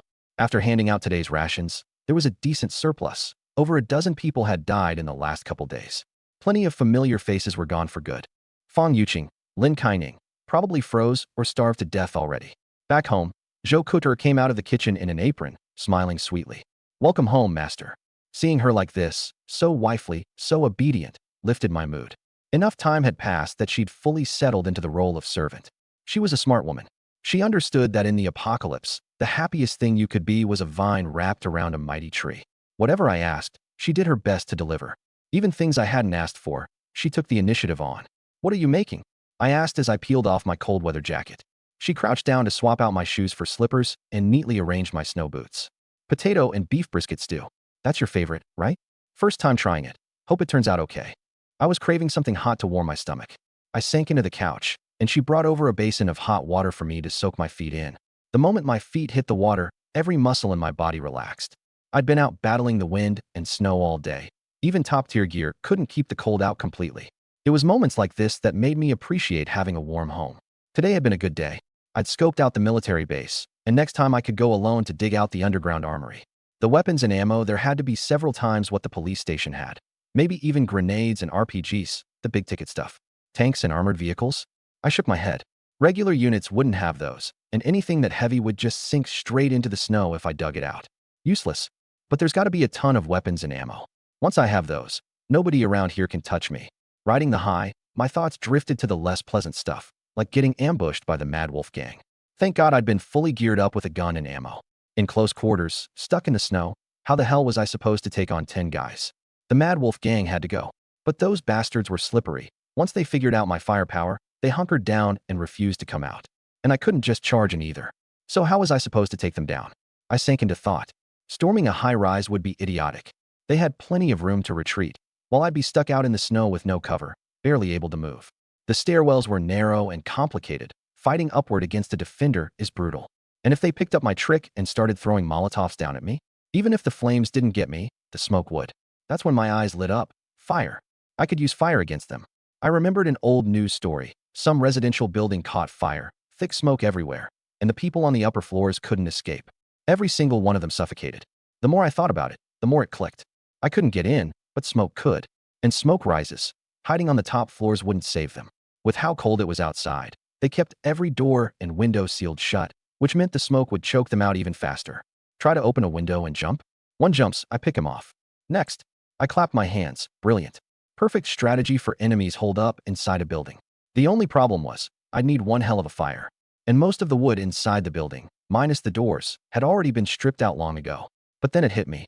Easy fix. There are plenty of trees outside. I'll chop down more over the next few days. Better yet, these trees are damp, so they won't burn cleanly. The smoke will be even thicker. Splash on some gasoline, and it's game over. Once I worked that out, I felt a whole lot better. Zhou Kuer brought dinner to the table. I took a bite and grinned. "Your cooking's getting better." Her face lit up. "Really? If you like it, I'll cook for you every day." I smiled and nodded. While we ate, she sat across from me, but my mind was still turning over how to deal with those troublesome neighbors in the complex. I had a rough plan. Hold off on any large-scale confrontation for now. Even if things got physical, I'd wait until I'd chopped enough firewood and dug up a serious stash of weapons from the military base. By then, I'd be 100% sure I could wipe out every last one of those restless bastards in one go. Mid-meal, Zhou Kuter suddenly spoke up. "A lot of people in our building have died these past couple of days." My train of thought broke. I glanced at her, keeping my tone flat. "Yeah? And I think they're starting to resent you. You should be careful." Her eyes were full of concern. Women are sensitive. She'd picked up on every little shift in the neighbors' attitudes today. I smiled gently and reached out to cup her cheek. "Relax.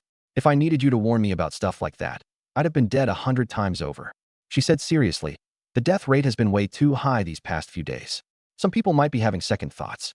I'm worried they'll team up with another building to come after you." I nodded, but my expression was dismissive. "Doesn't matter. Let them turn on me if they want. I never trusted a single one of them from day one. Sooner or later, I'm gonna kill them all anyway. Bastards flipping on me. Nothing new." Zhou Kuer covered her mouth in surprise, then deflated a little. "Here I am worried sick about you, and it's all for nothing. You're way more ruthless than they are."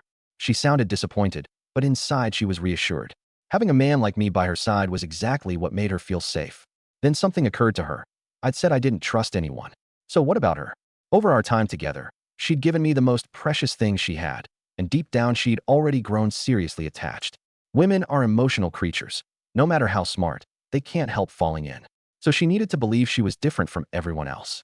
Zhang Yi, so do you trust me? She looked at me, her eyes carrying a trace of hope, almost pleading. In an era this cold and heartless, even she was hungry for a little warmth. I met her gaze without hesitation. Kur, you're the only person in this world I trust. Her eyes lit up like there were stars in them, and her cheeks flushed instantly. You're just saying that to make me happy, aren't you? I shook my head. Of course not. You're one of a kind. No one else could ever take your place. My eyes were as steady as if I meant every word. Her eyes got a little misty. She started to believe it, and she was deeply moved. I smiled tenderly and put a piece of braised beef on her plate. Here, eat up. Watching that blissful look on her face, I sighed inwardly. Turns out women are so easy to handle. Just don't flinch when you're lying. I do like Jokur, but the only person I truly love is myself. Still, I have to make her believe I love her. In this world, the best way to control someone is through emotion. It's just like working a corporate job. Doesn't the boss always play the feelings card, calling employees family? Then when it's time to fire you, they flip faster than a page in a book. Only when she's completely devoted will my back be covered. After dinner, I got ready to shower. She stood up, cheeks pink. Do you want me to wash your back? I looked at her. There was a little more affection in her eyes than usual. I nodded. Sure. It really is a hassle doing it alone. At that same moment, over in Building 25, the neighbors were huddled up at home, eating the food I'd handed out. They hadn't showered in almost a month. They were itching all over, and some had even broken out in rashes. But there was no getting around it. Hot water had to be rationed for drinking. Who'd dare take a shower? Get sick after washing up, and you were as good as dead. Jiang Lei and Li Chongbin were roommates. They'd been tight since college, joined the same company after graduation, brothers to the core. Tonight they were in decent spirits, because I'd given each of them a whole box of braised pork over rice. The food had been pulled off supermarket shelves and was frozen solid. They had to stuff the boxes inside their down jackets for half an hour or so before they could even bite into it. The apartment was pitch black, and the two of them were wrapped up in thick wool blankets and comforters, just their heads poking out.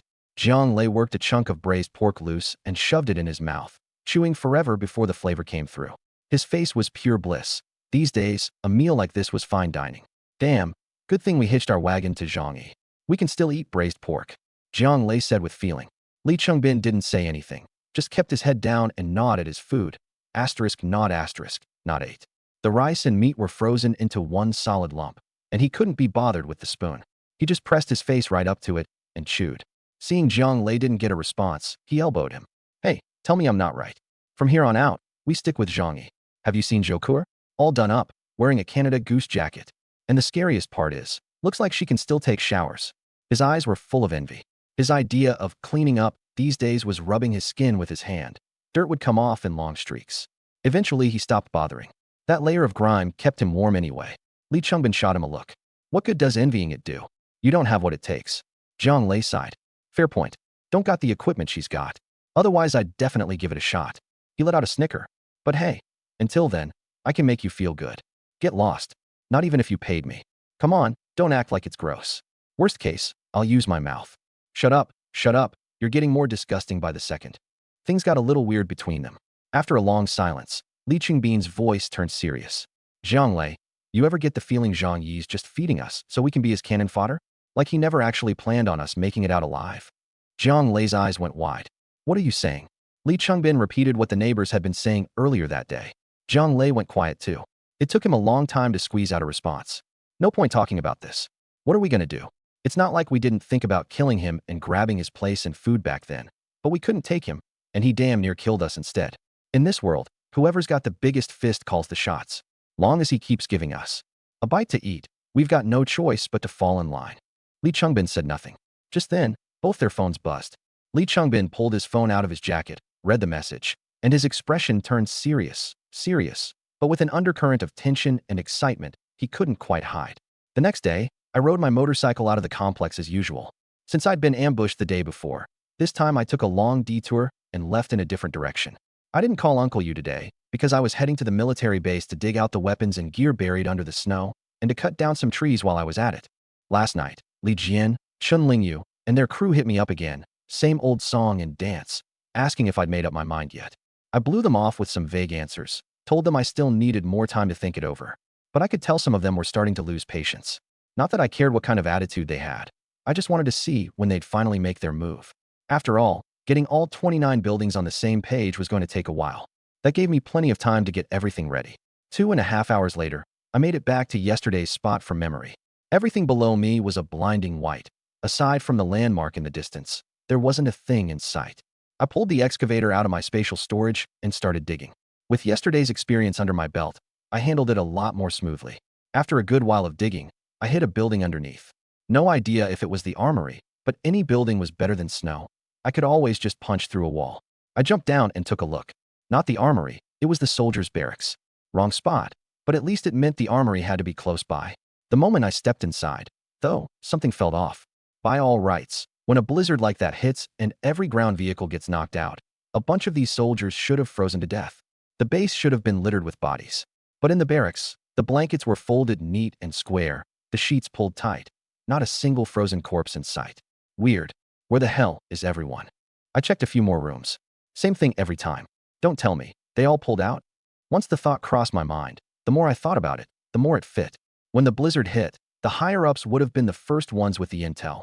They'd have known right away the apocalypse was unavoidable. They'd be heading for a bunker, and these soldiers would have been pulled to protect them and haul supplies. That thought hit me like a bucket of ice water, combined with those empty warehouses I'd seen before. The truth was, a small group of government elites had probably completed their evacuation the very night the blizzard hit.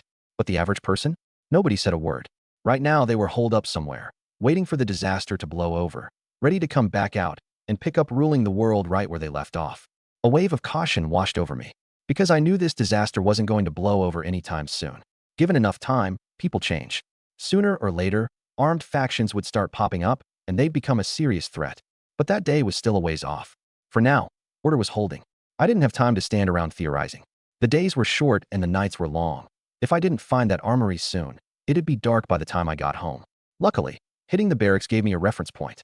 I climbed back up to the surface, took another look at my surroundings, and thought back to the directions Uncle You had given me yesterday. Fired the excavator back up, and before long, I found the armory. The armory was sealed up tight, mostly buried under the snow, so I couldn't get a full look at it. Felt like a solid concrete box. A heavy silver padlock hung on the steel door. I pulled out a crowbar and put everything I had into it, but the lock wouldn't budge. Figures a military armory would be tough to crack, and I can't exactly shoot it open. I stood there with my hands on my hips, thinking it over, when it hit me. I drove here in a freaking excavator. I hopped back in and just rammed the lock straight off the door.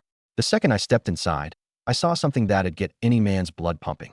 It wasn't quite what I'd pictured, though. No mountains of ammo crates. The armory was lined with steel racks along the walls, each one loaded with row after row of blued steel rifles. Rifles as far as the eye could see. On the racks, there were also some heavy-looking gray-green metal cases. Camo uniforms and helmets hung on the walls, with cans of camo spray paint lined up underneath. I took a deep breath and started by stashing every last rifle into my spatial storage. Honestly, I already had more guns than I'd ever use. Unless I was going to put together some kind of end-of-days squad, these were never going to see daylight again. But better to have them and not need them, right? What I really wanted was ammo, grenades, maybe even an RPG. I carefully cracked open each of the metal cases. Sure enough, ammunition of every caliber. Thanks to my time at the shooting club, I knew my way around matching rounds to weapons. This armory had over 2,000 rounds of pistol ammo, more than 5,000 rounds for various rifles, and about 300 sniper rounds.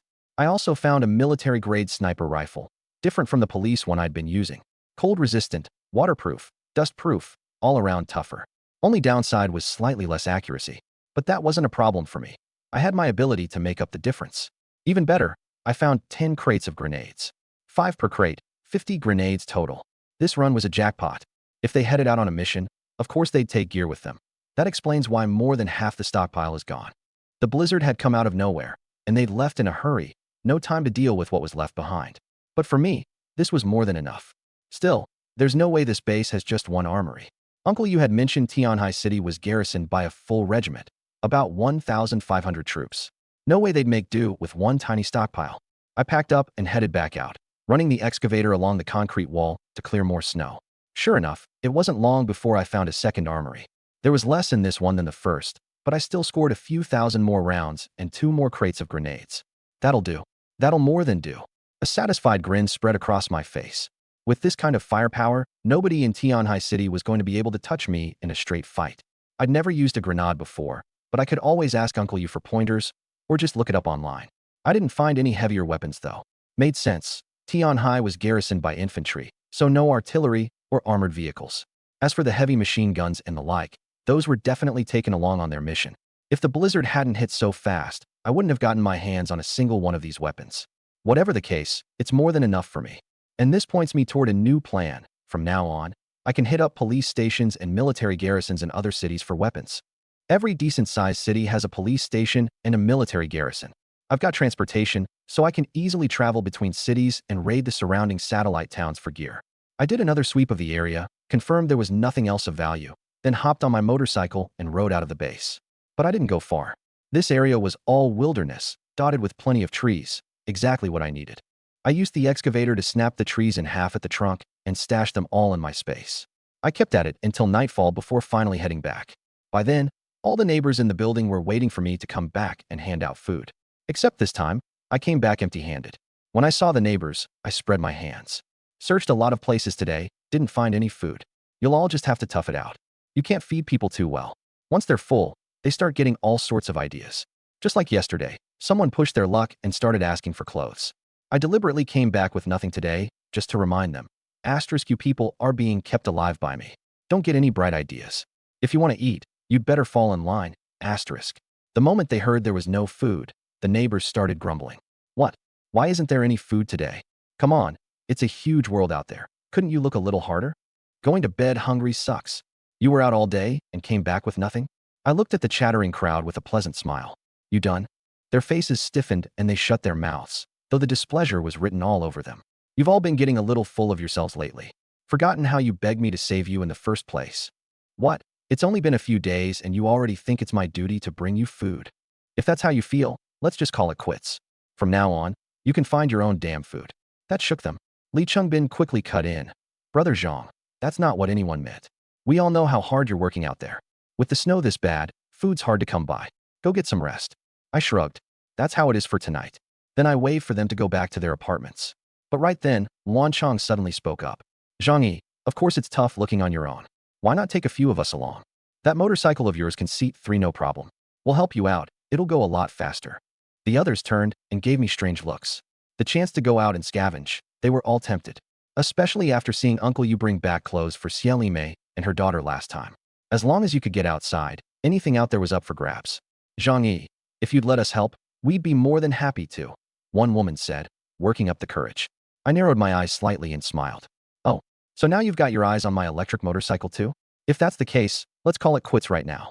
I'm done looking out for any of you. Luan Chang started to explain in a panic, but I wasn't in the mood to waste any more words. I pulled out my pistol. Click. I flicked the safety off with practiced ease. Every face in the room went white, and they scrambled backward. Zhang Yi, don't do anything crazy. We were just talking it over. We didn't mean anything by it. Yeah. If you're not into it, forget it, okay? Honestly, we're really grateful you've been getting food for us. We just didn't want to see you wear yourself out. Please don't get the wrong idea. I let out a cold laugh. From here on out, keep that kind of divisive talk to yourselves. Looks like I've been feeding you all a little too well lately. With that, I raised the gun and, bang, dropped Luan Chang on the spot. Nobody saw it coming. One wrong word, and I just opened fire. They'd assumed I'd try to reason with them, and then they'd gang up and out-talk me until I had no choice but to give in. But they forgot. The relationship between them and me was never a level playing field. Dialogue requires leverage. The place erupted in screams. Terrified, the neighbors ran for their lives. But the hallway was narrow, and with everyone shoving to get out, a whole cluster of them went down. If I don't kill a few of you, you people are never going to understand where you stand. My eyes were ice cold. I fired several more rounds, taking out 4 more people, then finally lowered the gun and watched them scurry away like whipped dogs. The only ones left were Uncle Yu and Xieli Mei. Uncle Yu was on my side. Xieli Mei was the same as always, hiding behind me with her head in the sand. Uncle Yu said to me, "They've just gotten too comfortable. Forgotten who they are. If these people weren't still useful to me as cannon fodder, I'd have wiped them out already." But outwardly, I shrugged and put on a magnanimous act. It's fine. I'm a kind person by nature. I forgive them. Now that I was well armed, I was operating with a lot fewer inhibitions. Xieli Mei clutched Uncle Yu's arm and looked at me with a hint of fear in her eyes. Kind. Heh. Yeah, sure. Keep telling yourself that. Come on, let's head back. I hefted the gun and walked off with an I don't give a damn swagger. I knew perfectly well these people had a short shelf life as cannon fodder. Even if they got lucky and survived the fighting ahead, I'd clean out most, if not all, of them myself. So whether they lived or died meant nothing to me. Besides, I knew that no matter how many I killed, they'd still come crawling back begging me for food. Sure enough, the residents of Building 25 were scared out of their wits. They fled back to their apartments and slammed their doors shut. In that moment, they were probably remembering the terror of living under Chun Jinghao's thumb, hiding in their homes every day, never knowing when death might come knocking. These homeowners set up a new private group chat, cutting out me, Zhou Kuer, Uncle Yu, and Xieli Mei. Since the Ice Age apocalypse hit, a single building could easily spawn dozens of group chats. A perfect illustration of just how little people trusted each other anymore. What do? Zhang Yi's pissed. He's going to kill us. We don't even have guns. How are we supposed to fight him? He won't listen to reason at all. We were just talking, and he pulled a gun out of nowhere. What's really scary is, he's killed so many people these past few days. How much ammo does he actually have? Why would some ordinary guy have that much ammunition, plus a sniper rifle? I told you before, Zhang Yi is a total urban warrior king, or maybe a retired special forces operator. And you guys still don't believe me. Who cares what his background is? We should have stopped having any illusions about him a long time ago. He's a selfish bastard. Everything he does comes at a cost to us. Exactly. He just wants us to be cannon fodder, charging into battle for him. The group chat lit up with a full-on roast session, and Zhou Kuer and Uncle Yu got dragged through the mud right along with me. When they couldn't beat me in person, they cowered before me like ants. But online, every single one of them turned into a warrior god. After they'd cursed themselves hoarse and vented their frustration, everyone felt a whole lot better. But then a new problem hit them. Sure, Zhang Yi's selfish, and he only gives us food when he wants something. But what happens when he stops giving us food? What are we going to eat then? That one sentence plunged the group chat into a long silence. Holed up in their own apartments, the residents' faces went pale as panic spread like wildfire. They remembered what life was like before I started bringing them food, when they'd eaten everything remotely edible in their homes, then started boiling shredded leather belts and leather jackets. The worst off among them had gotten so desperate they'd literally eaten dog crap. The one thing humans can't handle is going from hope back to despair. If you've never seen the light, you don't fear the dark. But now that they'd had a few days of full stomachs, there was no way they were willing to go back to how things were. Finally, someone spoke up. You know what? If you really think about it, Zhang Yi's not such a bad guy. Those people he killed, they all had it coming. Once one person broke the ice, the rest jumped right on the bandwagon. Especially with empty stomachs. It was that much easier to remember how good the food I'd brought them had been. Were we being way too hard on Zhang Yi? The guy went out alone in a blizzard to find food, and not just for himself, but enough for dozens of people. That's no small thing. So he didn't find any today? We can tough it out. Nobody's gonna starve to death. Those guys who got killed were straight up asking for it. Talk about poking the bear. Seriously, who the hell do you think you are, trying to steal his snowmobile? You deserve to die. Oh, and that Luan Chong, what a piece of work. He used to walk his dog off leash, and it nearly bit me. Really? Then he really deserved it. And he dragged the rest of us down with him before he went. Enough about that. We have to convince Zhang Yi to go looking for food for us again. It's the only way we survive.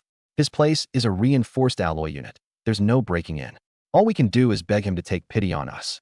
Just like I predicted. These neighbors of mine. Treat them nice, and they'll walk all over you.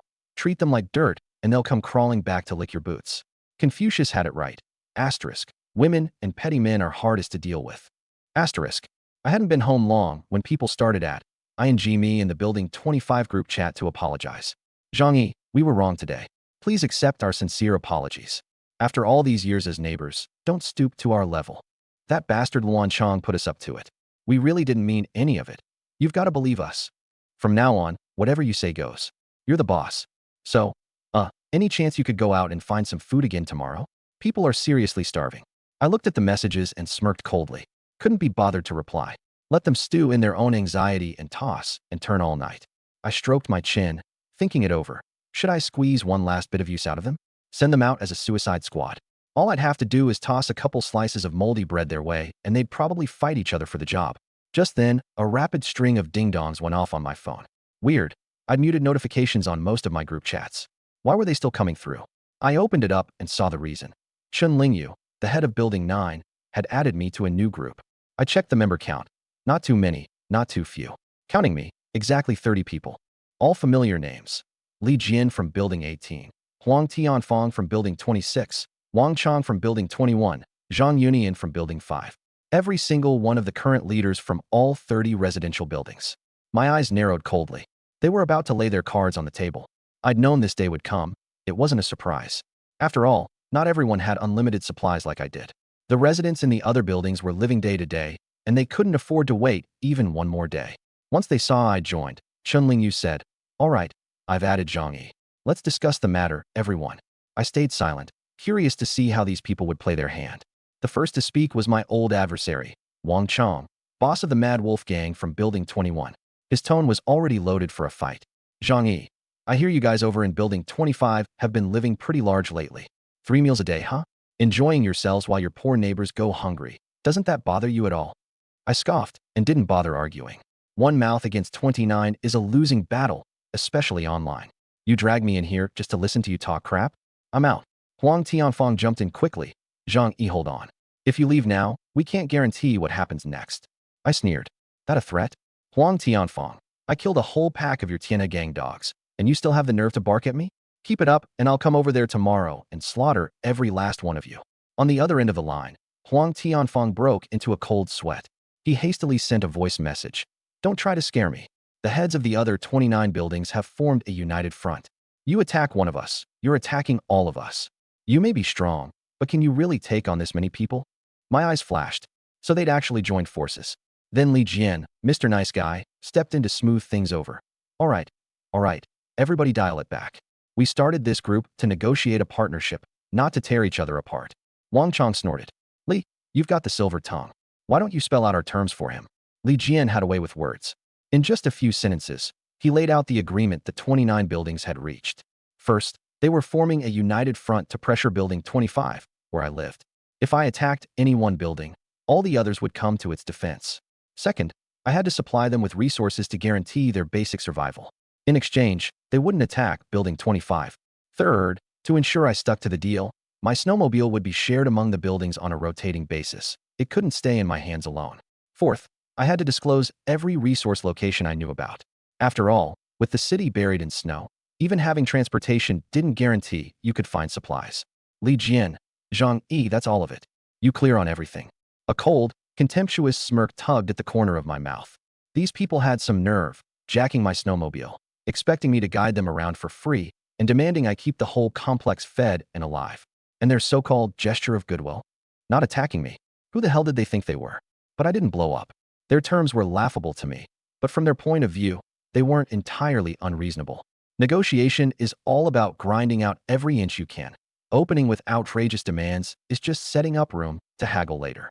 Still, I could laugh at them all I wanted, because their whole play was built on a serious miscalculation of Building 25's firepower. They figured that if they banded together, wiping out everyone in Building 25 would be a walk in the park. What they didn't know was that I was already sitting on a stockpile of weapons and ammo. If this actually turned into a fight, we wouldn't even be playing the same sport. Numbers don't guarantee a win. A single Trisolaran droplet took out Earth's entire space fleet. I stayed quiet, silently sneering at these idiots. I couldn't wait to see the look on their faces when they finally got a taste of what I could really do. I stroked my chin and muttered to myself, should I just wipe them all out right now? Take out those piece of shit neighbors in Building 25 while I'm at it. I had the firepower. I had ways to deal with people holed up inside buildings. Taking out the whole complex probably wouldn't be that hard. And once those Building 25 neighbors outlived their usefulness, I could clean them up in the same sweep. But then I thought again, no? Too many holes in that plan. Even if I was going to wipe them out, I'd need to do it building by building. If they all went kamikaze on me at once, over 1,000 people, hell, their corpses alone could bury me. Sure, they were spineless as rats, but you never know. My life was worth a hell of a lot more than theirs. I couldn't afford to gamble like that. I needed a safer play. While I was mulling it over, the building reps in the group chat got antsy at my radio silence. They figured they had me dead to rights, that I had no choice but to fold. In their eyes, no one in Yuelu complex could possibly stand up to 1,000+ people. If someone could, it'd be the stuff of legend. Wang Chong was the first to push. Cack out your tongue? Answer up. You're agreeing to this whether you like it or not. Don't make us come at you. Chun Lingyu chimed in. Zhang Yi, everyone just wants to live. I know this doesn't sit right with you, but when you're under someone else's roof, you gotta play it smart. Li Jian, Mr. Zhang, think it over carefully. We don't want to throw down either, we just want to survive. If you cooperate, the whole complex's resources can get flowing again. Hell, we might even rebuild some semblance of civilization. The others piled on too, some playing bad cop, some playing good cop, but the message boiled down to the same thing. Zhang Yi, you agree, or you die. I scanned the names in the chat, and an idea suddenly popped into my head. Cut off the head, and the body falls. If I could take out all 29 building reps, the rest would descend into chaos. They'd tear each other apart, and I wouldn't have to lift a finger to see half of them dead. So I slowly typed back, I still need to think this over. You guys had all this time to work it out. Give me a minute too. And a group chat's too messy, too many voices. How about in a few days, the reps from each building sit down together for a real talk? Wang Chong shot back with a cold laugh. Oh yeah? Trying to get us all in one place so you can take us out in one shot? If you want to talk, come to building 21. I smiled. Everyone still breathing at this point was sharp as a tack. I stayed cool and replied flatly, send your reps over. But it happens at building 25. Wang Chong cracked up. Says who? You think we're stupid? Huang Tianfang sneered. Don't try to play us. We're not idiots. I scoffed. You won't even send a few reps and you want to negotiate? You love picking fights so much. Fine, forget the talk. Let's just throw down. Both sides dug in, neither willing to give an inch.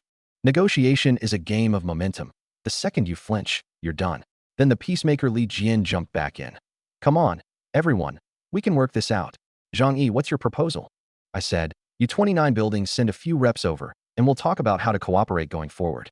I'm not unreasonable, but you've all got your eyes on my supplies and my snowmobile. How am I supposed to walk onto your turf? The offer's on the table. Take it or leave it. I'm sure you've all done your homework on me. Not gonna lie, I saw this cold snap coming a long time ago. My place is built like a bunker. You can't crack it. You want a war of attrition? Bring it on. Let's see who outlasts who. I watched the screen. Really, I was probing them. I wanted to see if anyone in the complex had the means to break into my place. Low odds, but with a big fight coming, I couldn't leave anything to chance. Turns out, math doesn't lie.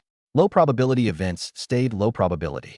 The chat went quiet for a while, everyone visibly deflating. Chen Jinghao had already been taken out by me. Huang Tianfang had brought guys to blow my door and got jack squat. These people were just regular civilians. There was no way they were getting their hands on building demolition explosives. If I turtled up, there was nothing they could do. After a moment, one of the reps spoke up. Sure, you can hole up, but there are a lot of people in your unit. Can you protect all of them? I rolled my eyes. What am I, a saint? This was them scraping the bottom of the barrel, resorting to guilt trips. Times like these, obviously I'm looking out for myself first. Save it. Chun Lingyu got flustered. Your house may be tough, but food runs out eventually. You gonna stay locked in forever? Playing ostrich isn't going to solve anything. I couldn't hold back my grin. Then let's find out. Let's see who lasts longer. Trying to outlast me on supplies? I've got a saying, I don't care how much stuff other people have stockpiled, because I've always got more. Those building reps didn't see this coming. I'd been out scavenging every day for weeks, so they naturally assumed I had to keep going out to survive. But now I was throwing my hands up. You want to fight? Come on. I'll curl up in my steel shell, and let's see what you can do about it.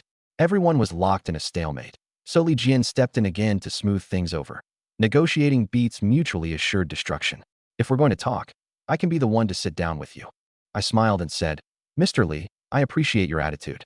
Back at the company, I always thought you were the most reasonable one in the room. I'm comfortable talking with you. Not like some of these assholes who love to stab people in the back. I made a point of calling him Mr. Li. 1.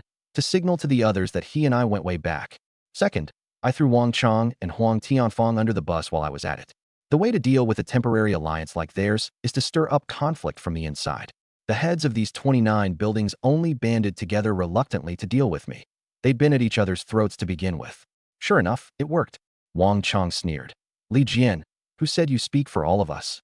Huang Tianfang chimed in coldly. No way you're going in there alone. Chen Lingyu. Then I'm coming too. Every one of them was terrified someone else would cut a private deal with me first. Their formation crumbled, and they all demanded a seat at the table. Once a few of them jumped in, the rest couldn't sit still either. A flicker of murderous intent crossed my eyes. I wasn't afraid they'd come. I was afraid they wouldn't. Fine. Tomorrow afternoon, 2:30 p.m., Building 25. Miss it, and you're out. I dropped that line and left the group before they could haggle. If this worked, I could wipe out all 29 building bosses in one shot tomorrow. Sure, it had earned me the collective hatred of their crews, but with the heads cut off, they'd fall into chaos and never regroup. I could pick them off one by one. Same principle as always. My confidence came from overwhelming firepower and an impenetrable fortress. Solid offense, solid defense. I had nothing to fear from anyone. The foot-soaked water had gone cold. I looked down at Jokur. Dry them off. She nodded, dried my feet, took the basin to the bathroom to empty it, then came back to give me a massage. I looked at this beautiful lady doctor and suddenly held out my hand. Don't use your phone the next few days. I'll hold on to it. With a big fight looming, I had to cover all my bases and eliminate every possible risk. Zhou Kuer paused for a moment, then handed me the phone and asked softly, "Are you about to get into it with them?" "Maybe. This time there are more of them than I've ever dealt with before." "Okay, I understand." She nodded and kept massaging, no more questions. After all this time, she had me figured out. When I was in a good mood, we could talk about anything. When I got serious, she kept quiet.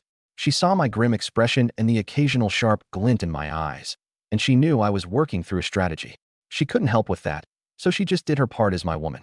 She moved around behind me, placed her snow-white hands on my shoulders, and kneaded with just the right pressure. She'd been learning some new massage techniques lately, and now she was trying them out on my head. Wow, this is... My mind was drifting. I hadn't expected her massage skills to be this good. Her fingers pressed into my scalp, and every nerve seemed to hum in response. "Feels great," I couldn't help saying. She blushed. "Glad you like it. I just learned it." I sank back into the couch, completely relaxed, and, oddly, my head started to clear. I closed my eyes and thought it through. If all 29 building leaders showed up tomorrow, I wouldn't hesitate. I'd take them all out in one sweep. The rest would descend into chaos, and I'd mop them up one by one. But they weren't all idiots. Some might hang back and see how things played out. If I made a move then, I'd just be tipping my hand and creating trouble for myself. So what then? After mulling it over, I made up my mind. If fewer than half showed, I'd play along, hide my strength, let them lower their guard. Then I'd find a way to stir up infighting among them, weaken their forces, and wait for the right moment to clean house. Tom was on my side.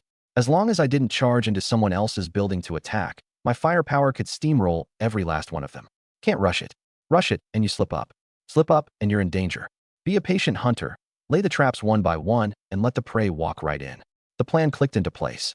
Zhou Kuer's new massage technique probably deserved some credit for that. For tomorrow's negotiation, I still needed to line up some muscle to hold down the room. The first person who came to mind was Uncle Yu. I picked up the phone and gave him the quick version of tomorrow's plan. He answered immediately. "Just say the word. I'm with you all the way." The steady stream of small favors I'd been showing him lately, plus the marksmanship I'd put on display in a few firefights, had won him over completely. He was in my corner for good now. One word from me, and he wouldn't hesitate. I told him, nothing too complicated. The meeting's on our turf tomorrow, and all 29 other buildings will send reps. I need people to keep order. He nodded. Easy. Pat everyone down at the door. They leave their hardware outside. Exactly. I'll handle the neighbors. Done. Set in stone.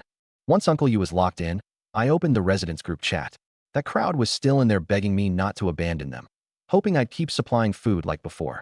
I wasn't in the mood for a long conversation, so I just fired off. Tomorrow the other 29 buildings are sending people to strong-arm me into handing over supplies to them.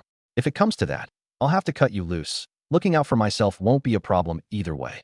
But if you fall in line, stand watch tomorrow like good little soldiers, there might still be a way out for you.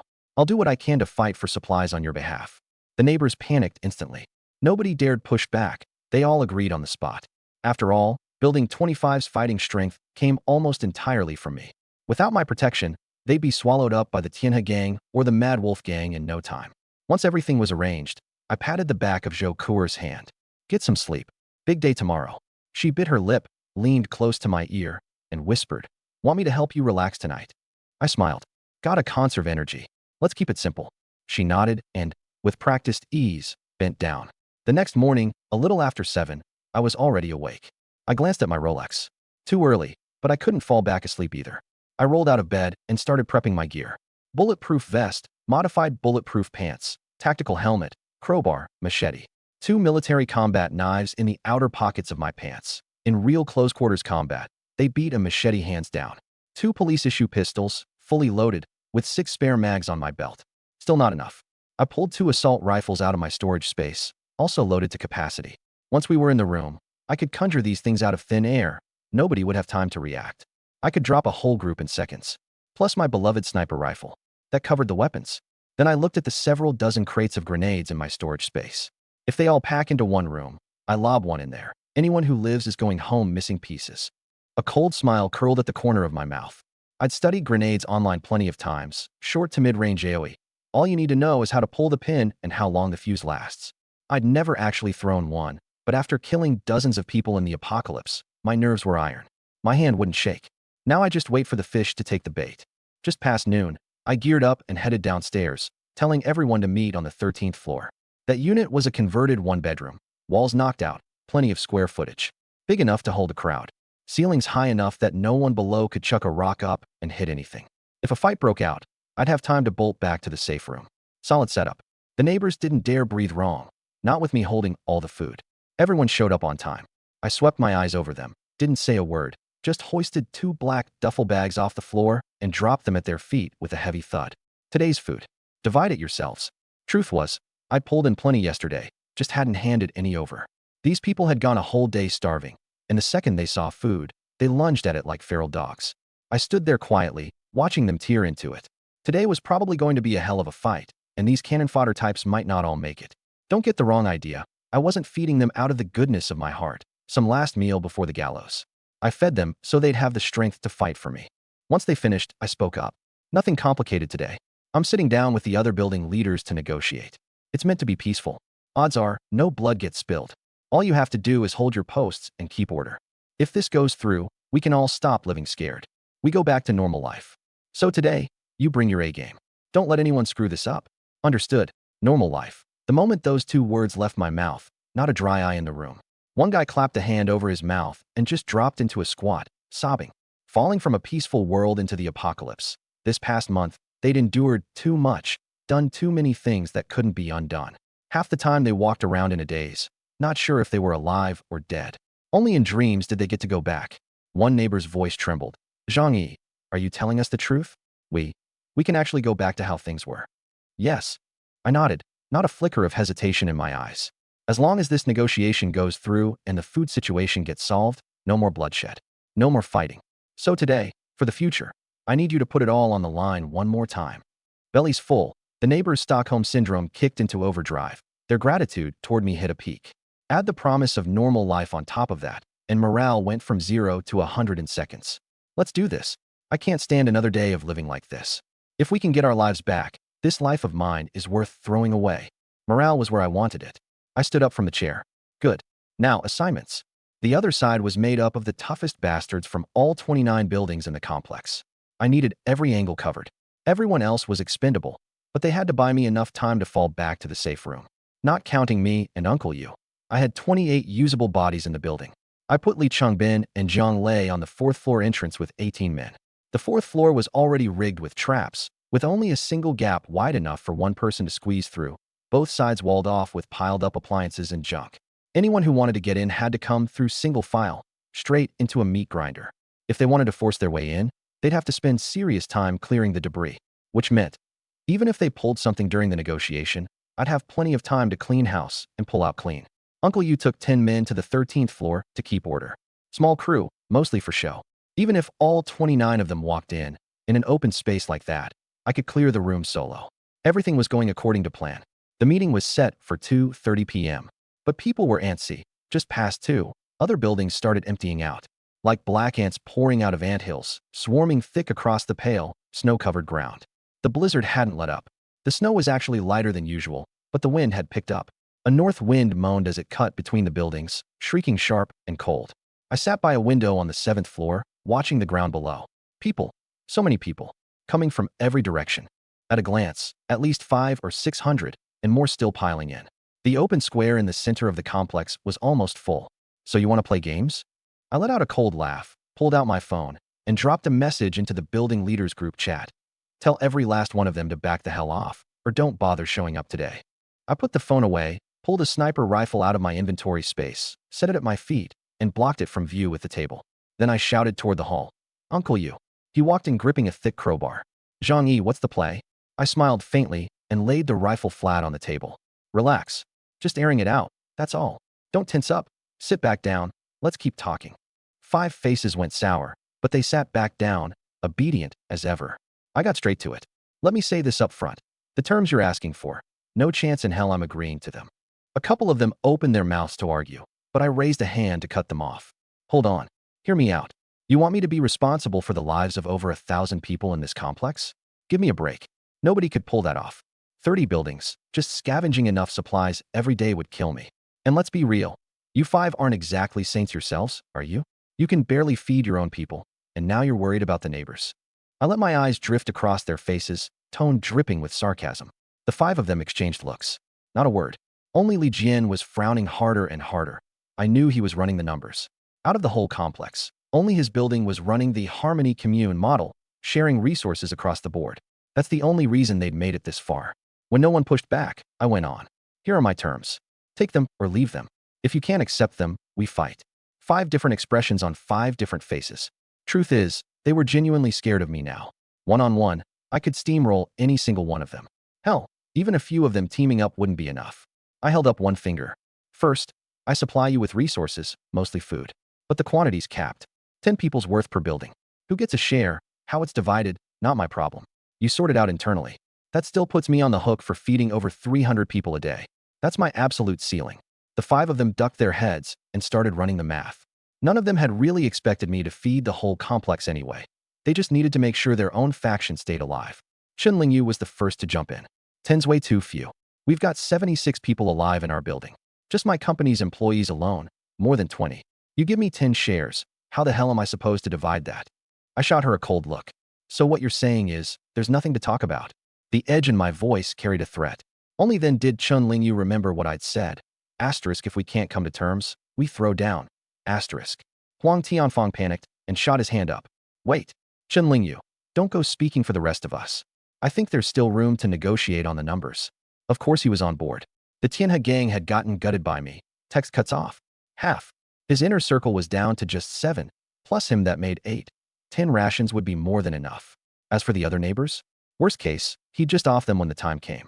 Wang Chong was also weighing his options. He had 16 people under him. 10 rations wasn't enough, but it wasn't unworkable either. He could always trim the fat by 6. Wang Chong spoke up deliberately. 10 rations is a little light. It's going to be hard for us to explain to the other buildings. Angling for more. I kept my face blank. 300 mouths fed a day, and you're calling that light?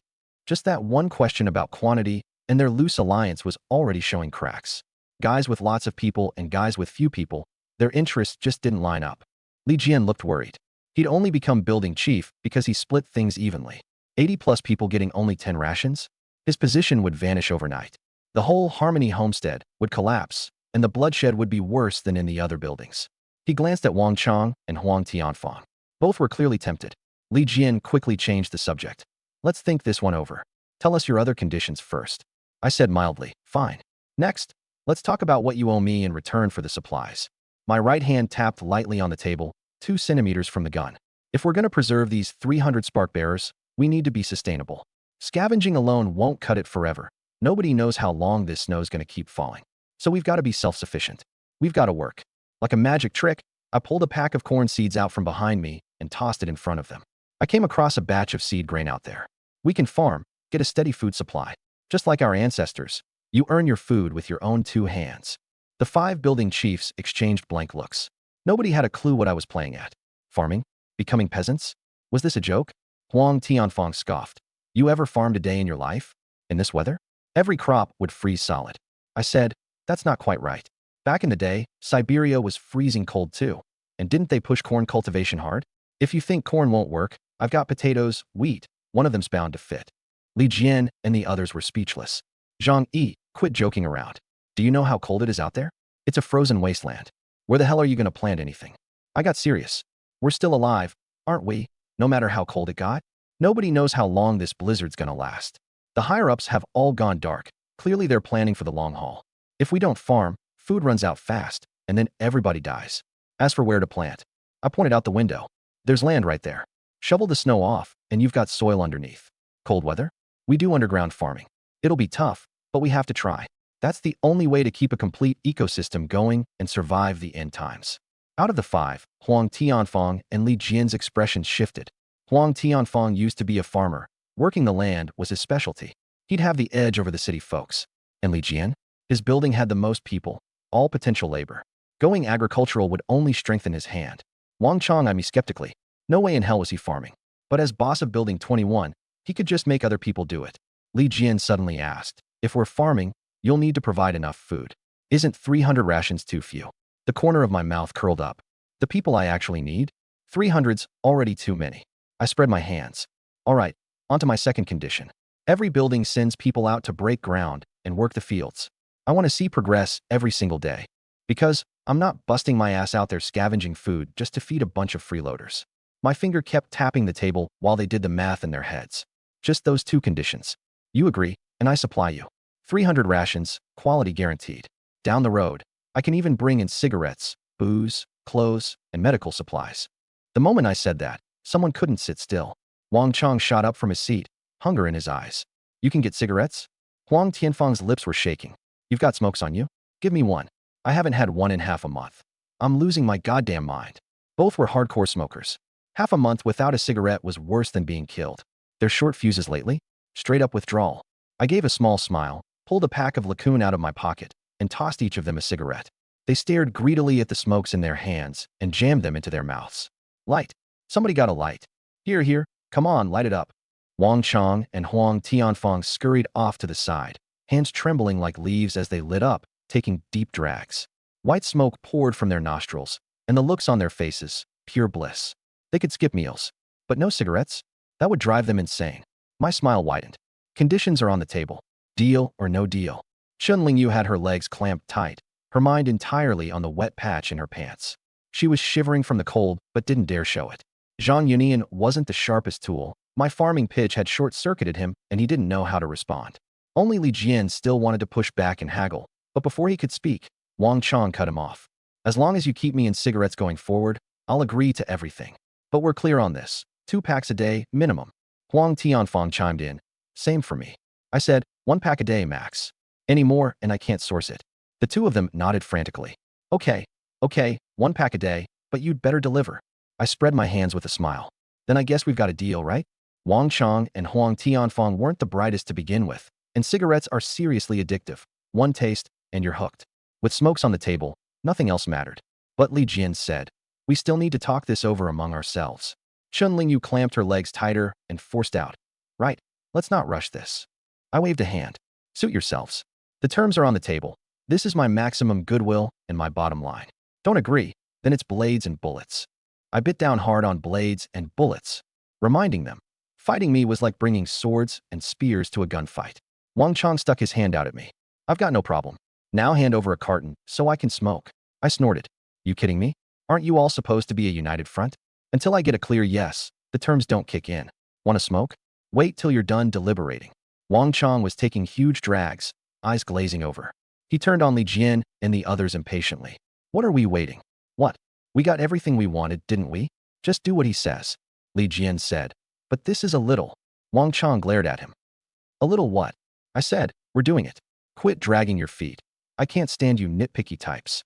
Huang Tianfeng blew a smoke ring. I say we call it good. Zhang Yi's cutting us some slack here. Least we can do is cut him some too, right? Li Jian's face went stone cold. Inwardly, he was cursing these 2 idiot teammates to hell and back. Picking a fight in front of the enemy? Seriously? Chun Lingyu had wet herself, and most of her brain power was focused somewhere between her legs. Negotiating was the last thing on her mind. Li Jian had no choice but to bite the bullet. These terms are pretty harsh. We can't decide on our own. The other buildings won't go for it either.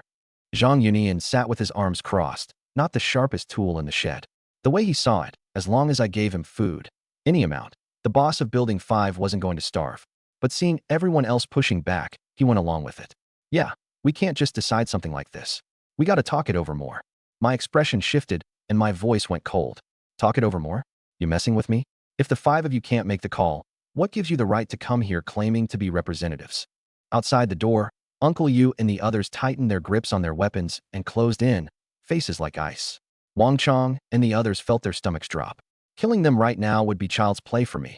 I had a gun, and they were empty-handed. Wang Chang quickly waved his hands. Hold on, hold on. Who said we can't make the call? He shot a nasty look at Li Jian and Zhang Yunian. Didn't we agree the 5 of us have the final say? You think the other buildings are going to push back? I say Zhang Yi's terms are fine. We accept. Wang Chang, barely past 20, didn't know the first thing about negotiating.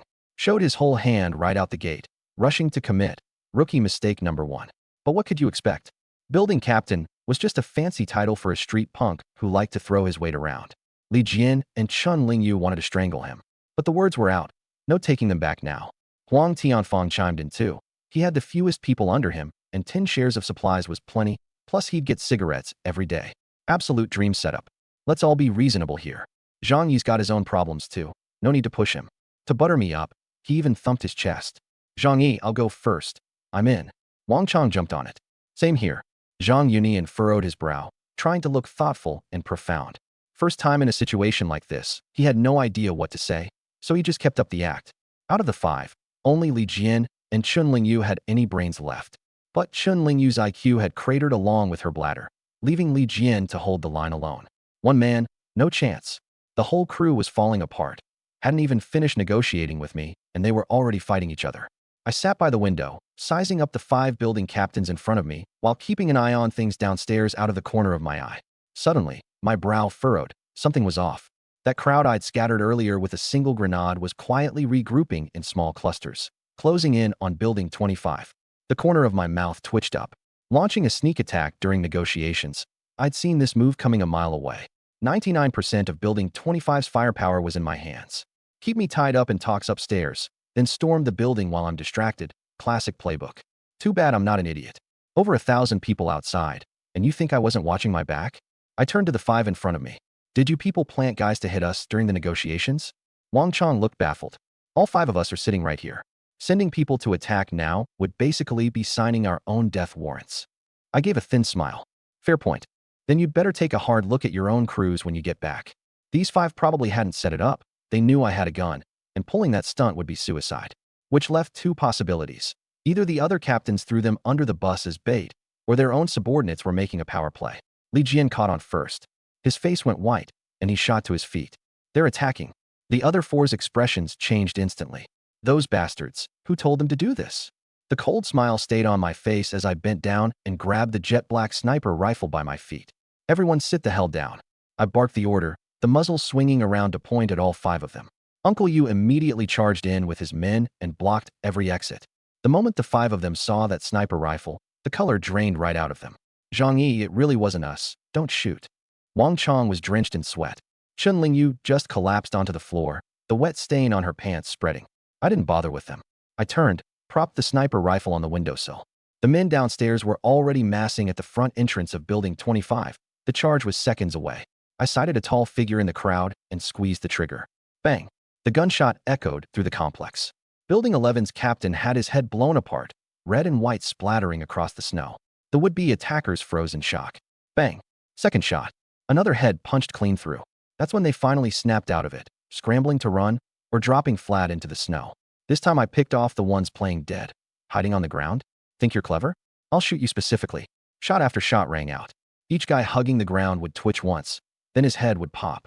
Inside the negotiation room, the 5 captains were absolutely stunned by what they were watching.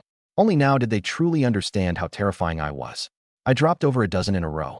Killing them felt like being a kid throwing rocks at tadpoles in a creek. Aim for the biggest cluster, pick off the obvious ones, and the rest scatter in blind panic. The survivors were covered in other people's blood and brain matter, and there wasn't a shred of fight left in any of them. Only then did I slowly set the sniper rifle aside, turn back to the 5 slack-jawed captains, and say casually, "You done thinking it over?" Wang Chong and Huang Tianfeng, usually the most aggressive of the bunch, were shaking in their boots. That's the raw fear a firearm puts in a man. Wang Chong swallowed hard and raised his hand. I agree to both your terms. Huang Tianfeng was right behind him. No objections here. Zhang Yunian and Chun Lingyu were probably beyond speech at this point. They just silently raised their hands. Li Jian saw the other 4 had folded and bitterly lifted his right hand too. I agree. I smirked. Good. Work starts today. Tomorrow afternoon, I'll send word for you to come pick up supplies. Do the job right. Don't try to play games with me. I'll be watching. They nodded frantically. I waved a hand. Get out. Li Jian was the first to shuffle out, head hanging. Zhang Yunian followed, and Chun Lingyu staggered along unsteadily, twisted and nearly fell. But Wang Chong and Huang Tianfeng lingered, dragging their feet. ZH. Zhang Yi, can you give me that pack of cigarettes? We're partners now, right? Wang Chong's eyes were full of longing. Huang Tianfeng got anxious. Wang Chong, don't hog it all. Then he turned to me with an ingratiating smile. Zhang Yi, I haven't had a smoke in ages either. Give me some, ya. I shot them a glance and tossed the half-empty pack straight onto the ground. Split it yourselves. The 2 grown men pounced on it like starving dogs, wrestling on the floor over half a pack of Lacoon cigarettes. Wang Chong, you little punk, you dare fight me for these? Old man Huang, you got a death wish? Let go. In the end, the pack got torn to shreds. Each grabbed a few cigarettes and stormed off, glaring daggers at each other. The crisis at Building 25 was temporarily defused. I put my sniper rifle away and sat back down in my chair. Honestly, this wasn't the ideal outcome, My original plan was to wipe out all the building leaders from the other 29 buildings today in one fell swoop. But this worked too.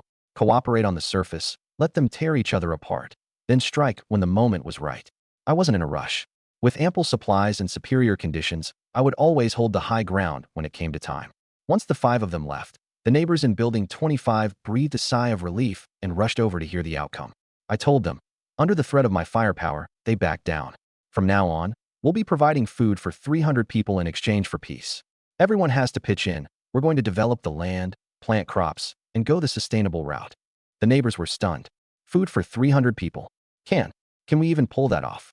If we give away all our food, what are we supposed to do? Nobody could figure out why I'd agreed to those terms. I hadn't consulted them at all. I explained, calm and unhurried. If we don't reach an agreement, what do you plan to do? You really want to go to war with over 1,000 people from the whole complex?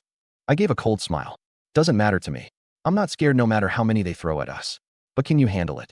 The neighbors exchanged looks, too ashamed to say another word. 99% of Building 25's firepower rested on me alone. My weapons were strong, my fortress was solid. I could walk away and still survive just fine. But them? They'd end up as barbecue skewers for the other residents. I said flatly, don't worry.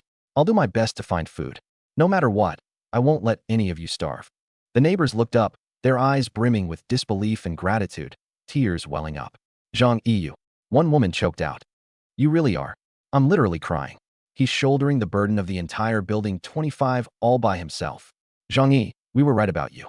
You're a leader worthy of respect. I let out a soft sigh, my tone softening as my gaze swept slowly across everyone. Don't cry, everybody. I know you all used to have your doubts about me, thought I was a bad guy. But no matter what you think of me, from the bottom of my heart, I want everyone to make it through this alive. Not just me, Zhang Yi, asterisk every single one of us started. Jiang Lei wiped away tears and cried out, Brother Zhang, don't worry, we'll never forget what you've done for us. We won't let you down. The others nodded along, murmuring among themselves. You know, Zhang Yi may have killed 70 or 80 people, but they all had it coming. He's never gone after anyone unprovoked. He was just protecting himself. He's actually been good to us. We misjudged him before. From now on, I'll back every decision Zhang Yi makes, 100%. We could never repay Zhang Yi's kindness in a lifetime. I moved the neighbors to tears, and they went back to their work wiping their eyes. Only Uncle Yu stayed behind. He walked up to me and studied me suspiciously for a long moment, like he didn't recognize me anymore. Why are you staring at me like that? Do I have a hot young MILF on my face? I asked with a grin. Uncle Yu shook his head awkwardly. No, it's just, you seem off today. Not like your usual self. I knew what he was thinking. A faint smile tugged at my lips, my eyelids lowering. You can't figure out why I'd sign a deal like that, can you? He nodded. Compromising isn't your style. After all, 300 people's worth of food per day? Just hauling it on my snowmobile would be a pain. How many buried supermarkets would I have to dig up to feed them all? In Uncle Yu's mind, I wasn't a bad guy, but I sure as hell wasn't some pushover saint either. I didn't rush to explain. I glanced toward the door. Anyone out there? Uncle Yu immediately went out and checked. Nobody. I nodded. Some things had to stay secret, otherwise all that acting earlier would have been for nothing. I lowered my voice. Cooperating with them is just a stopgap. My original plan today was to lure all the building leaders here and kill them in one shot. Leave every unit leaderless, throw them back into chaos, and pick them off one by one. But they only sent 5. And even though they're the biggest players, killing them wouldn't have mattered. The others have already formed an alliance. So I had to swallow my killing intent and play weak. Let them think I don't dare go to war with 29 buildings at once, that I have no choice but to compromise. Uncle Yu's eyes lit up as he gave me a thumbs up. So that's what's going on. I knew it. That move back there didn't fit your style at all. I nodded, satisfied. So you got it. Uncle Yu shook his head. Nope, didn't understand a word. But it sure sounds like it makes sense. Me. Taking a deep breath, I rolled my eyes. Simply put, lull them into a false sense of security, then take them out the moment they slip up. Plus, I dug 2 big pits for them to fall into. At that, a devilish smile crept across my lips. Uncle Yu got pumped. Spill it, come on. I glanced at the door. Go check outside again. He thought I'd spotted someone and dashed over, searching for a while. There's no one.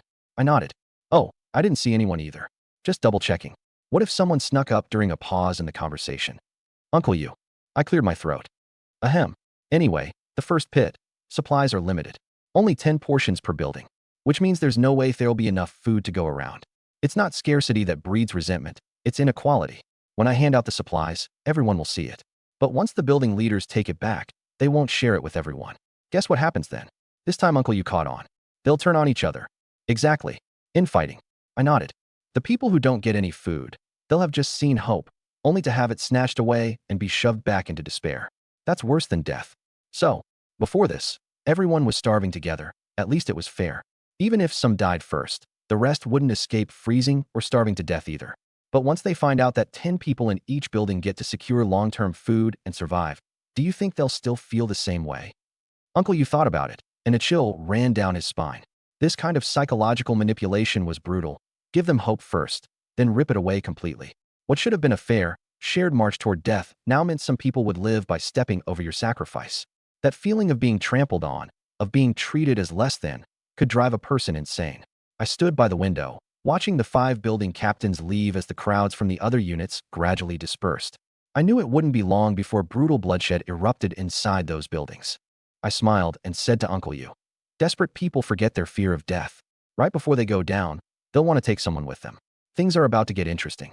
Uncle Yu looked at my calm expression with a mixture of admiration and fear in his eyes. He was probably just grateful he wasn't standing on the opposite side of me. Zhang Yi, you're too damn smart. Honestly, you're terrifying. I shook my head. I don't think I'm some kind of genius who can outmaneuver everyone with brainpower alone. The reason things are the way they are is simple. I'm just more composed than they are. I eat well, dress warm, sleep soundly. I don't have to worry about food or the cold. I've got serious firepower, and I'm not afraid to fight them head on. I've got a solid fortress, so their threats don't scare me. With all those pieces in place, I don't panic, I don't slip up. Them? All they can do is second-guess themselves until their IQ tanks. I gave him an analogy. Even a heavyweight world champion, if you starve him for 30 days, he'd still lose to me in the ring.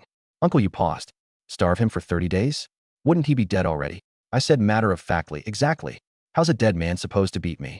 He blinked, thought about it, and realized, yeah, that actually tracks. I went on. What I'm using isn't some sneaky scheme. It's a game played out in the open. There are smart ones in that crowd too, like Li Jian and Chen Lingyu. Those two have 100 angles running in their heads at once.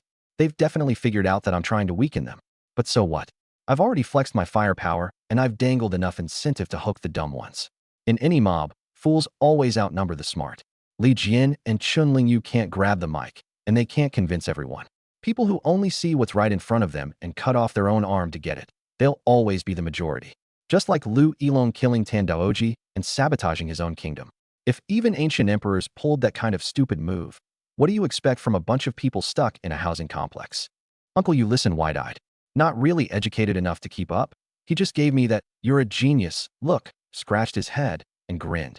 What you're saying sounds real profound, man. He quickly changed the subject. But why'd you tell them to farm? It's freezing out. Nothing's gonna grow, right? I glanced toward the door. This time Uncle Yu caught on. He went out on his own to check the area and came back saying, not a single soul out there. I chuckled. It's actually pretty simple.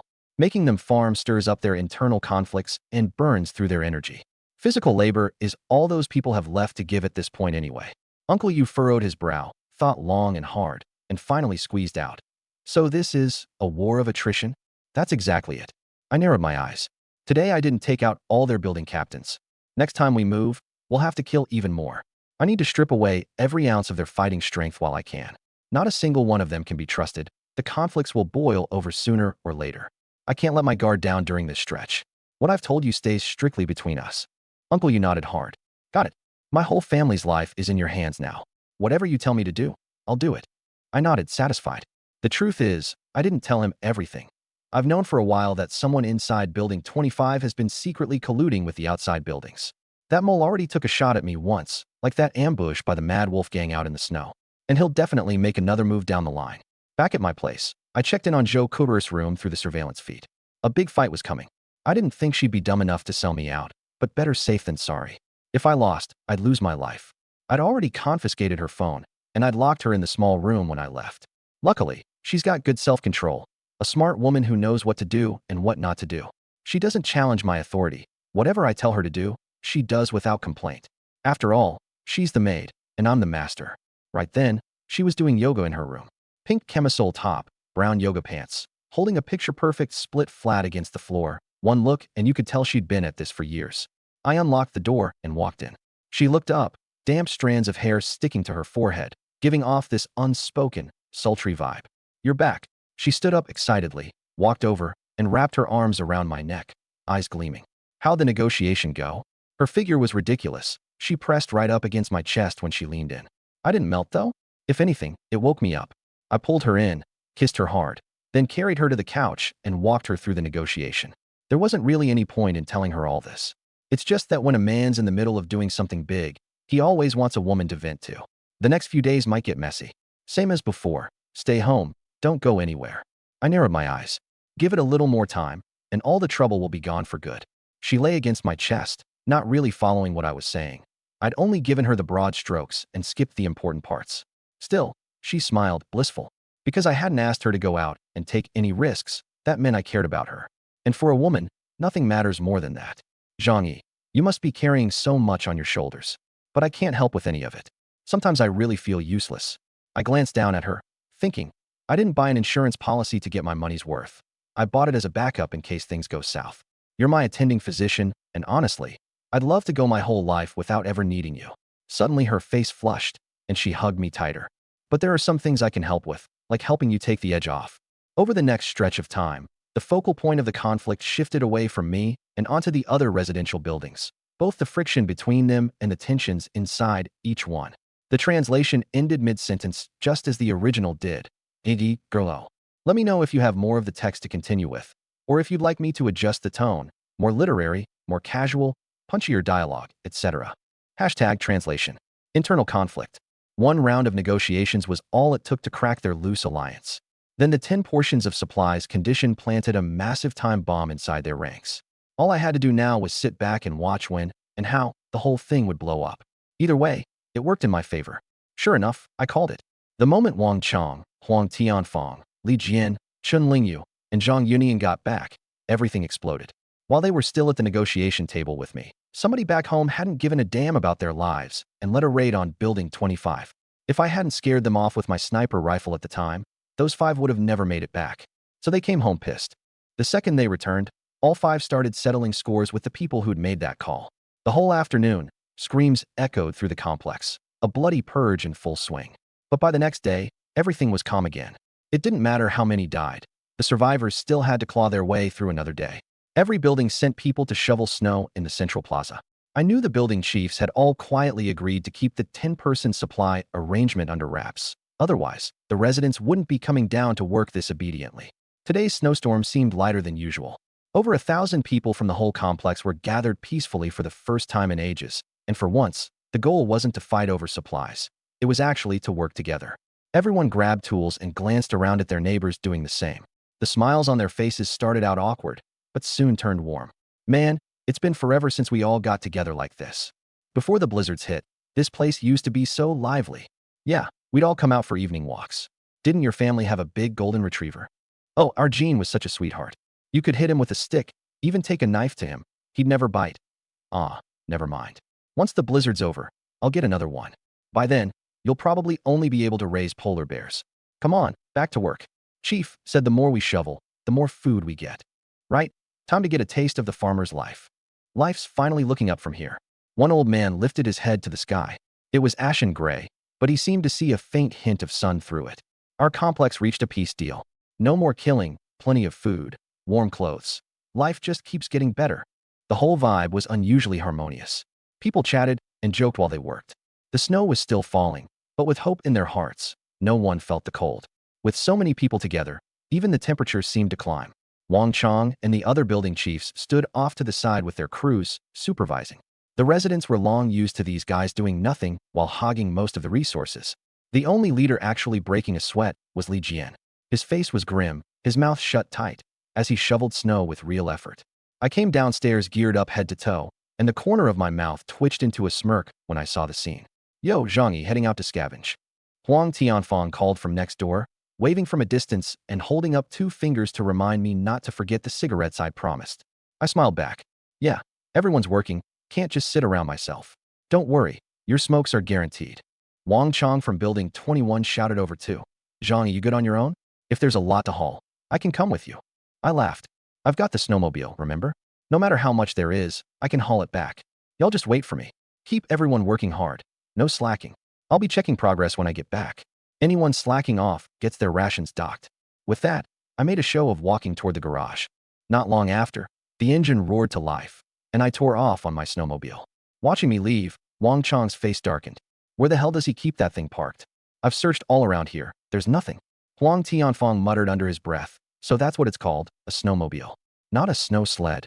As I left the complex, I glanced back at that picture-perfect scene of harmony.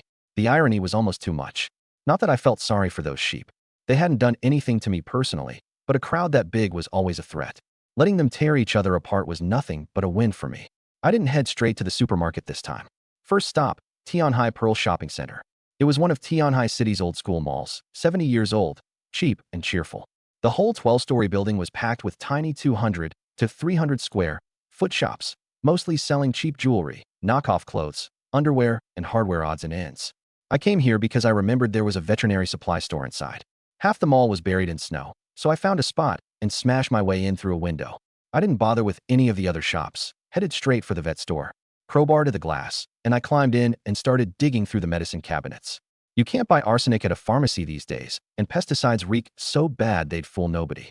But there was one thing, colorless, odorless, and lethal as hell: rat poison. Rat poison was a hot seller at vet stores, and they stocked plenty. I quickly hauled out 2 boxes, over 30 bottles. With this much, poisoning 300 people should be no problem. Even if it doesn't kill them outright, their organs will fail. Without treatment, they're dead anyway. Staring at those little bottles in my hands, I couldn't help but grin. Didn't they want me to help gather food? Fine. If they weren't afraid to die, I'd be more than happy to oblige. Really had to thank them for the trust. But I couldn't rush the dosing. The first few times, they'd definitely be cautious. Make someone else taste test it. But could they stay that careful every single time? I doubted it, especially with food this scarce. I'd looked it up. Rat poison kicks in within 10 to 30 minutes. Even if they used a taster, not everyone would know what to look for. Find the right moment, and wipe you all out in one shot. That's the ideal ending. Smiling, I loaded all the rat poison into my inventory space.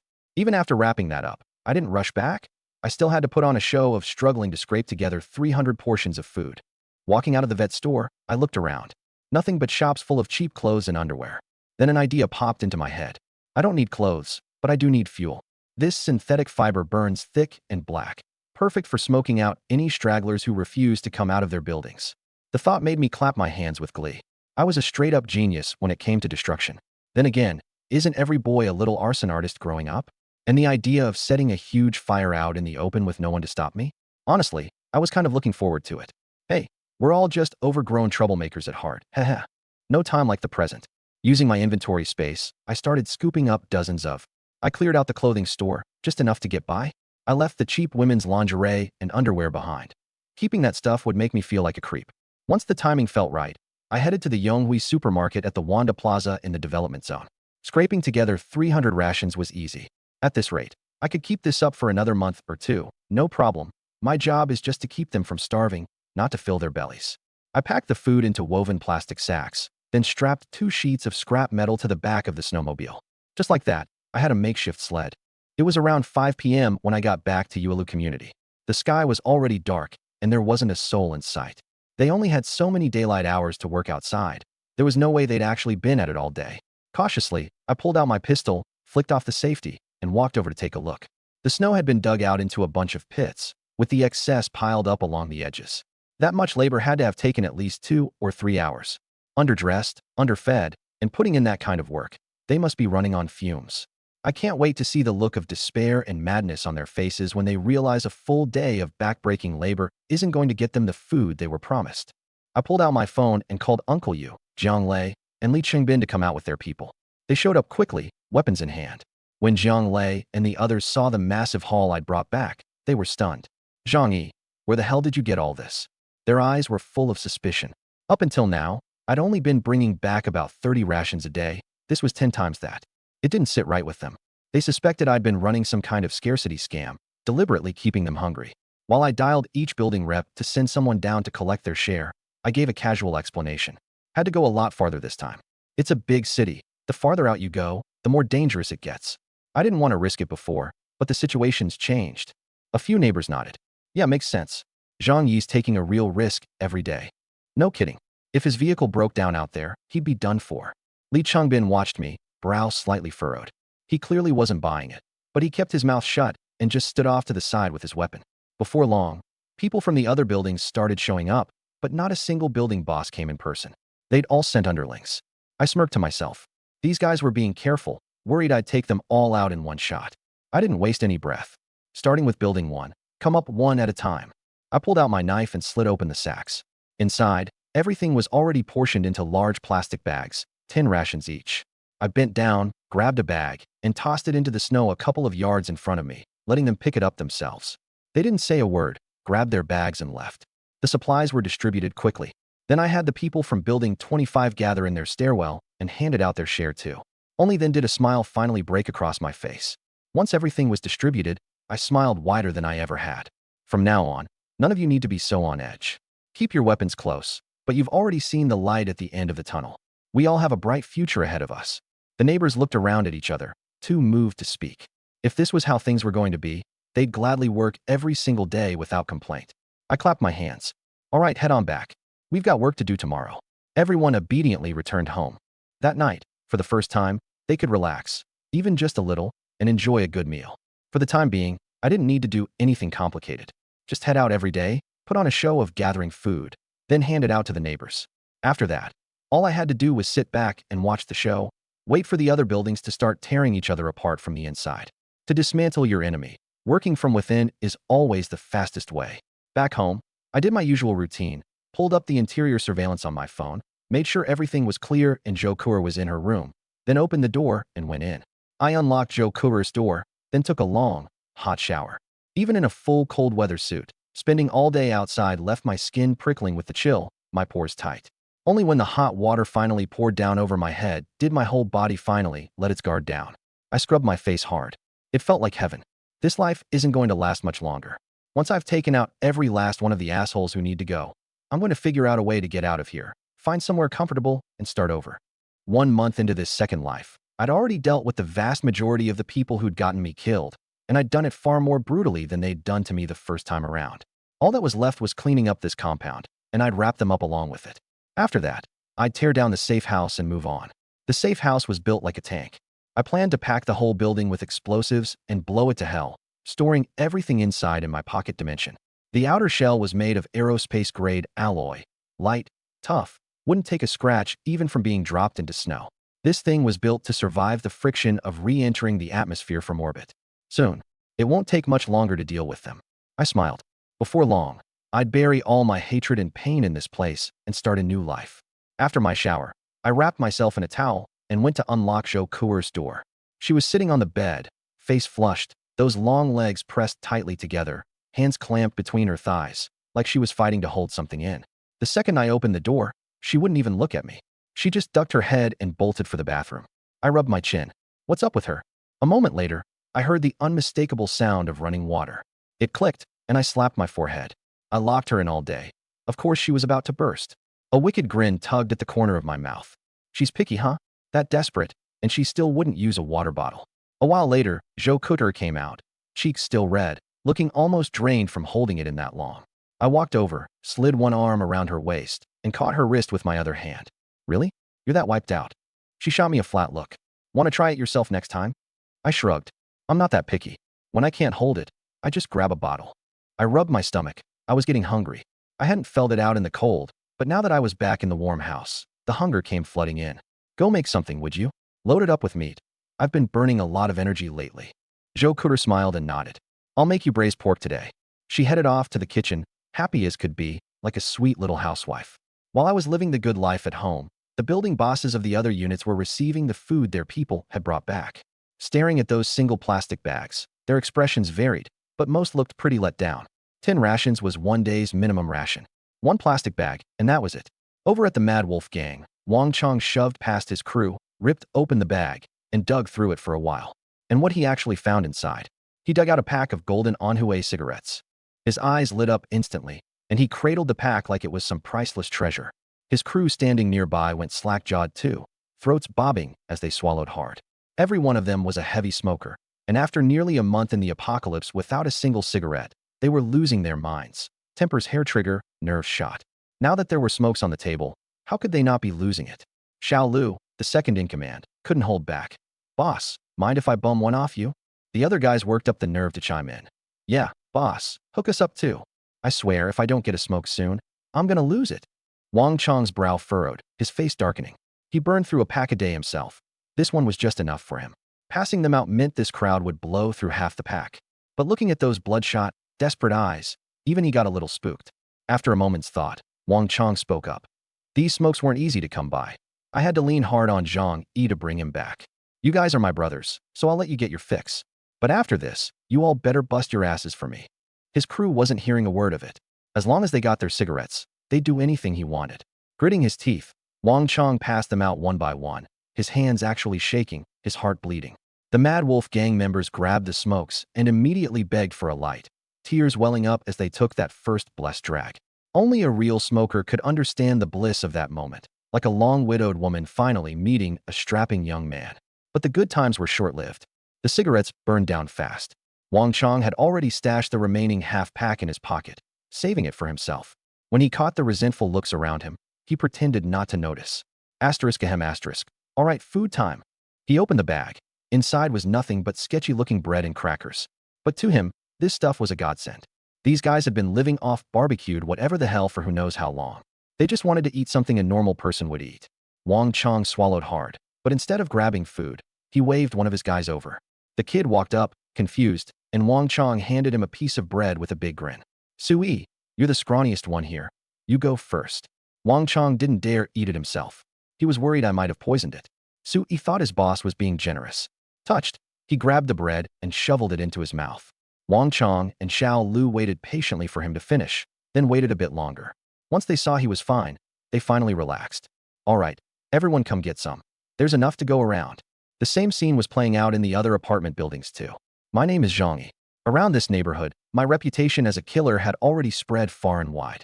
One guy who took out most of an entire apartment building single-handed and gave the two toughest gangs in the complex, the Mad Wolves and the Tiana gang, a serious beatdown. That's me. So when I delivered food to their doors, not one of those building bosses dared to eat it themselves. Every last one of them had someone taste test it first. I saw right through them.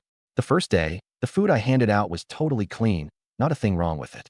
I needed to slowly lower their guard, get them to start turning on each other. Once the timing was right, I'd sweep in and finish the job. That night, every person with power in the complex sat down to a rare, full meal.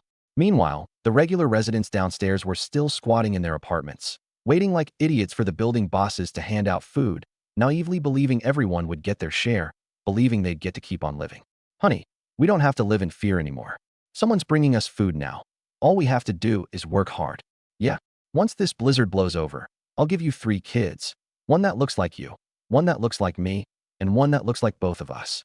Mom, Dad, it's you two watching over me from up there. I promise I'll live through this. That night, the building bosses and their goons scarfed down every last bite. Food meant for 10 people gone.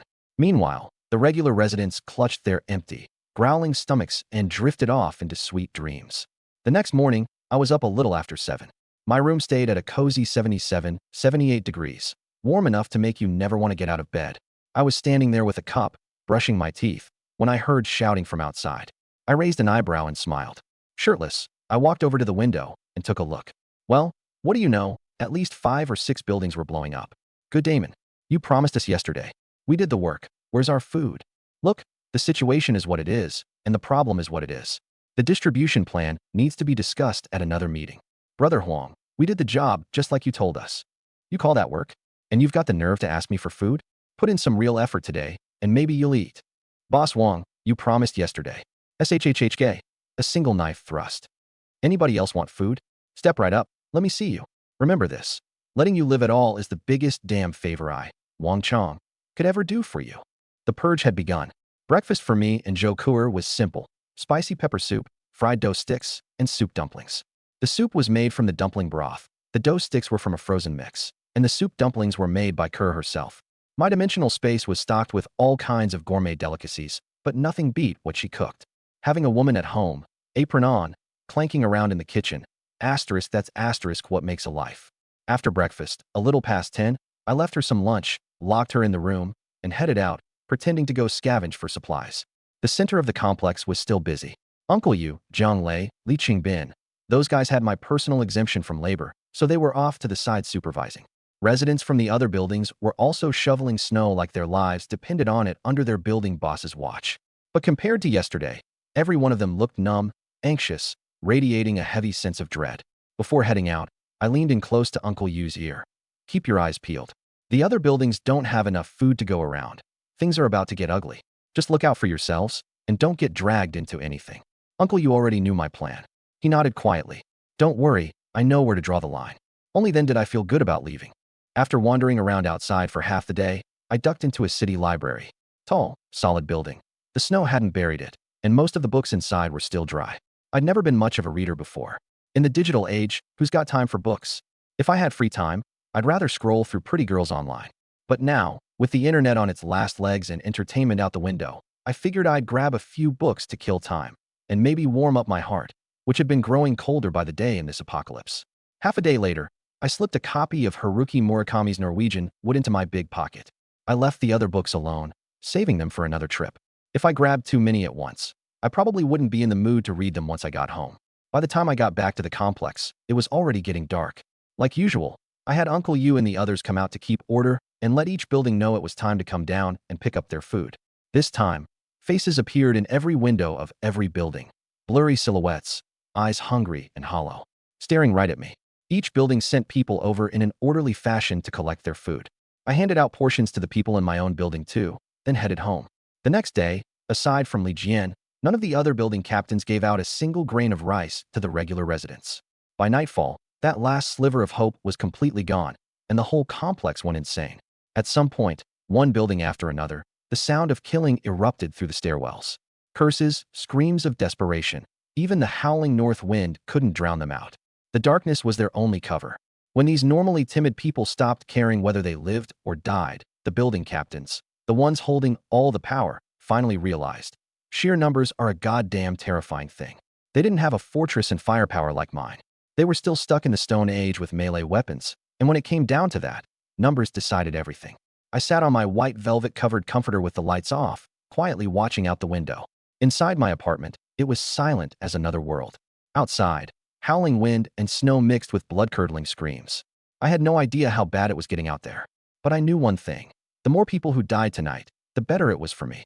Before bed, I did one last sweep of the apartment, loaded up every magazine for my pistol and assault rifle, and only then did I lie down, at peace. The morning of day 3, I stepped outside and sucked in a sharp breath. The pure white ground was now streaked with crimson. 50 or 60 bodies were sprawled across the courtyard. Looked like they'd been forced to jump from the upper floors. Some were curled up in fetal positions. They hadn't died from the fall, but had frozen to death in the snow after being critically injured. I looked up. The windows of the surrounding buildings were smeared with dried, blackened blood. You could only imagine how brutal last night had been. This morning, nobody came out to shovel snow, and nobody dragged the bodies away.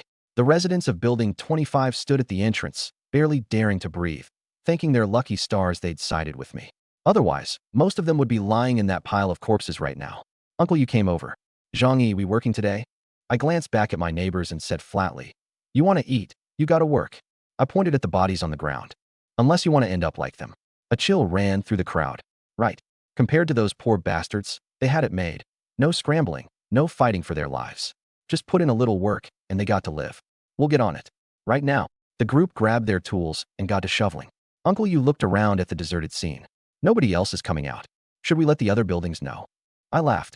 You think they've got time for that right now? He looked confused. I said, last night was just the beginning.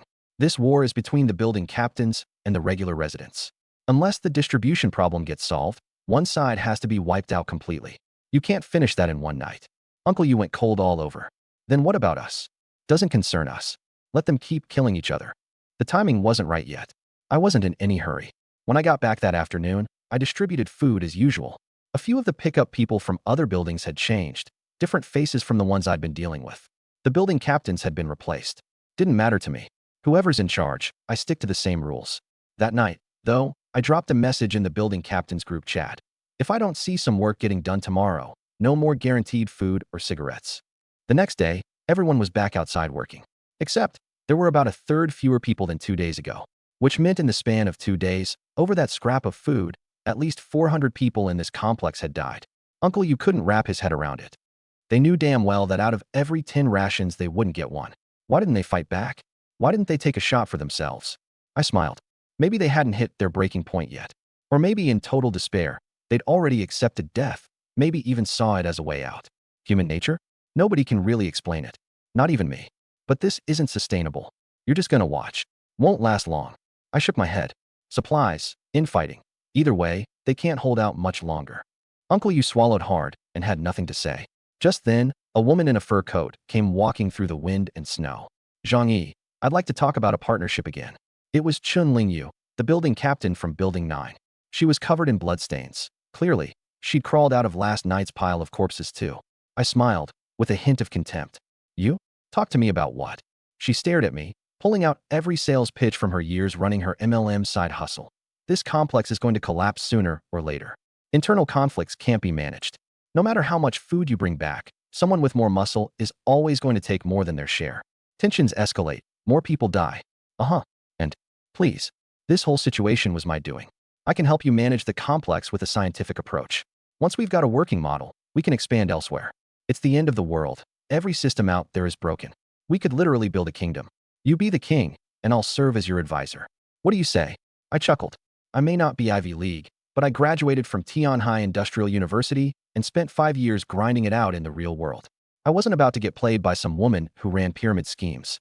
Not interested. 3 words. I was done talking. But I waved her off. Save it. I don't really know you, and I don't want to hear it. Her face fell, like the wind had been knocked out of her. She took a couple steps back. Last night's massacre had scared this woman straight. Said she wanted a partnership. Really, she was here begging for protection.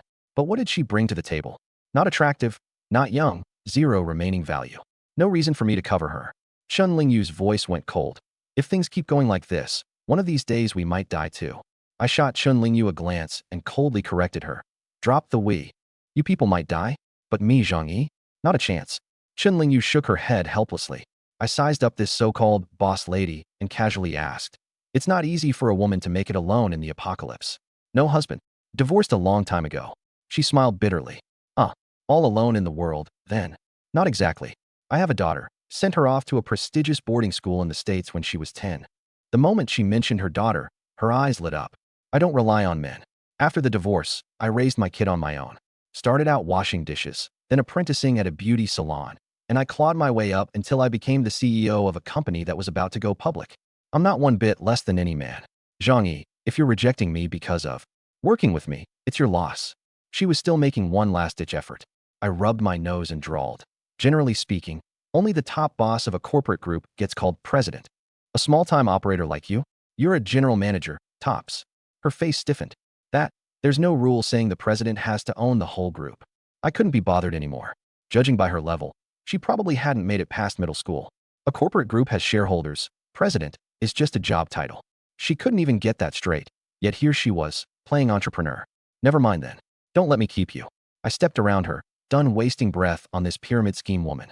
As my eyes swept across the compound, though, I caught sight of something that genuinely surprised me. Building 18, Li Jian's territory, the Harmony Homestead, was completely different from every other building. Bundled up in a thick down jacket, Li Jian was out front leading the snow shoveling effort himself. He was short and, from a distance, easy to overlook, but the guy had grit. Everyone at the building entrance had divided up the work, running like clockwork. Each person shoveled for 10 minutes, then tagged out to the next. Something stirred in me. A scene like this, in the apocalypse? I wouldn't have dared to imagine it. I couldn't help walking over and stopping a short distance from Li Jian. He noticed me almost immediately and looked up, dark circles under his eyes, visibly thinner than before. Zhang Yi, what brings you over here? I didn't answer right away. I just glanced at the people from Building 18. They looked malnourished, but there was still a flicker of life in their eyes, not the Walking Dead look I'd seen in the other buildings. I felt a small pang of admiration and some curiosity. How did you pull this off? Pull what off? The other buildings have already turned into slaughterhouses over the food rationing. Yours is fine. Did you keep the news from them? Li Jian squared his shoulders, pride on his face. I didn't hide a thing. From the very start, I told everyone exactly how the negotiations went. That actually caught me off guard.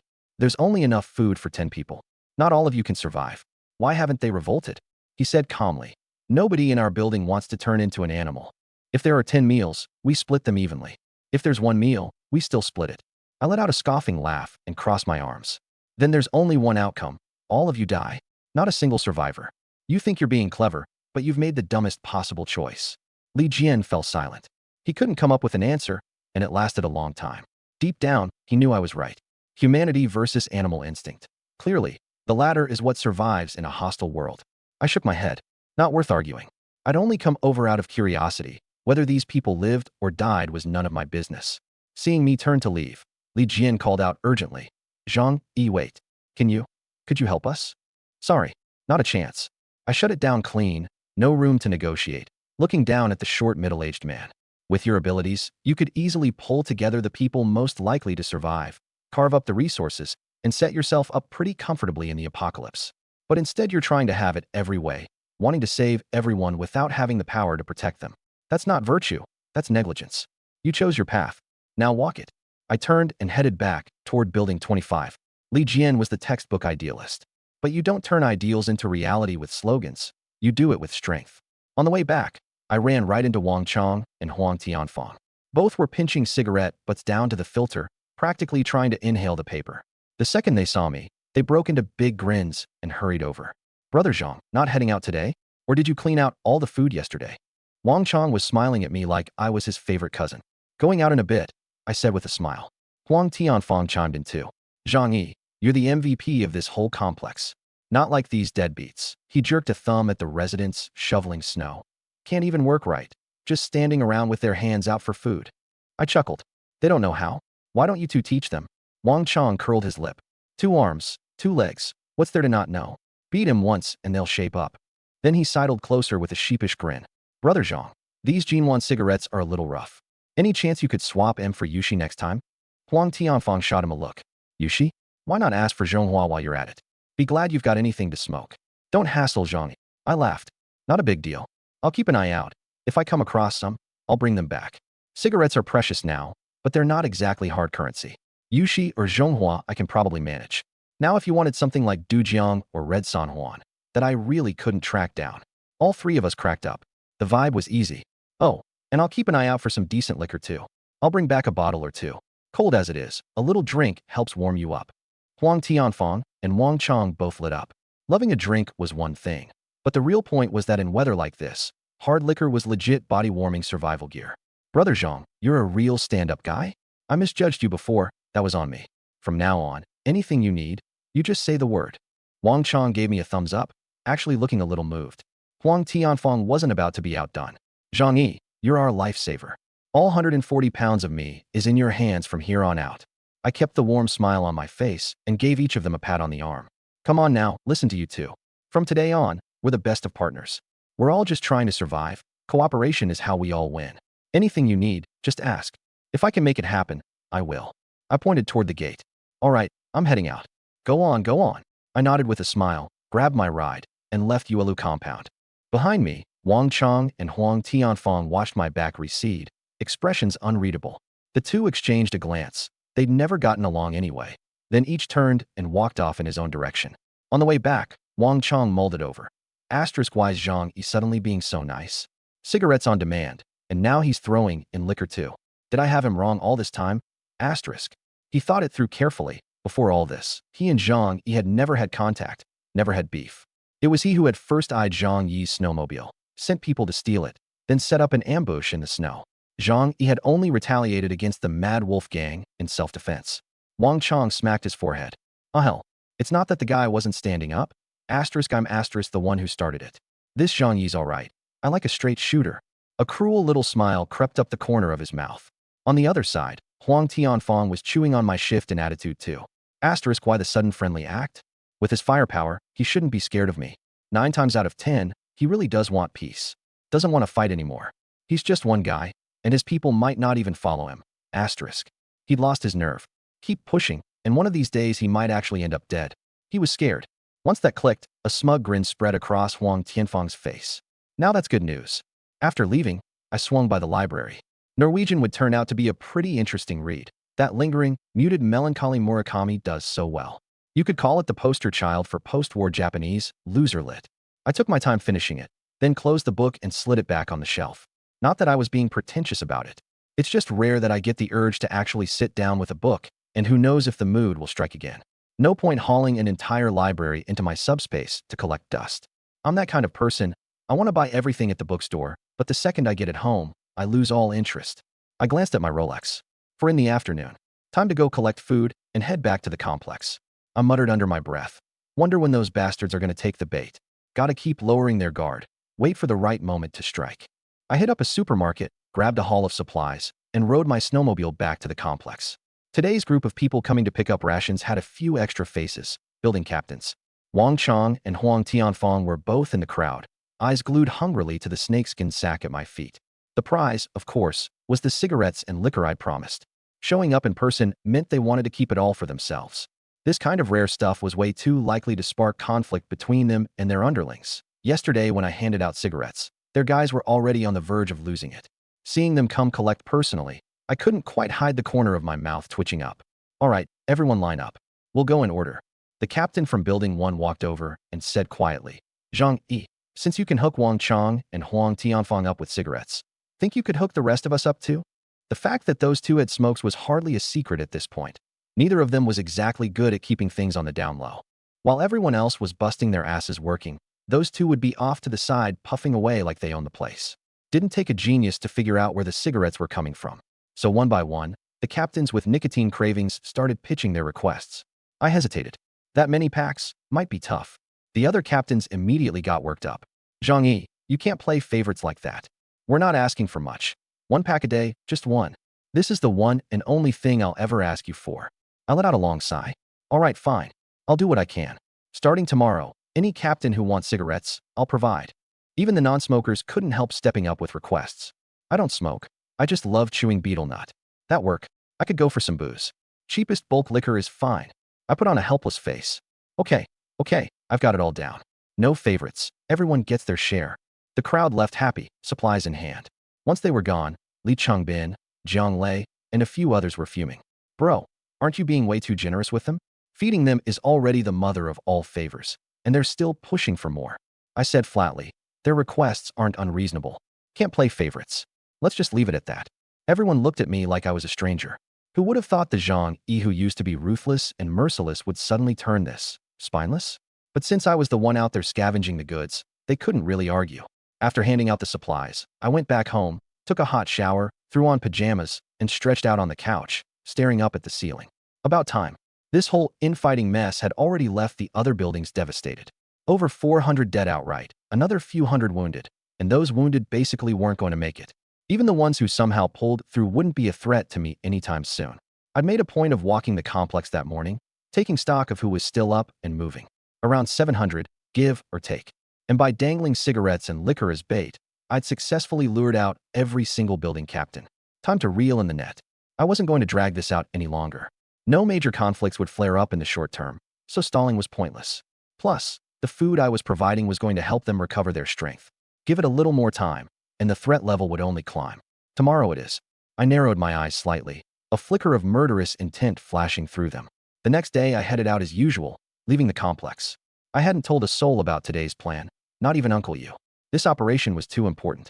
Missed the window, and the risk down the line would only get worse. So I couldn't afford to trust anyone. I made a beeline for the supermarket and pulled a huge pile of food off the shelves, mostly loose steamed buns and dumplings, plus bagged bread tied off with twist ties. Today I specifically picked stuff that looked a bit better than what I'd given the past few days, and threw in some extra too. Their last meal. Might as well let them eat well, call it me doing my due diligence. Once the food was piled up, I pulled out the rat poison I'd stashed away in my subspace earlier. A colorless, odorless powder, just a pinch was enough to kill. The food was already going a little bad, colors slightly off, so sprinkling the powder on wouldn't show at all. I put on the gas mask I'd scavenged from the military base and carefully dusted the food with rat poison. It took me a full half-hour on my own. Wang Chang, Huang Tianfang, and their crews wouldn't fully trust the food. They'd definitely have someone taste test it. But greedy as they were, there was no way they'd share the cigarettes and liquor with anyone else. Chain smokers and hardcore drinkers drop their guard the moment those things are in front of them. That's where I'd dose them. I peeled the shrink wrap off several packs of cigarettes, same as when I'd handed them to Wang Chang before. I'd done it that way on purpose, laying the groundwork for today, so they wouldn't get suspicious. Being able to score cigarettes at all was a miracle these days. A little something off with the packaging was totally normal. I carefully worked the rat poison into the tobacco, bit by bit. The liquor was a little trickier. First I dissolved the rat poison into some alcohol, then used a syringe to inject it through the cork. Rough job, sure, but by the time I got back it'd be almost dark, and those drunks weren't going to catch a tiny imperfection like that. 2 hours of work later, I bagged the food up and loaded it onto the sled hitched to the back of my snowmobile. The snow wasn't as heavy today, but the wind still cut like a knife. I ducked behind a shopping center wall and, with some effort, lit up a cigarette, taking small, slow drags. Sucked too hard, and the cold air would frostbite your lungs. Maybe this ends today. Somehow the whole thing felt like it was going too smoothly. Every reaction from the other buildings so far had played out exactly the way I'd predicted. But that kind of compliance was starting to feel unreal. Too easy. These people aren't idiots. How could one guy possibly be running circles around all of them? I gave a self-mocking little smile and narrowed my eyes. This fake harmony was only temporary. Those guys weren't stupid. Sooner or later they'd, for some kind of opportunity. There was a mole in Building 25, and I still hadn't figured out who it was. Hell, I didn't even know if he was dead or alive. I didn't have answers to any of these questions. I'm not Sherlock Holmes, and I'm not Detective Conan. I don't have that kind of investigative talent. But I had something way more useful in the apocalypse, a fortress and guns. I dropped the cigarette I'd taken 2 drags off and crushed it under my toe. Whatever you people were planning, in the face of absolute power, every scheme and trick is meaningless. I got everything ready, grabbed the special food, and rode my motorcycle back to the Yuelu community. Once I got back, the first thing I did was call Uncle Yu, Jiang Lei, and Li Chengbin and tell them to come help me keep order. They showed up in the middle of the courtyard almost immediately, armed with iron bars, shovels, and kitchen knives. Zhang Yi, we're here. I glanced at them and nodded. Wait here. I'll call them down to pick up their stuff. I posted a message in the building leaders group chat telling everyone to come. Uncle Yu stood next to me gripping his iron bar like a loyal bodyguard. Li Chengbin and Zhang Lei stood a step behind on either side of me with their people, keeping me boxed in the middle. I checked them out from the corner of my eye. Today, Li Chengbin and Zhang Lei seemed more focused than usual. Force of habit, self-preservation, had me stepping back a few more paces, so I was standing behind the group. Before long, the reps from each building started showing up one after another. Seeing them, a flicker of a smile crossed my eyes. The plan had worked. Rare stuff like cigarettes and liquor had drawn every one of those building leaders right out into the open. The only one who didn't show was Li Jian from Building 18. That kid stuck to his fairness principle and refused to come collect anything in person. I didn't care. As long as most of the building leaders were here, that was enough. The cigarettes and liquor they were about to take back, all laced with a heavy dose of rat poison. Once it got into their system, they'd be dead in 10 to 30 minutes. I narrowed my eyes and smiled. All right, come on up and grab your stuff. Starting with Building 1, I tossed the supplies onto the ground 2 or 3 meters away and made the reps walk over to pick them up themselves. One by one, they came forward and took their share. Building 21, I called out, looking straight at Wang Chong. Wang Chong walked over with his head down. I bent down and picked up a bag of food off the ground. And in the split second I was about to straighten back up, a sudden roar exploded next to my ear. Now, Wang Chong whipped a pistol out of his pocket, aimed it right at me, and pulled the trigger. My pupils shrank. Instinct told me to dodge. But right then, Uncle Yu, standing just in front of me and to the side, shoved me out of the way with everything he had. Bang, bang, bang. 3 shots went off right next to my ear. The gap between them felt suffocatingly long. Uncle Yu's body slowly went limp. His knees buckled, and he collapsed to the ground. My ears were ringing. I looked up and saw a whole mob of people charging at me with murder written all over their faces. Wang Chong with the pistol, Huang Tianfeng, pulling a cleaver out from under his coat, and Li Chengbin and Zhang Lei, less than 2 meters away from me. Out of the 30-something people there, at least half of them were rushing me, their weapons glinting cold in the light. They'd been waiting a long time for this moment too. I'd been trying to lull them into a false sense of security so I could take them all out in one shot. But turns out they'd had enough of me too. They wanted me dead just as bad. Because I was the strongest thing in this whole community. As long as I was breathing, any one of them could get killed by me at any moment. And someone had told them my house was a perfect shelter, comfortable, well-stocked with food. Whatever their motives were, they couldn't allow someone like me to keep existing. Now, with this many people jumping me at once, hell, even Li Chengbin and Zhang Lei, right by my side, had been bought off. They were convinced I was dead meat. Even with a gun on me, at this range, how many could I actually take out? Right then, staring at Uncle Yu slowly hitting the ground, staring at these snarling enemies in front of me. My eyes turned terrifying. I hadn't told a single soul about today's plan. Not even Uncle Yu. And Uncle Yu had no idea I was wearing a bulletproof vest and bulletproof pants underneath my clothes. Those 3 shots wouldn't have done a damn thing to me, even if they'd hit. But Uncle Yu, out of pure gratitude, hadn't hesitated for a second to eat 3 bullets for me. It was the first time since the apocalypse started that I felt genuine guilt in my heart. And right on its heels came a tidal wave of rage. Zhang Lei was the closest to me. He let out a roar and swung his shovel straight down at my head.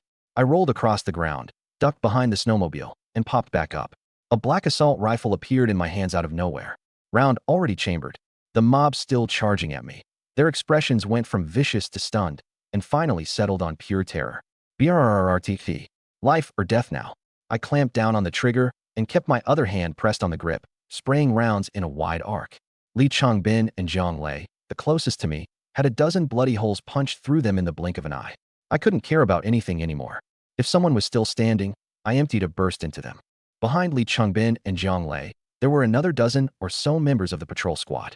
From the moment Wang Chong pulled the trigger, they looked completely blindsided, like they had no clue what was going on, and they hadn't joined in on the attack. But bullets don't stop to check who's who. There were too many enemies. I didn't have time to sort them out. Every single one of them had to die. Better to kill by mistake than let one slip through. That was my #1 rule in the apocalypse. The people in front of me dropped in rows. Wang Chong, the arrogant, untouchable boss of the Mad Wolf gang, got turned into Swiss cheese before he could even get near me. Right before he died, his eyes were still full of disbelief. He couldn't figure out where I'd gotten this assault rifle from. If it hadn't been for this rifle, they would have won. It was that pistol that had given him the cocky confidence to try it. But just like I didn't know he was hiding a pistol, he didn't know I had body armor and an assault rifle. The difference was, I didn't know he had a gun, but I'd prepared for the possibility.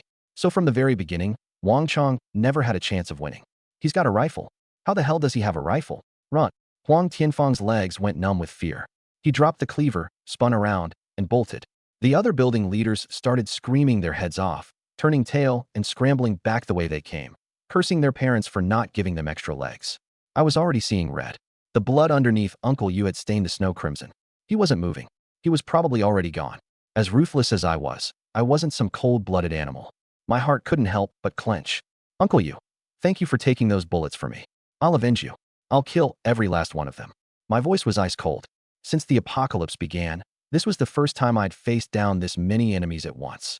And yet, it had turned into a one-sided slaughter. Just like I said before, in the face of absolute power, every scheme and trick is meaningless. The magazine ran dry fast. No time to reload. I dropped the submachine gun and drew both police-issue pistols from my waist. Those guys couldn't run for shit in the snow. I dropped them one by one, headshot after headshot. In under 20 seconds, the scene was a graveyard. Only a handful were left standing, legs trembling in the snow, hands thrust high above their heads, faces twisted with terror and pleading. Zhang Yi, we're not with them. This has nothing to do with us. I swear, we had nothing to do with this. Please don't kill me. I recognized these building captains. When Wang Chong made his move earlier, they hadn't lifted a finger. Chances were, they really weren't involved this time. So I pulled the trigger. Asterisk bang. Bang. Bang. Asterisk. Holes bloomed in their skulls, and the building captains crumpled into the snow. The muzzle swung to the last one alive. Chun Lingyu, captain of building number 9. She was so terrified she'd pissed and shit herself. Tears and snot smeared all over her face. Zhang Yi, I swear this has nothing to do with me. Please, you have to believe me.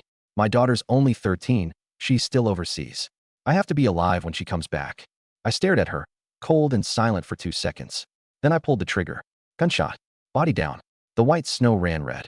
40+ corpses lay sprawled at my feet, and I was the only one still standing.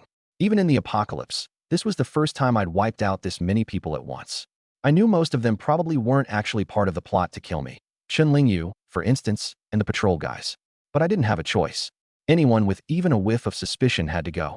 Let a tiger walk today, and tomorrow it comes back for your throat. Dead men are the safest kind. You are all gonna die sooner or later. Life's hard. I'm doing you a favor sending you off. You should be thanking me. I exhaled a plume of white breath and tightened my grip on the pistol. The gunfire had been loud enough to wake every neighbor in the building. They were pressed up against the windows, watching the killing field below, or written all over their faces.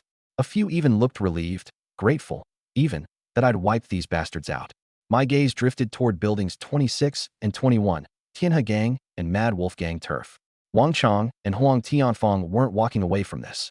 They struck first.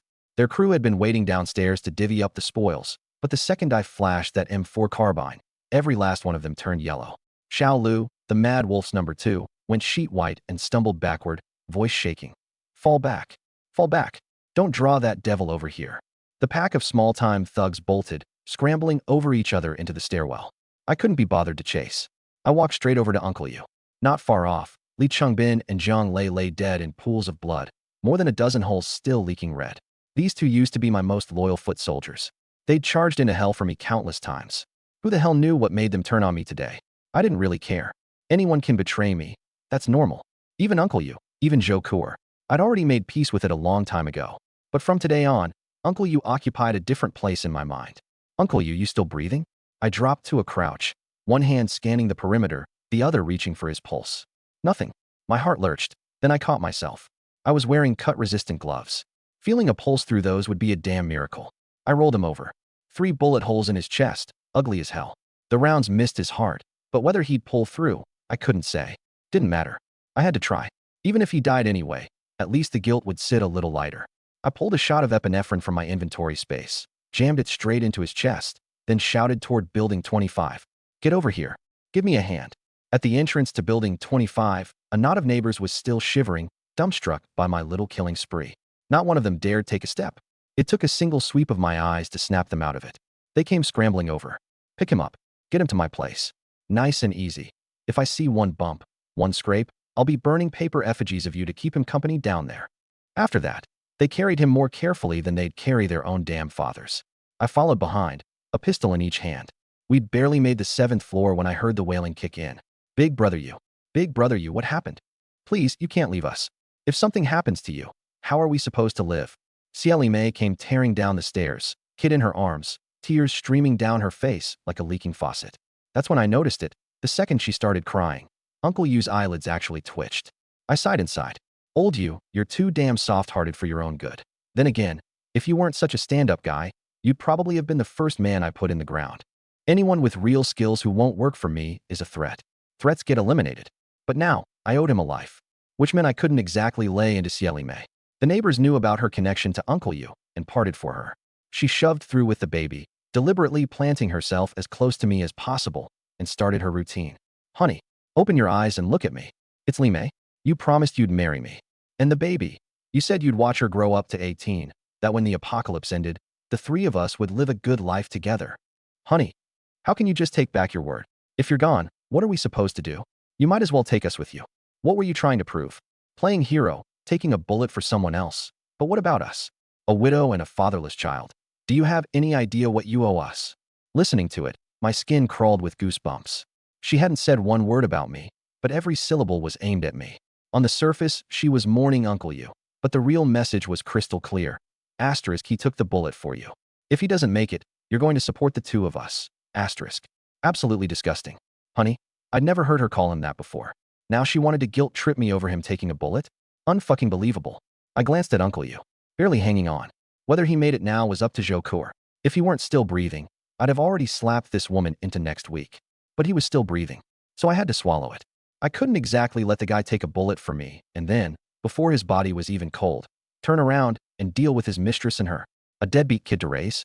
I kept my face cold and said nothing. Cieli Mei cried for a while, and when she saw I wasn't reacting, she got anxious. Uncle Yu was her carefully selected long-term meal ticket, and with that ticket about to expire, she needed to line up a new one, fast. Whether Uncle Yu lived or died, she didn't really care that much. But if she could use this moment to rope me in, she was all for it. She sniffled, turned to me with teary eyes. Zhang-yi, my husband's going to be okay, right? Husband my ass. I kept my face calm. Relax. I'll do everything I can. Zhou Kuo is an attending physician at a major hospital. With her here, Uncle Yu has a chance. Between the 3 shipping containers of medicine in my spatial dimension and the medical equipment I'd scavenged from warehouses, whatever was needed, I had it. If anything happens to him, I don't want to live either. I didn't respond. Seeing I still wasn't fazed, she was cursing me on the inside. Asterisk Zhang-yi, you cold-hearted bastard. Yu Jiguang took a bullet for you. You can't even look out for me and my baby? Asterisk. But she didn't dare say it out loud. She just sobbed and pushed the tightly bundled baby in her arms toward me. Zhang-yi, if my husband doesn't make it, I don't want to live either. For his sake, please take care of the baby. I'm begging you. I quickly waved her off. Sister Xia, don't talk like that. I swear I'll do everything I can to save Uncle Yu. Asterisk, take on your kid? Not a chance in hell. Asterisk. But what if you can't save him? I'll do my best. What if your best isn't enough? Don't worry, I'll give it everything I've got. And I'm sure you want Uncle Yu to pull through too, right? I stared her dead in the eye, spacing out every word. She was left speechless. The way she was rushing to lock down whether I'd take her and the kid off her hands. It was almost like she was hoping Uncle Yu would die. Of course. I definitely want my husband to be okay.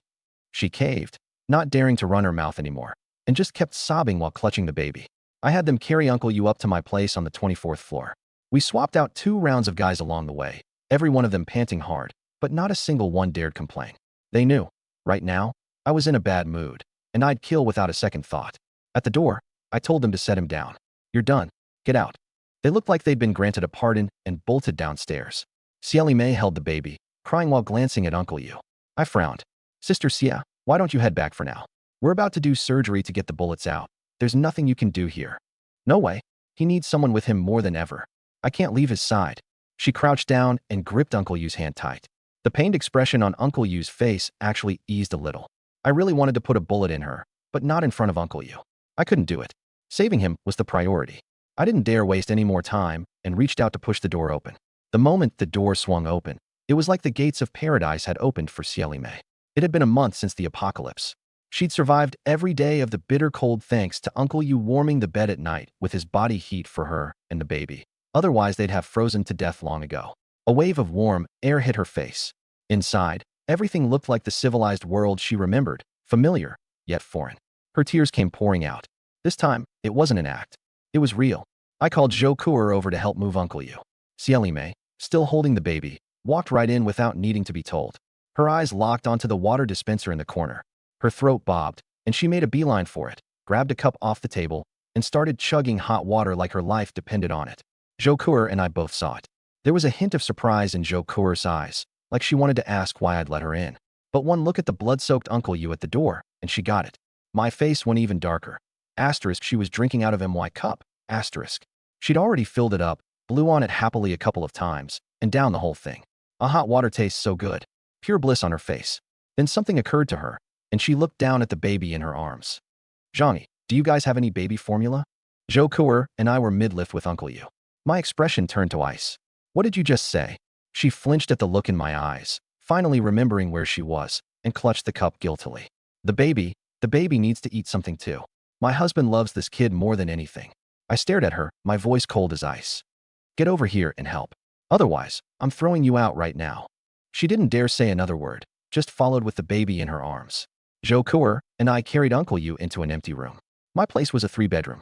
Besides mine and Zhou Kuer's rooms, there was one more, normally used to house 3 silent generators. The entire safe house ran on their power. I moved the generators aside and pulled a large white bed straight out of my spatial dimension. Cieli Mei stared, jaw on the floor, mumbling. Some kind of magic trick? I couldn't be bothered to explain. I turned to Zhou Kuer.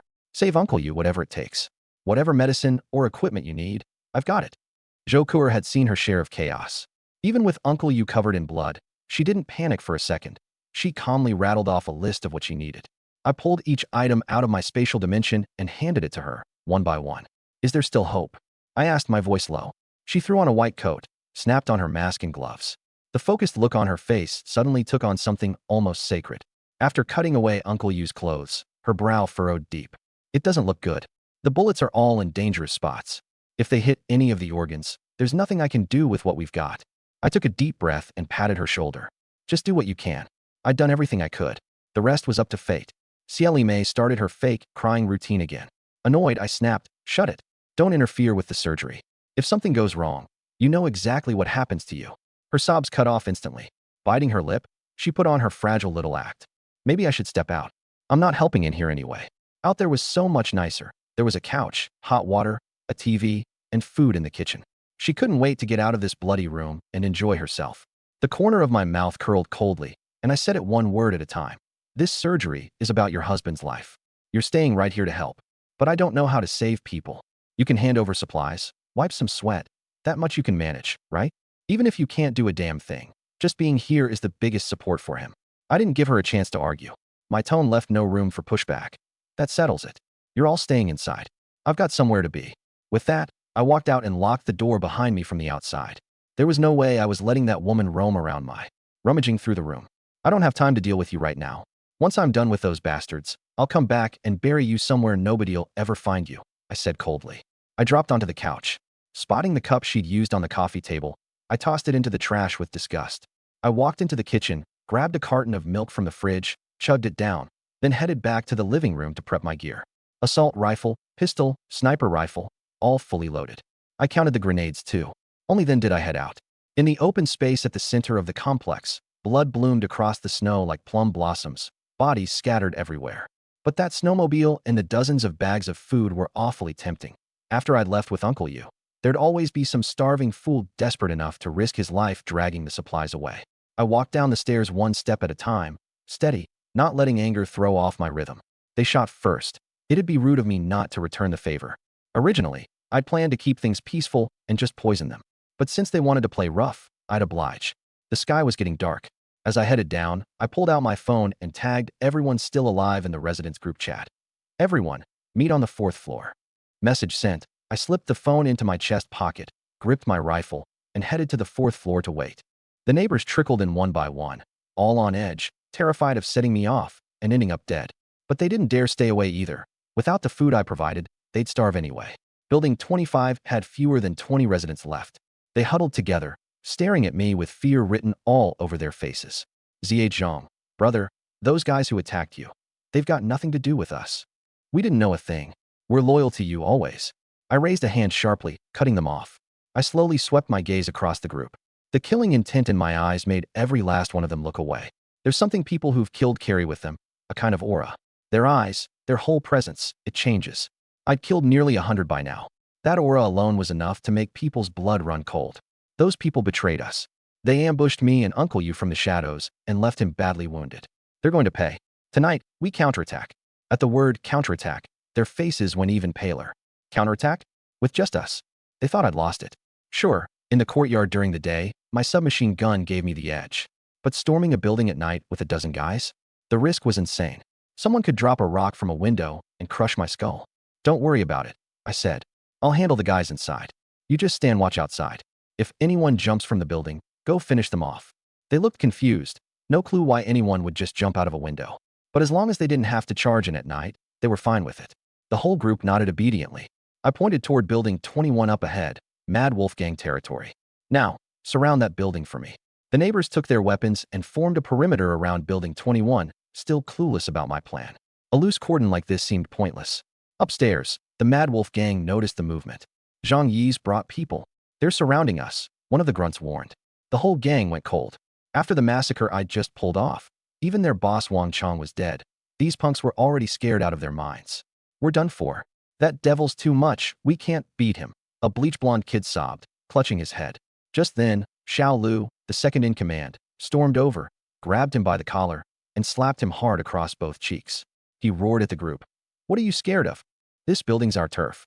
Even with a gun, he'll lose skin trying to force his way in. Man up and fight him to the death.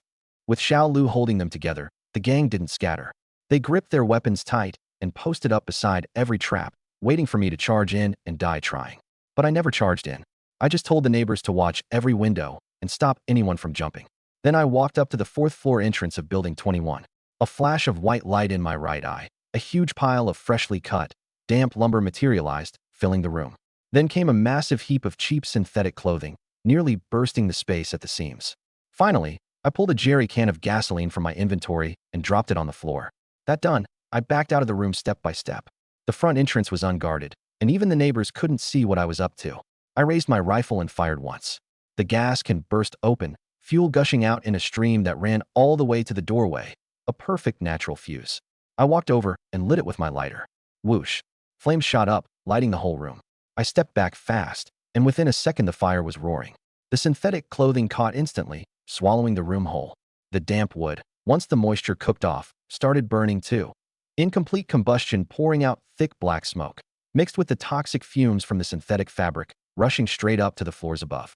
In this kind of cold, every window in the building was sealed shut. The smoke had nowhere to go but up, slipping through every crack it could find, like a black dragon devouring floor after floor. Upstairs, the Mad Wolf gang was still waiting for me to storm up. Instead of an attacker, they got a lungful of choking black smoke. Cough, cough. They're setting the place on fire. That scumbag Zhang Yi. Coward. He's got a gun and he's still pulling this crap. No honor. Open the windows. Let the smoke out. Water. Anyone got water? Wet your clothes. Cover your nose. There's no water.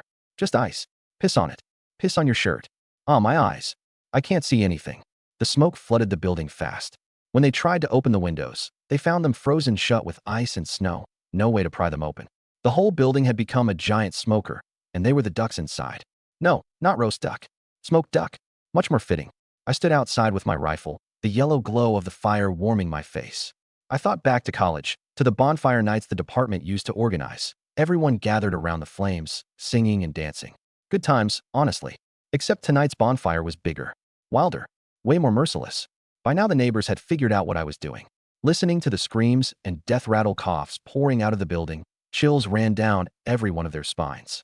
The building had become a death trap, and I'd sealed off the only way out. Their choice: burn inside, or come out and get shot. It didn't take long before someone couldn't take it anymore and came barreling down through the smoke, trying to escape. But his eyes were streaming, and he stumbled straight into the fire, letting out a few screams before going silent. Crash. Someone upstairs smashed. He jumped from the window. 7 or 8 stories up. Who would ever jump from that height unless they were completely out of options? But before he could even feel relieved about surviving the fall, the woman waiting beside him with a cleaver hacked him to death.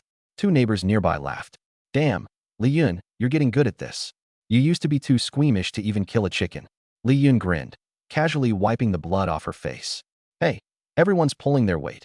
Can't be the one who slows the team down.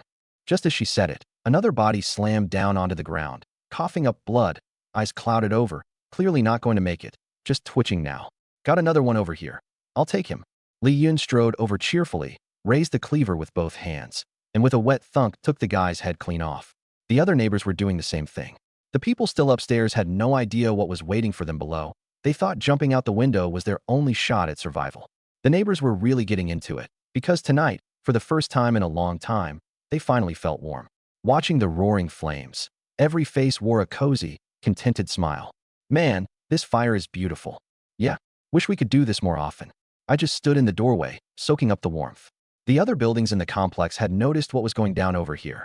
Flames shooting into the sky, thick smoke billowing everywhere, hopeless screams cutting through the night. It filled them with dread. What do we do? Is Zhang Yi going to do the same thing to us? The same thought hit every person in every building. Better to go out fighting than wait to die? But fight with what?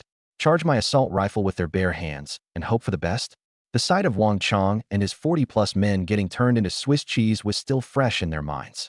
They didn't have the guts. Zhang Yi's not going to come after everyone. He can't. Look, this is between him and the people who wronged him. I had nothing to do with it. That was the fantasy they clung to. Rather than die fighting, they'd pray for mercy. The fire at Building 21 burned for over half an hour before the flames started to die down, though the smoke didn't let up at all. Realistically, no one in that building could still be alive. No ventilation, no protection. The only thing waiting for them was an agonizing death. And even if by some miracle a few of them weren't dead yet, as long as they were still in that building, it was just a matter of time. Smoke that thick wasn't going anywhere. I turned and started walking toward Building 26. Let's go, next one. The neighbors from Building 25 had blood in their eyes now. It was their first taste of killing this freely, and the rush of holding other people's lives in their hands had them practically howling with excitement. They fell in behind me and charged straight into Tianhe gang territory. Everyone in Building 26 was plastered to their windows watching. When they saw us closing in, they nearly lost their minds with terror. Someone yelled out, Zhang Yi, Huang Tianfang is already dead. This has nothing to do with us. Take it up with the people responsible. You can't just kill innocent people. I burst out laughing. Innocent people? You count as innocent? Anyone still alive in this building has at least 5 bodies on their hands. And even if you were innocent, what the hell does that have to do with whether I kill you or not? I didn't care how many people had actually been involved in the attack. Even the faintest hint of suspicion, 1 in 10,000, and I wouldn't spare them. In the apocalypse, 1 ounce of mercy could get you killed. Keep going. Same method as before. I had my people seal off Building 26 while I lit the fire at the base. Screams and curses poured out of the building. A few of them lost it and tried to bust their way out. I put a bullet through their heads the second they popped up. Within minutes, thick smoke had swallowed the entire building. I wasn't in a hurry. I'd clear them out one building at a time, nice and slow, didn't want anyone slipping through the cracks. Building 26 went down fast, and I moved on to the next few.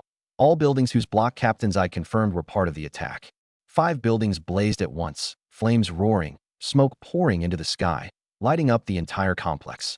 The temperature spiked so high the ice and snow started melting.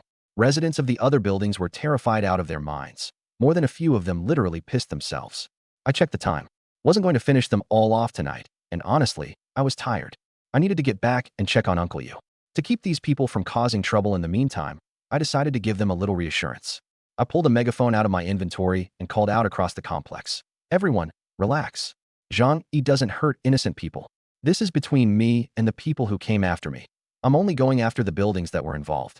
Any building that stayed friendly with me has nothing to worry about. You don't need to be afraid. The residents of the other buildings, wound tight with fear, latched onto this like it was their last lifeline. Deep down they knew I was probably lying, but people love to lie to themselves. Zhang-Yi's not going to kill us? Thank God, right? We didn't attack him. He's killed so many people already. He's got to be exhausted. No way he'd actually wipe out the whole complex. People won't gamble their lives on a slim hope until they've got absolutely nothing left to lose. I gave them hope, so they were happy to play ostrich and bury their heads in the sand. Once I finished my announcement, I turned to the neighbors beside me. That's enough for tonight. Head back and rest up. Some of them weren't ready to call it a night. Let us hang out by the fire a little longer. Going back inside meant freezing again. Way better to stick with the bonfire. Suit yourselves. I turned and headed back to building 25. The neighbors gathered around the fire to warm up, but the flames were slowly dying down. The fuel I provided was running out. Fire's dying. What do we do? One guy's eyes lit up. He whispered something to the two people next to him, and in perfect sync, the three of them dragged over a corpse and tossed it onto the fire. Crackle, snap, pop, like fat bursting in a hot pan. The flames roared right back up, twice as high as before. The crowd cheered. Now that's what I'm talking about. Animal fat is prime fuel. There were plenty of bodies lying around, more than enough to keep the fire going for a while. And if they got hungry, hey, they could grab a bite while they were at it. One hell of a barbecue. On the way back, I passed the corpses of Li Changbin and Zhang Lei, and my steps slowed for a moment. Those two had been useful, obedient, hardworking, sticking with me. At the very least, they'd never gone hungry. So why did they suddenly turn on me? I fished the phones out of their pockets, used their faces to unlock them in the firelight, and scrolled through their chat logs. My expression shifted into something almost amused. So that's what happened. I smirked, then tossed the phones into the snow. Back home, I pushed open the door to the makeshift sick room. Zhou Kuer was leaning against the wall. Even the shapeless blue scrubs couldn't hide those long, gorgeous legs of hers. On the hospital bed, Uncle Yu lay with an oxygen mask over his face, the heart monitor showing a steady rhythm. I let out a breath. He was going to make it, which meant I hadn't gotten my own. Asterisk, the original text cuts off mid-sentence at, hey dud. I've preserved that with an M dash at the end. Let me know if you'd like any adjustments to tone, style, or specific word choices. Asterisk, hashtag translation. Partner, Kur, thanks for all your hard work. She smiled and shook her head. As long as I can help you, it's worth it. Just then, Xiaoli Mei came over holding her child, putting on her most pitiful face. Zhang-Yi, we haven't eaten all day. Could you scrounge up something for me and the baby? I looked down at her, my eyes full of mockery. If it weren't for Uncle Yu, I would have already tossed this woman into a snowbank. She'd already gotten on my bad side. In my book, she was as good as dead. I just had other people to deal with first. I couldn't be bothered to waste words. With a wave of my right hand, a case of instant noodles appeared in front of her. Take these and eat. Your Uncle Yu's family, after all. Xiaoli Mei's jaw dropped. You, what kind of magic trick was that? I didn't bother answering. She was a dead woman walking anyway. Leaking a secret to her didn't matter. I put my arm around Zhou Kuer, ready to head back to the room. She'd been doing surgery for hours and was exhausted. But Xiaoli Mei followed us again. Besides the instant noodles, is there anything else? I saw eggs in the kitchen, and there were chicken bones in the trash. She looked all frail and helpless, but her eyes were locked on me like a hawk. I lost my patience. Just the noodles. Take it or leave it. Sensing I was pissed, she backed off 2 steps and muttered under her breath. Fine, fine. Instant noodles are great. I helped Zhou Kuer back to the bedroom. She smiled and said, looks like we've got another headache on our hands. She won't be a problem for long. Seeing how her legs were shaking with exhaustion, I set her down on the bed and reached over to take off her shoes. Her face flushed a little, and her toes curled up slightly under her black stockings. Incredibly cute. I've been on my feet all day. My feet probably stink, so don't. Stink. Even better. I grinned wickedly. But seeing how worn out she was, I decided to let her off the hook tonight. How's Uncle Yu? How long until he pulls through? Or is this just his last hurrah? Zhou Kuer's expression turned strange. He was in bad shape, massive blood loss, and we didn't have any blood bags. At first, I honestly thought he was a goner. I frowned. The blood bag issue was something I hadn't thought about. So how'd you pull him through? His heart rate had almost flatlined, but then out of nowhere, something changed in his body. His vitals shot up, and the bleeding slowed way down. She spread her hands. I can't explain it. My heart skipped a beat. This kind of freak occurrence, I knew it all too well. Because the exact same thing had happened to me. Uncle Yu had likely awakened superpowers. Actually, ever since I'd been reborn, I'd wondered, if gamma radiation had rewritten my genes and turned me into a superhuman, could others have awakened too? But in the months since, out of the 1,000+ people in this whole complex, I hadn't come across a single other one. Clearly, the conditions were extremely strict. Genetic mutations already happen at a 1 in a billion rate, and there's no guarantee they'll be beneficial either. I never expected Uncle You to become the second one. So the awakening only happens on the brink of death? That might be one of the prerequisites. But that's a brutal condition. If what awakens at death's door isn't a healing ability, you're dead anyway. If Uncle You hadn't run into me, he'd have been a goner for sure. Once I worked that out, I actually felt relieved. At those odds, the chances of running into another superhuman down the road were slim. The only question was what kind of ability Uncle You had awakened. I told Joe Coor, starting today, I want you to give Uncle You a controlled dose of muscle relaxants or sedatives every day. Nothing that'll hurt him, but enough to keep him from moving around. She paused, then caught on. You think Uncle You developed some kind of ability too, like you? I nodded. Probably. But we have zero experience with this stuff. No telling what he might turn into. You know the Hulk, right? Also a gamma radiation mutation. I shrugged with a bitter smile. If he hulks out and loses control, he could level this place. I was exaggerating on purpose. By conservation of energy, Uncle You wouldn't have much strength even if he transformed, given his current state. But better safe than sorry. We needed to keep an eye on him for a while. I'll handle it, Joe Coor nodded. I gave her a kiss. You're beat. Get some rest. She glanced toward the door. But who's going to look after Uncle You? Can we trust Cieli May with it? I gave a faint smile.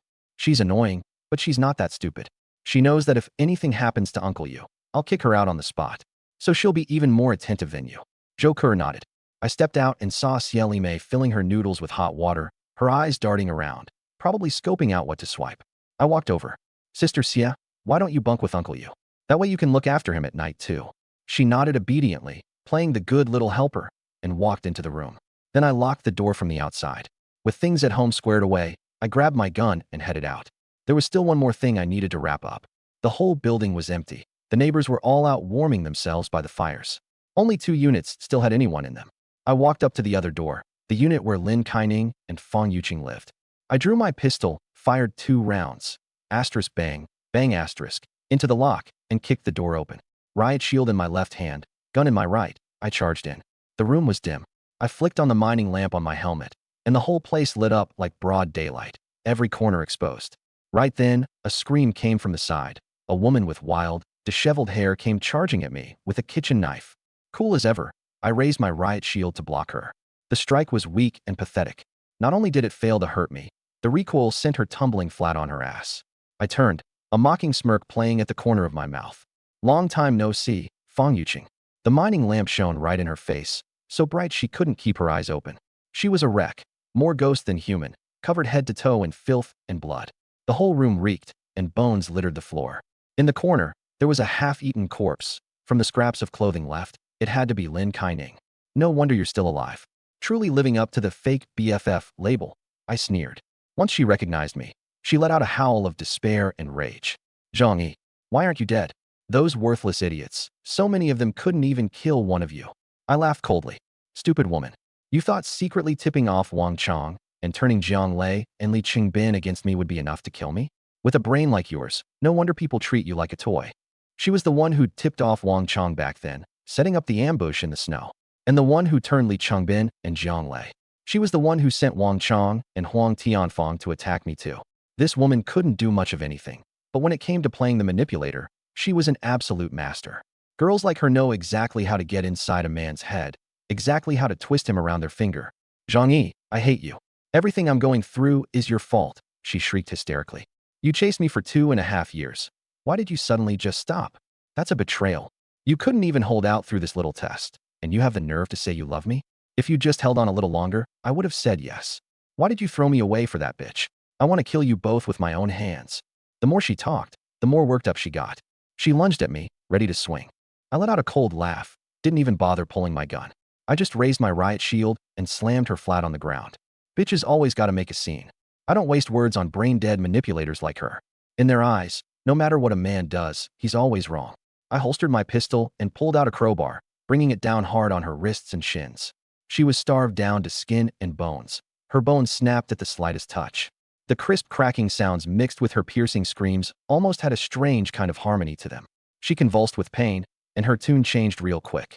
Sobbing and drooling, she begged, Zhang Yi, please, spare me. I don't want to die. I'm begging you. I didn't say a word. I grabbed her by the hair and dragged her over to the window, then knocked out the security bars on the balcony with my crowbar.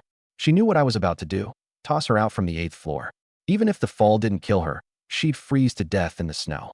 Snot and tears poured down her face. Let me go? I'll do anything. I was wrong. I know I was wrong. Listening to her pitiful wailing, I felt a rush of satisfaction. It brought me back to my last life. Her looking so fragile, so pitiful, like a delicate white lotus, tears in her eyes as she begged me to open the door. And then what waited for me on the other side was a savage, inhuman feast. You had this coming, I said with a smile. I put the crowbar away and pulled out a sharp knife. Rip, I sliced through her clothes. Rip. A moment later, she was a naked white lamb, a malnourished, skin and bones lamb. Her lips were turning purple from the cold, but she actually thought I wanted to sleep with her. Trembling, she stammered. You can have me. Just let me live. I stared at her naked body for a few seconds, then let out a disappointed sigh. You're nothing but a stick. What's the point? I wasn't that desperate. Tearing her clothes off was just to humiliate her completely. Sure, I used to want her body. I chased her for 2.5 years, but looking at her now, all I felt was disgust. I grabbed her by one skinny ankle and hoisted her upside down. The withered thing dangled from my hand like a deflated doll, filthy and hideous. I glanced at the Swiss knife in my hand and decided it was too nice to use on her. Instead, I picked up a broken bone off the floor, one end jagged and splintered. Might have even been Zhou Peng's, for all I knew. The corner of my mouth curled up. A blood-curdling scream tore from her throat. She thrashed and struggled in my grip like a hen being plucked alive in boiling water. Feeling considerably lighter, I swung her out through the window. In this kind of cold, hitting the snow stark naked. Well, I don't need to spell out what that feels like. I leaned over the windowsill and looked down. All that was left in the snow was a body-shaped crater. Am I too soft-hearted? Letting her die that easy is honestly letting her off the hook. If I didn't have so much on my plate, so many more people to kill, I would have found somewhere to skin her alive, one strip at a time. I turned and walked away, muttering as I went. Man, I really am too nice a guy. The night passed. Early the next morning, I had Zhou Kuer examine Uncle Yu. What she found shocked her. His recovery is incredible, more than 10 times faster than a normal person. That confirmed it. Uncle Yu had awakened some kind of superpower. Got it. Take good care of him. Whatever it takes, get him healthy again. I gave Zhou Kuer's perky rear a pat and looked deep into her eyes. She nodded knowingly, pulled a syringe from the medical kit, and slowly injected the serum into Uncle Yu's arm. Xiaoli Mei saw they were finishing up and walked over with a smile. Zhang Yi, I forgot my charger. Could you grab it for me? Oh, and some diapers for my baby too. The woman looked completely at ease. Clearly, she was planning to move in for the long haul. In her mind, since I owed Uncle Yu his life, it was only right that I took care of him. And since she was his woman, naturally she was staying too. Out of the corner of my eye, I glanced at Uncle Yu lying unconscious on the bed. People can still hear things when they're out cold. I smiled. I've got some urgent business to handle first. I'll take care of it when I get back. Her smile widened. Don't you forget now. I left them some food and water and locked the mother and child back in the small room. A plan was already taking shape in the back of my mind. It was time to deal with this annoying woman. Fully armed, I gathered all the neighbors downstairs, ready to continue clearing out the other buildings. The neighbors looked confused. Zhang Yi, didn't you say yesterday we were only clearing out the building where the main attackers lived? I smiled warmly. Turns out people from a few other buildings were in on the attack too. Don't worry, I'm not going after any innocents, just the guilty ones. Once we're done, our building will control the whole complex, and I'll divide up the other buildings for you all to manage. I spread my hands. Only by exterminating every last pest can we finally live in real peace. Isn't that right? Plenty of faces lit up at that. Life in Building 25 was a constant knot of anxiety, but becoming a building captain somewhere else? That'd be the sweet life. Some had their doubts, but nobody dared question me. In the crowd, Su Hao, the former rich kid, had a strange look in his eyes after hearing me out. It was terror, sheer panic. His body was trembling slightly. A neighbor next to him asked, Su Hao, you okay? He swallowed hard and quickly dropped his head. I'm fine. Just a little cold. Better bundle up. Catching a cold in weather like this could kill you. I led the crew building by building, targeting the ones with entrenched hostile factions. Early morning, a lot of people were still curled up in bed when my constant temperature barbecue got started. By the time the smoke choked them awake, they'd already missed their chance to escape. As I set the fires, I shouted through a bullhorn. Zhang Yi, don't slaughter innocents. People in these buildings took part in the attack on me. Hand them over, and I'll let bygones be bygones. But if you refuse to cooperate, we'll be considered accomplices and wiped out completely. That shout silenced every apartment building that hadn't been torched yet. Zhang Yi's actually pretty reasonable. Those people had it coming. As long as the fire doesn't reach us, we're fine. Once he's done with this batch, he'll stop. This has nothing to do with me. Going outside just means eating a bullet. Better to stay put at home. Everyone was content to watch from the sidelines. Besides, the fires had actually warmed up the whole complex. It wasn't nearly as cold anymore. As the flames roared, some residents upstairs finally couldn't take it anymore. They shoved a few people forward and shouted, "Zhang Yi, these are the ones who tried to set you up. We're handing them over. Please spare the rest of us." I glanced up and calmly raised my gun. Asterisk bang. Bang. Bang. Asterisk. Every one of them dropped dead. Bullshit. Sounds to me like the thief crying, "Stop, thief." You say they did it. Where's your proof? By late morning, I'd cleared out 7 more buildings. 12 of the complex's 30 buildings were now completely wiped clean. Of the remaining 18, fewer than 500 people were still alive. All the weakest ones, the ones who hadn't lifted a finger against me yesterday. I rubbed my temples. Time to stop. The survivors couldn't threaten me anymore. And if I kept killing, I was worried I'd start losing my mind. That's it for today. I'll deal with the rest of the buildings later. I turned to head back and rest. The crowd was still lost in their morbid barbecue/funeral celebration when a figure suddenly broke away and started following me. I could hear the footsteps behind me clearly. I turned around, cold-eyed. "What do you want?" Su Hao immediately threw his hands up. "Brother Zhang, don't get the wrong idea. I've got important intel." I let out a scoff. Important intel? I'd already leveled the entire complex. What could possibly qualify as important now? He glanced around and lowered his voice. "Brother Zhang, have you heard about that doomsday bunker Wang Siming, son of the richest man in Jiangnan, dropped $1 billion building?" That single sentence dragged my memory back over a decade. Back in the 2030s, sci-fi movies suddenly exploded in popularity worldwide, with doomsday flicks leading the charge. Rumor had it the trend started with China's Wandering Earth franchise. For years, apocalypse movies dominated the box office, several blockbusters every year. Inspired by all that, a real subset of people actually started building bunkers, and plenty of them were among the world's top billionaires. At the time, everyone treated it like a joke. Almost nobody actually believed the apocalypse was coming. One story in particular stuck with me. It trended for months and even spawned a whole meme culture. Wang Siming, son of Jiangnan's richest man, had blown $1 billion on a bunker he claimed was impossible to breach from the outside. Side note, that bunker was built by Warrior Dragon Security.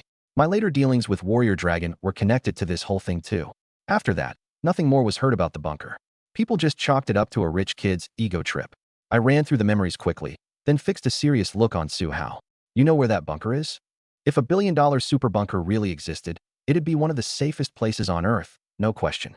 Compared to my 8 million yuan safe house, it'd be light years ahead in security, space, and facilities. We're talking a real doomsday fortress that could withstand a hydrogen bomb."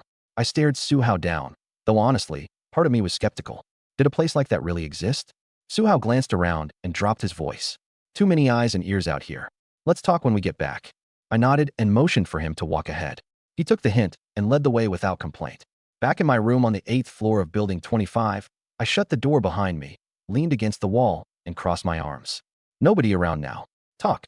He didn't beat around the bush. Wang Siming's bunker is at Yunk Manor, number 101. Yunk Manor 101. The name registered instantly.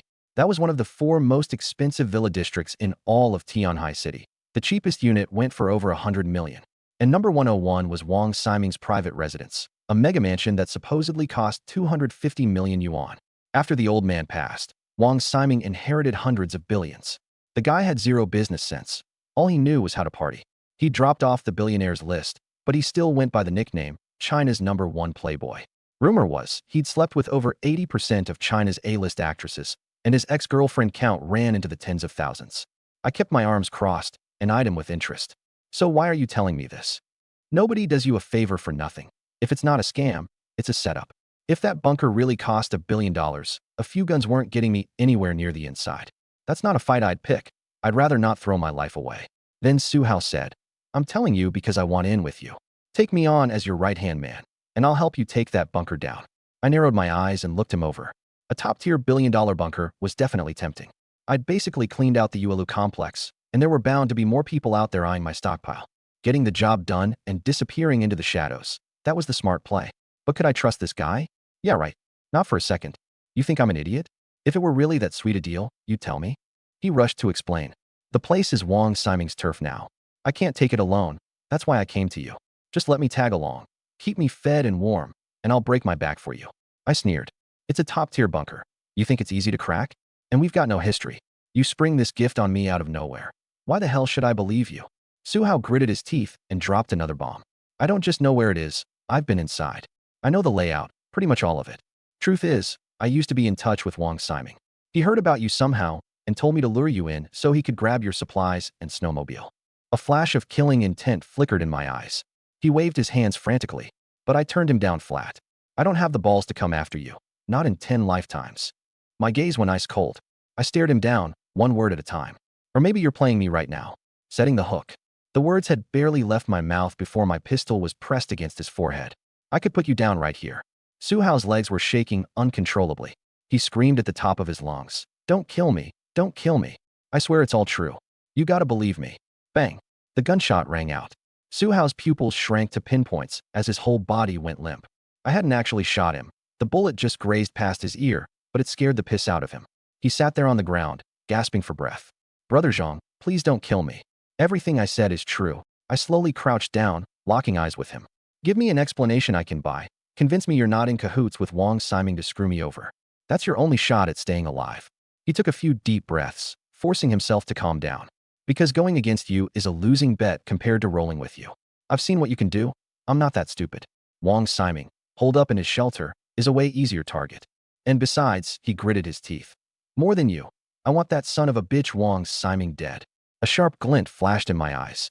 Oh, aren't you two supposed to be friends? Friends? Huh. His laugh was bitter and full of resentment. In his eyes, I'm probably worth less than a dog.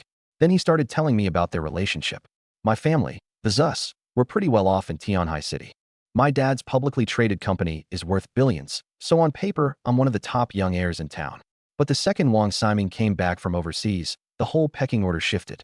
The Wang family outclasses us by a mile, both in money and connections. To outsiders, I'm young Master Su. To him, I'm nothing. I chuckled. I actually remember Wang Siming saying something like, I don't care whether my friends have money or not, since none of them are as rich as me anyway. Su Hao nodded. Exactly. I wasn't quite following. So just because he's richer than you, you hate him? No, you don't understand our world. He shook his head. The Su family is in building materials. The Wang family is our biggest client. In other words, my whole family depends on the Wangs to put food on the table. So when he came back, I had to bust my ass sucking up to him. His eyes burned with humiliation, his fists clenched white. He took a liking to my girlfriend, and I couldn't say a damn word. Had to personally deliver her to his bed. And not just once, several times. You know what that made me? The laughingstock of the entire Jiangnan second-generation rich circle. I raised an eyebrow. A moderately famous rich kid, pimping out his own girlfriend over and over to suck up to an even richer kid. How's that any different from being a pimp? No wonder he was so worked up. Speaking of women, that reminded me of something. I've heard Wang Siming's obsessed with beautiful women.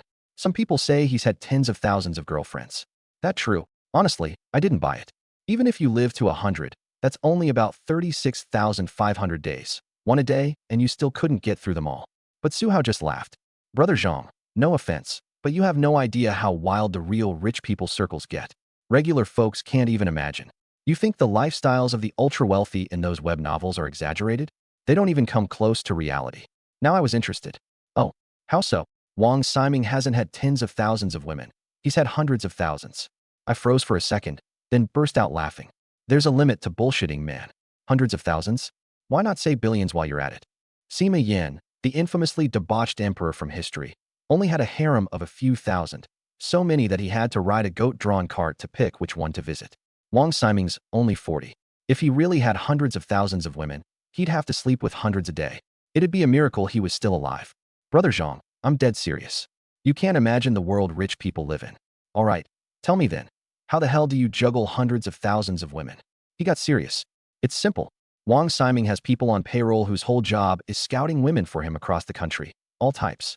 Actresses, live streamers, Tianhai socialites, Shengjing Baizuan girls. As long as they're hot, he collects them all.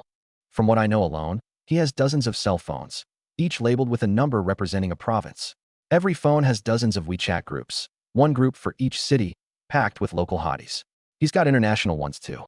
I was genuinely thrown. People actually operate like this? Live and learn. How does he even manage all that? Did he have some kind of shadow clone jutsu? Easy. Whenever he's traveling somewhere, one announcement and hundreds of women in that area come running to keep him company. Even if he doesn't leave the house, one message and girls fly in from all over the country.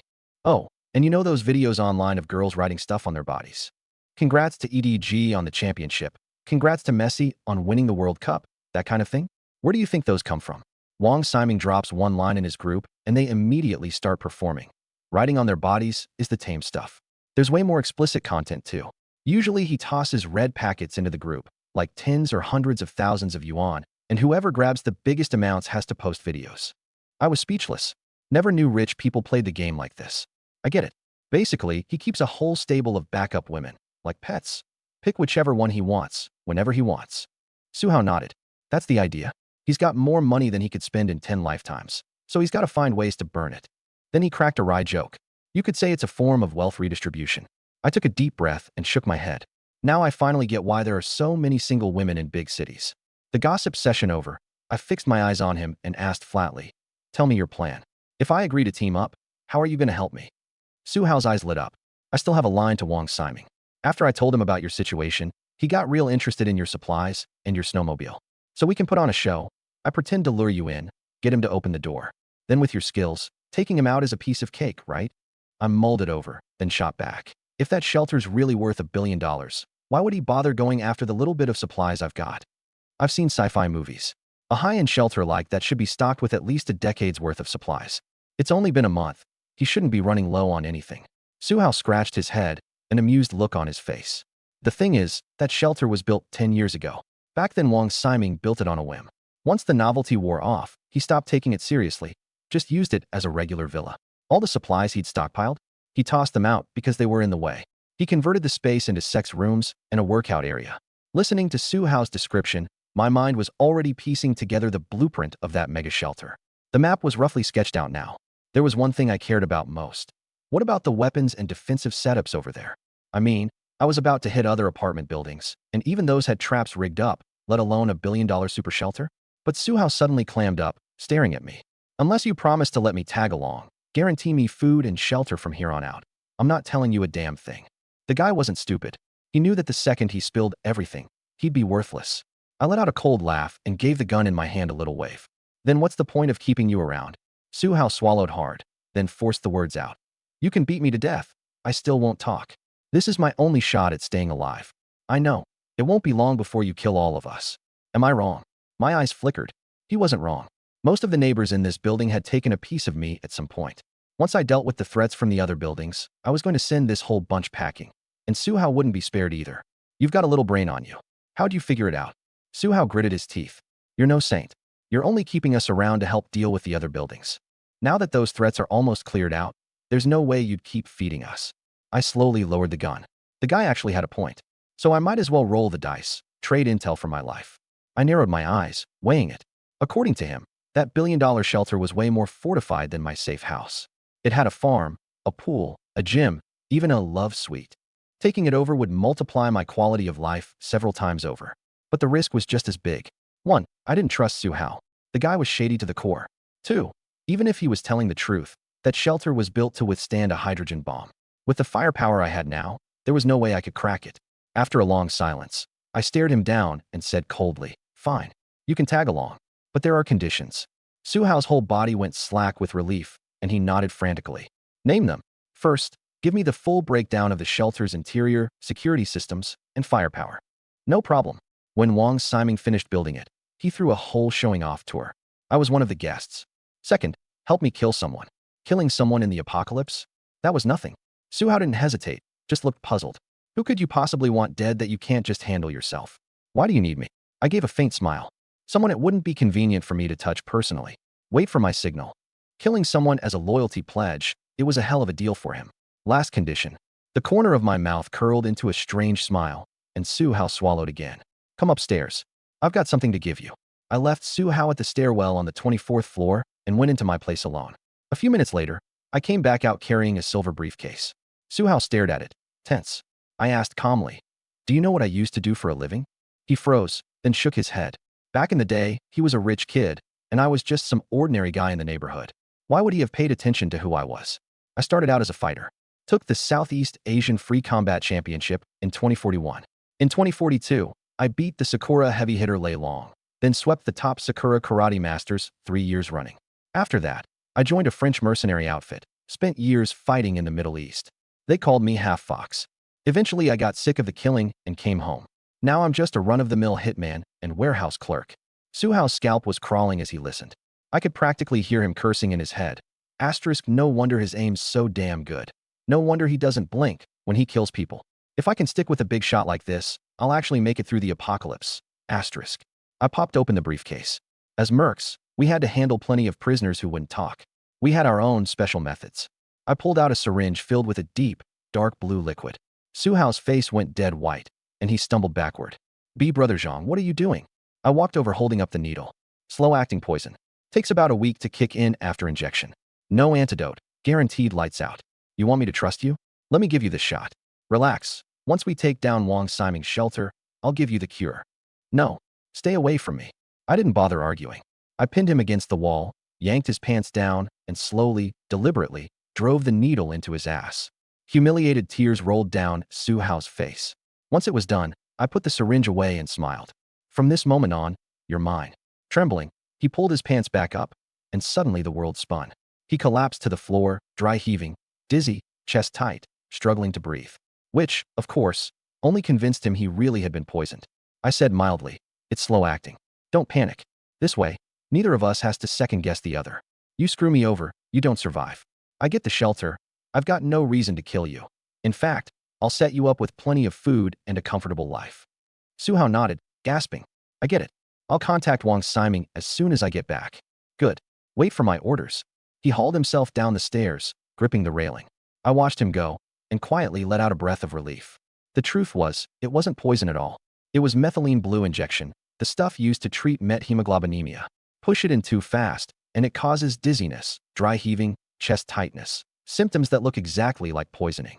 It was the only way to make sure Suhao wouldn't lie to me, and wouldn't flip on me at the last second. Asterisk, let me finish cleaning up the complex here first, then I'll go check that place out. Asterisk. Back home, I pulled up the surveillance feed of the sick room. Uncle Yu was awake. Xieli Mei was holding the baby, whispering something in his ear. I couldn't hear it, but I was damn sure it wasn't anything nice. I pushed the door open. The second she heard the noise, Xieli Mei snapped her mouth shut and pretended to be soothing the child. I ignored her, walked over to Uncle Yu, and smiled. Uncle, you're awake. Man, you scared the hell out of me. Thank God you're okay. Uncle Yu gave a weak grin. Lucky you had a doctor here, or I'd be a goner. I heard you took care of Huang Tianfang's whole crew? That's my guy. They were nothing. As I spoke, I pulled open my jacket to show the body armor underneath. I had a vest on. Those junk guns of theirs couldn't do a thing. Uncle Yu's eyes went wide, his mouth hanging open. Awkward as hell. He'd risked his life throwing himself in front of a bullet for me, and it turned out to be for nothing. I added with a laugh. That's on me for not telling you ahead of time. Who could have guessed they'd suddenly make a move? Anyway, I'm just glad you're okay. I'd feel terrible about it. Uncle Yu looked even more embarrassed. I haven't really done anything to help you, and now I'm putting you through the trouble of saving me. I waved him off. Don't mention it.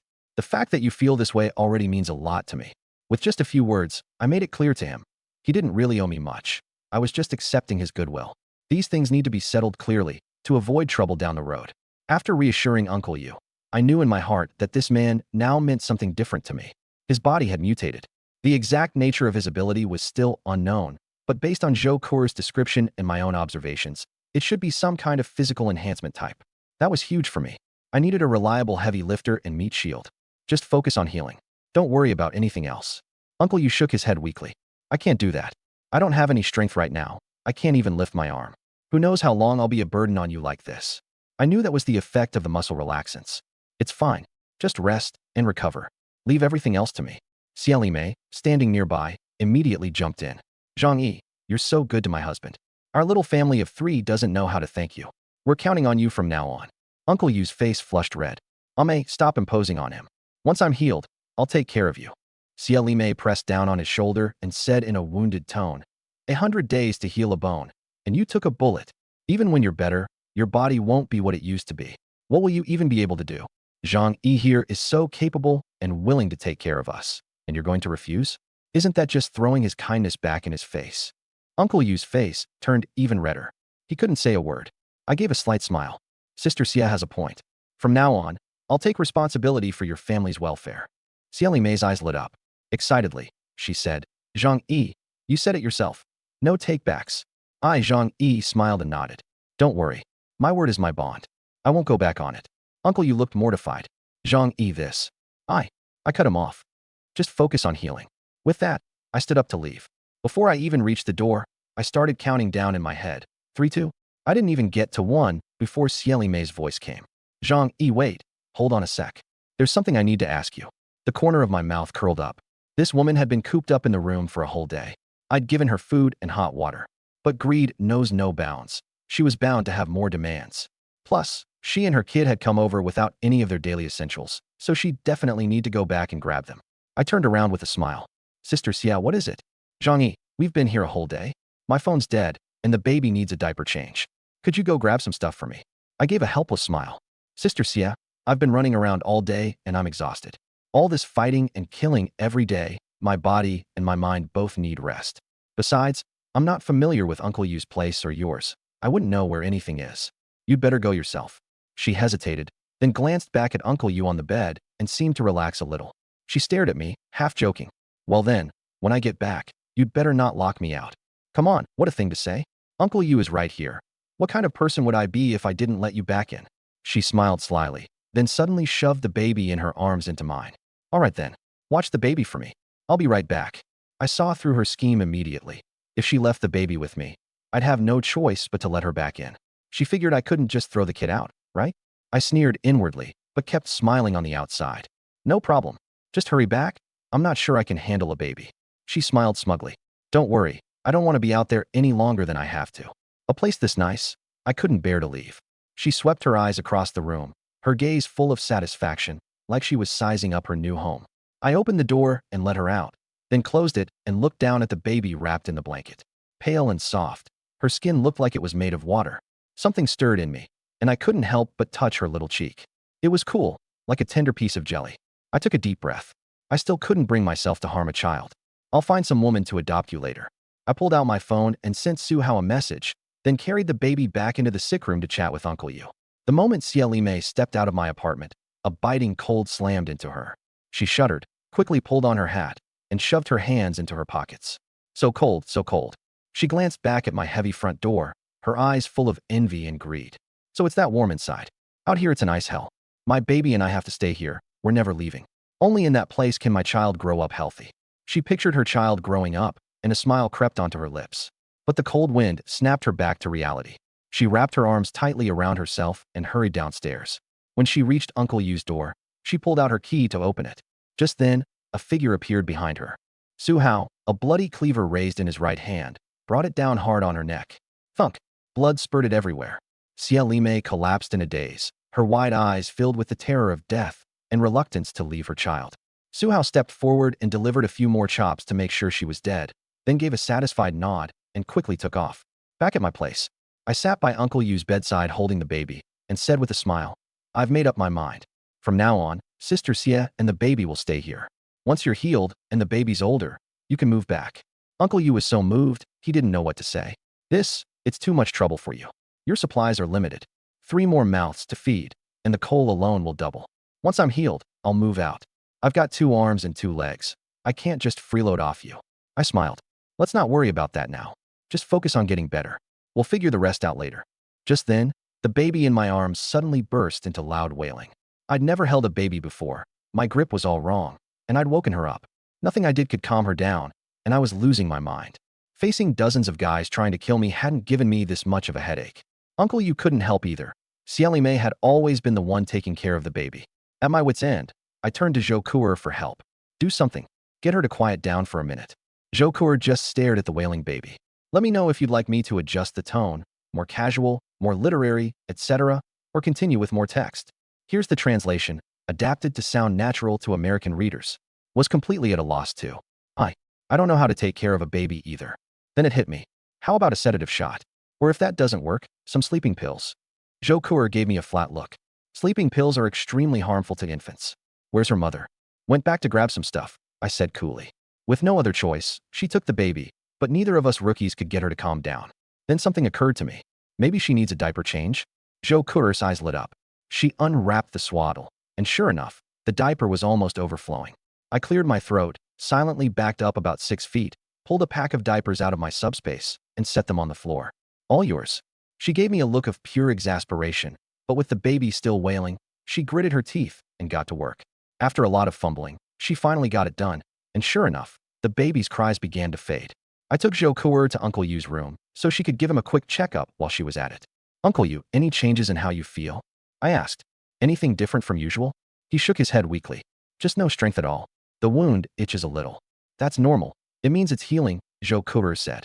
I filed away another piece of intel. Uncle Yu's ability didn't give him much resistance to drugs. He was still susceptible. Half an hour passed, and Xieli Mei still hadn't come back. Uncle Yu started to worry. Why isn't she back yet? My pupils contracted. She couldn't have run into trouble, could she? It's chaos out there right now. Buildings are practically at war with each other. Just yesterday Jiang Lei and Li Chengbin had the guts to come after even me. Who's to say there aren't traitors among the rest? Damn it, big sis Xie's in danger. Uncle Yu panicked. Zhang Yi, go check on her. Please, don't let anything happen to her. I nodded. Kur, take care of Uncle Yu and the baby. I'm heading out. With that, I turned and left the room. Back in my own room, I geared up. Body armor, tactical pants, combat belt, sidearm, combat knife, M4 slung over my shoulder. The clear visor of my ballistic helmet snapped down with a click. Ready. I pulled out my phone and posted in the residence group chat. Asterisk. Everyone, meet at Unit 1301 on the 13th floor. I'll be handing out supplies and assigning which building each family gets in Yuelu complex.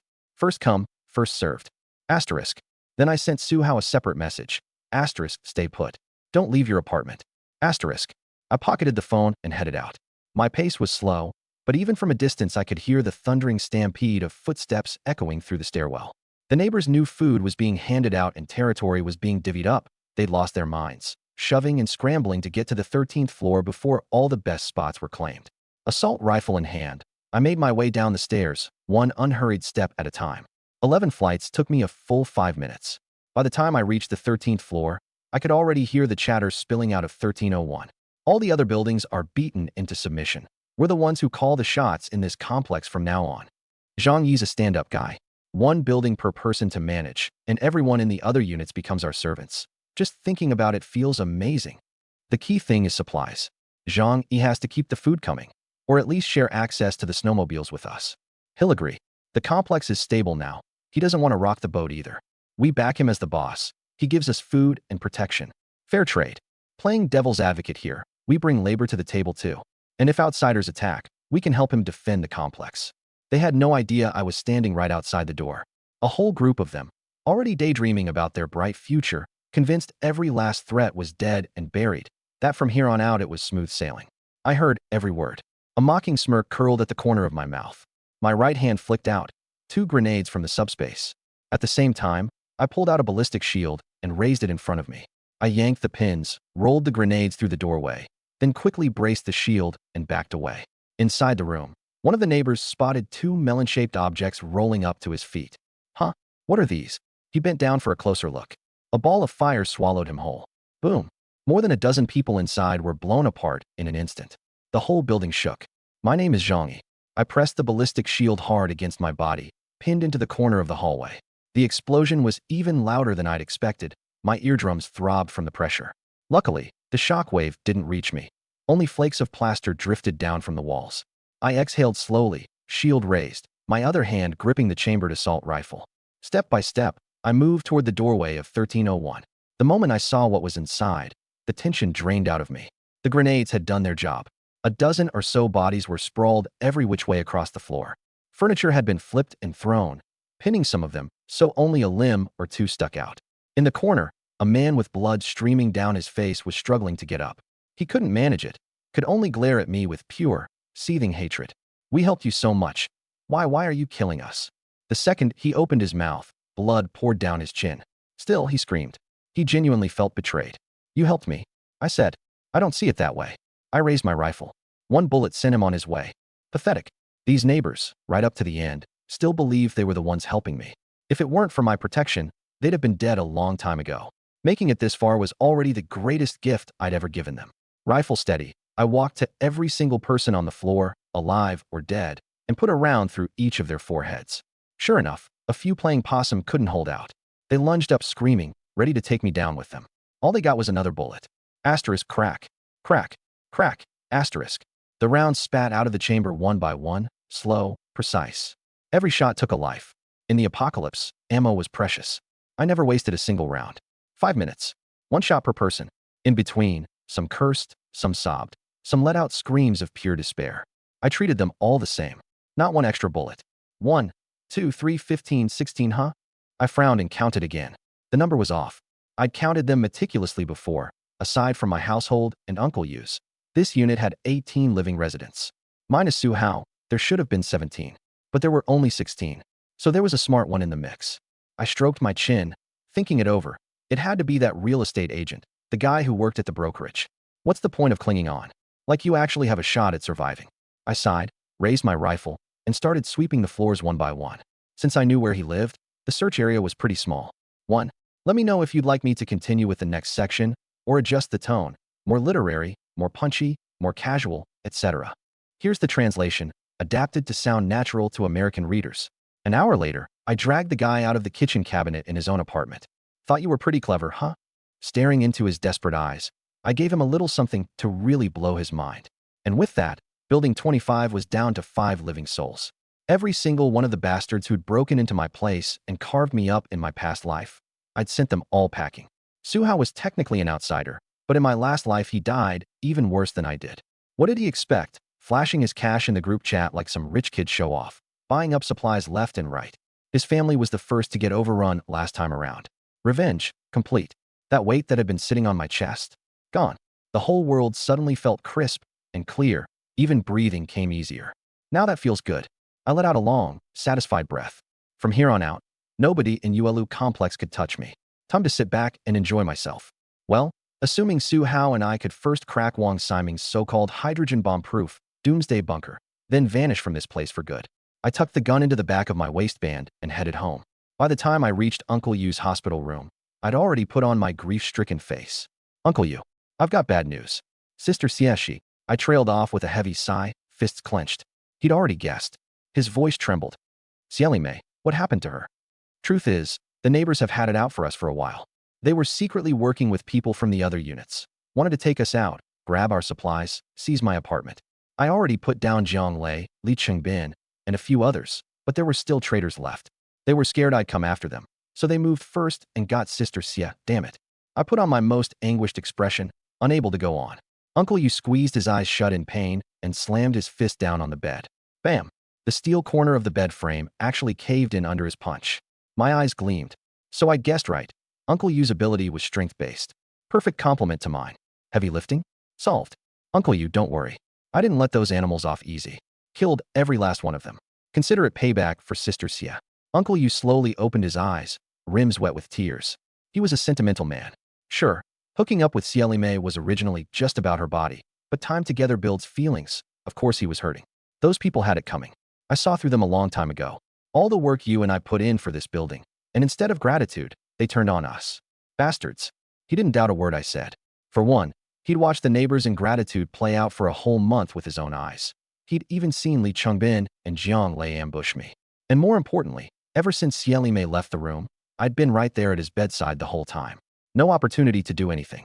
I walked over and said, voice thick with sincerity, Uncle Yu, this is partly on me too. I never thought they'd go this far. Don't worry though. I promise I'll hook you up with a new wife. Baby face, big rack, and skilled. Uncle Yu was quiet for a moment. I prefer them mature and full-figured. Truth was, Uncle Yu had it figured out. People who'd lived through the apocalypse had clarity. They'd seen enough death and loss for a lifetime. And besides, he and Xiaomei were a second-time-around couple to begin with. No real foundation between them. Not enough history for her death to truly break him. Let me know if you'd like me to adjust the tone, more crude, more literary, etc., or tweak any specific lines.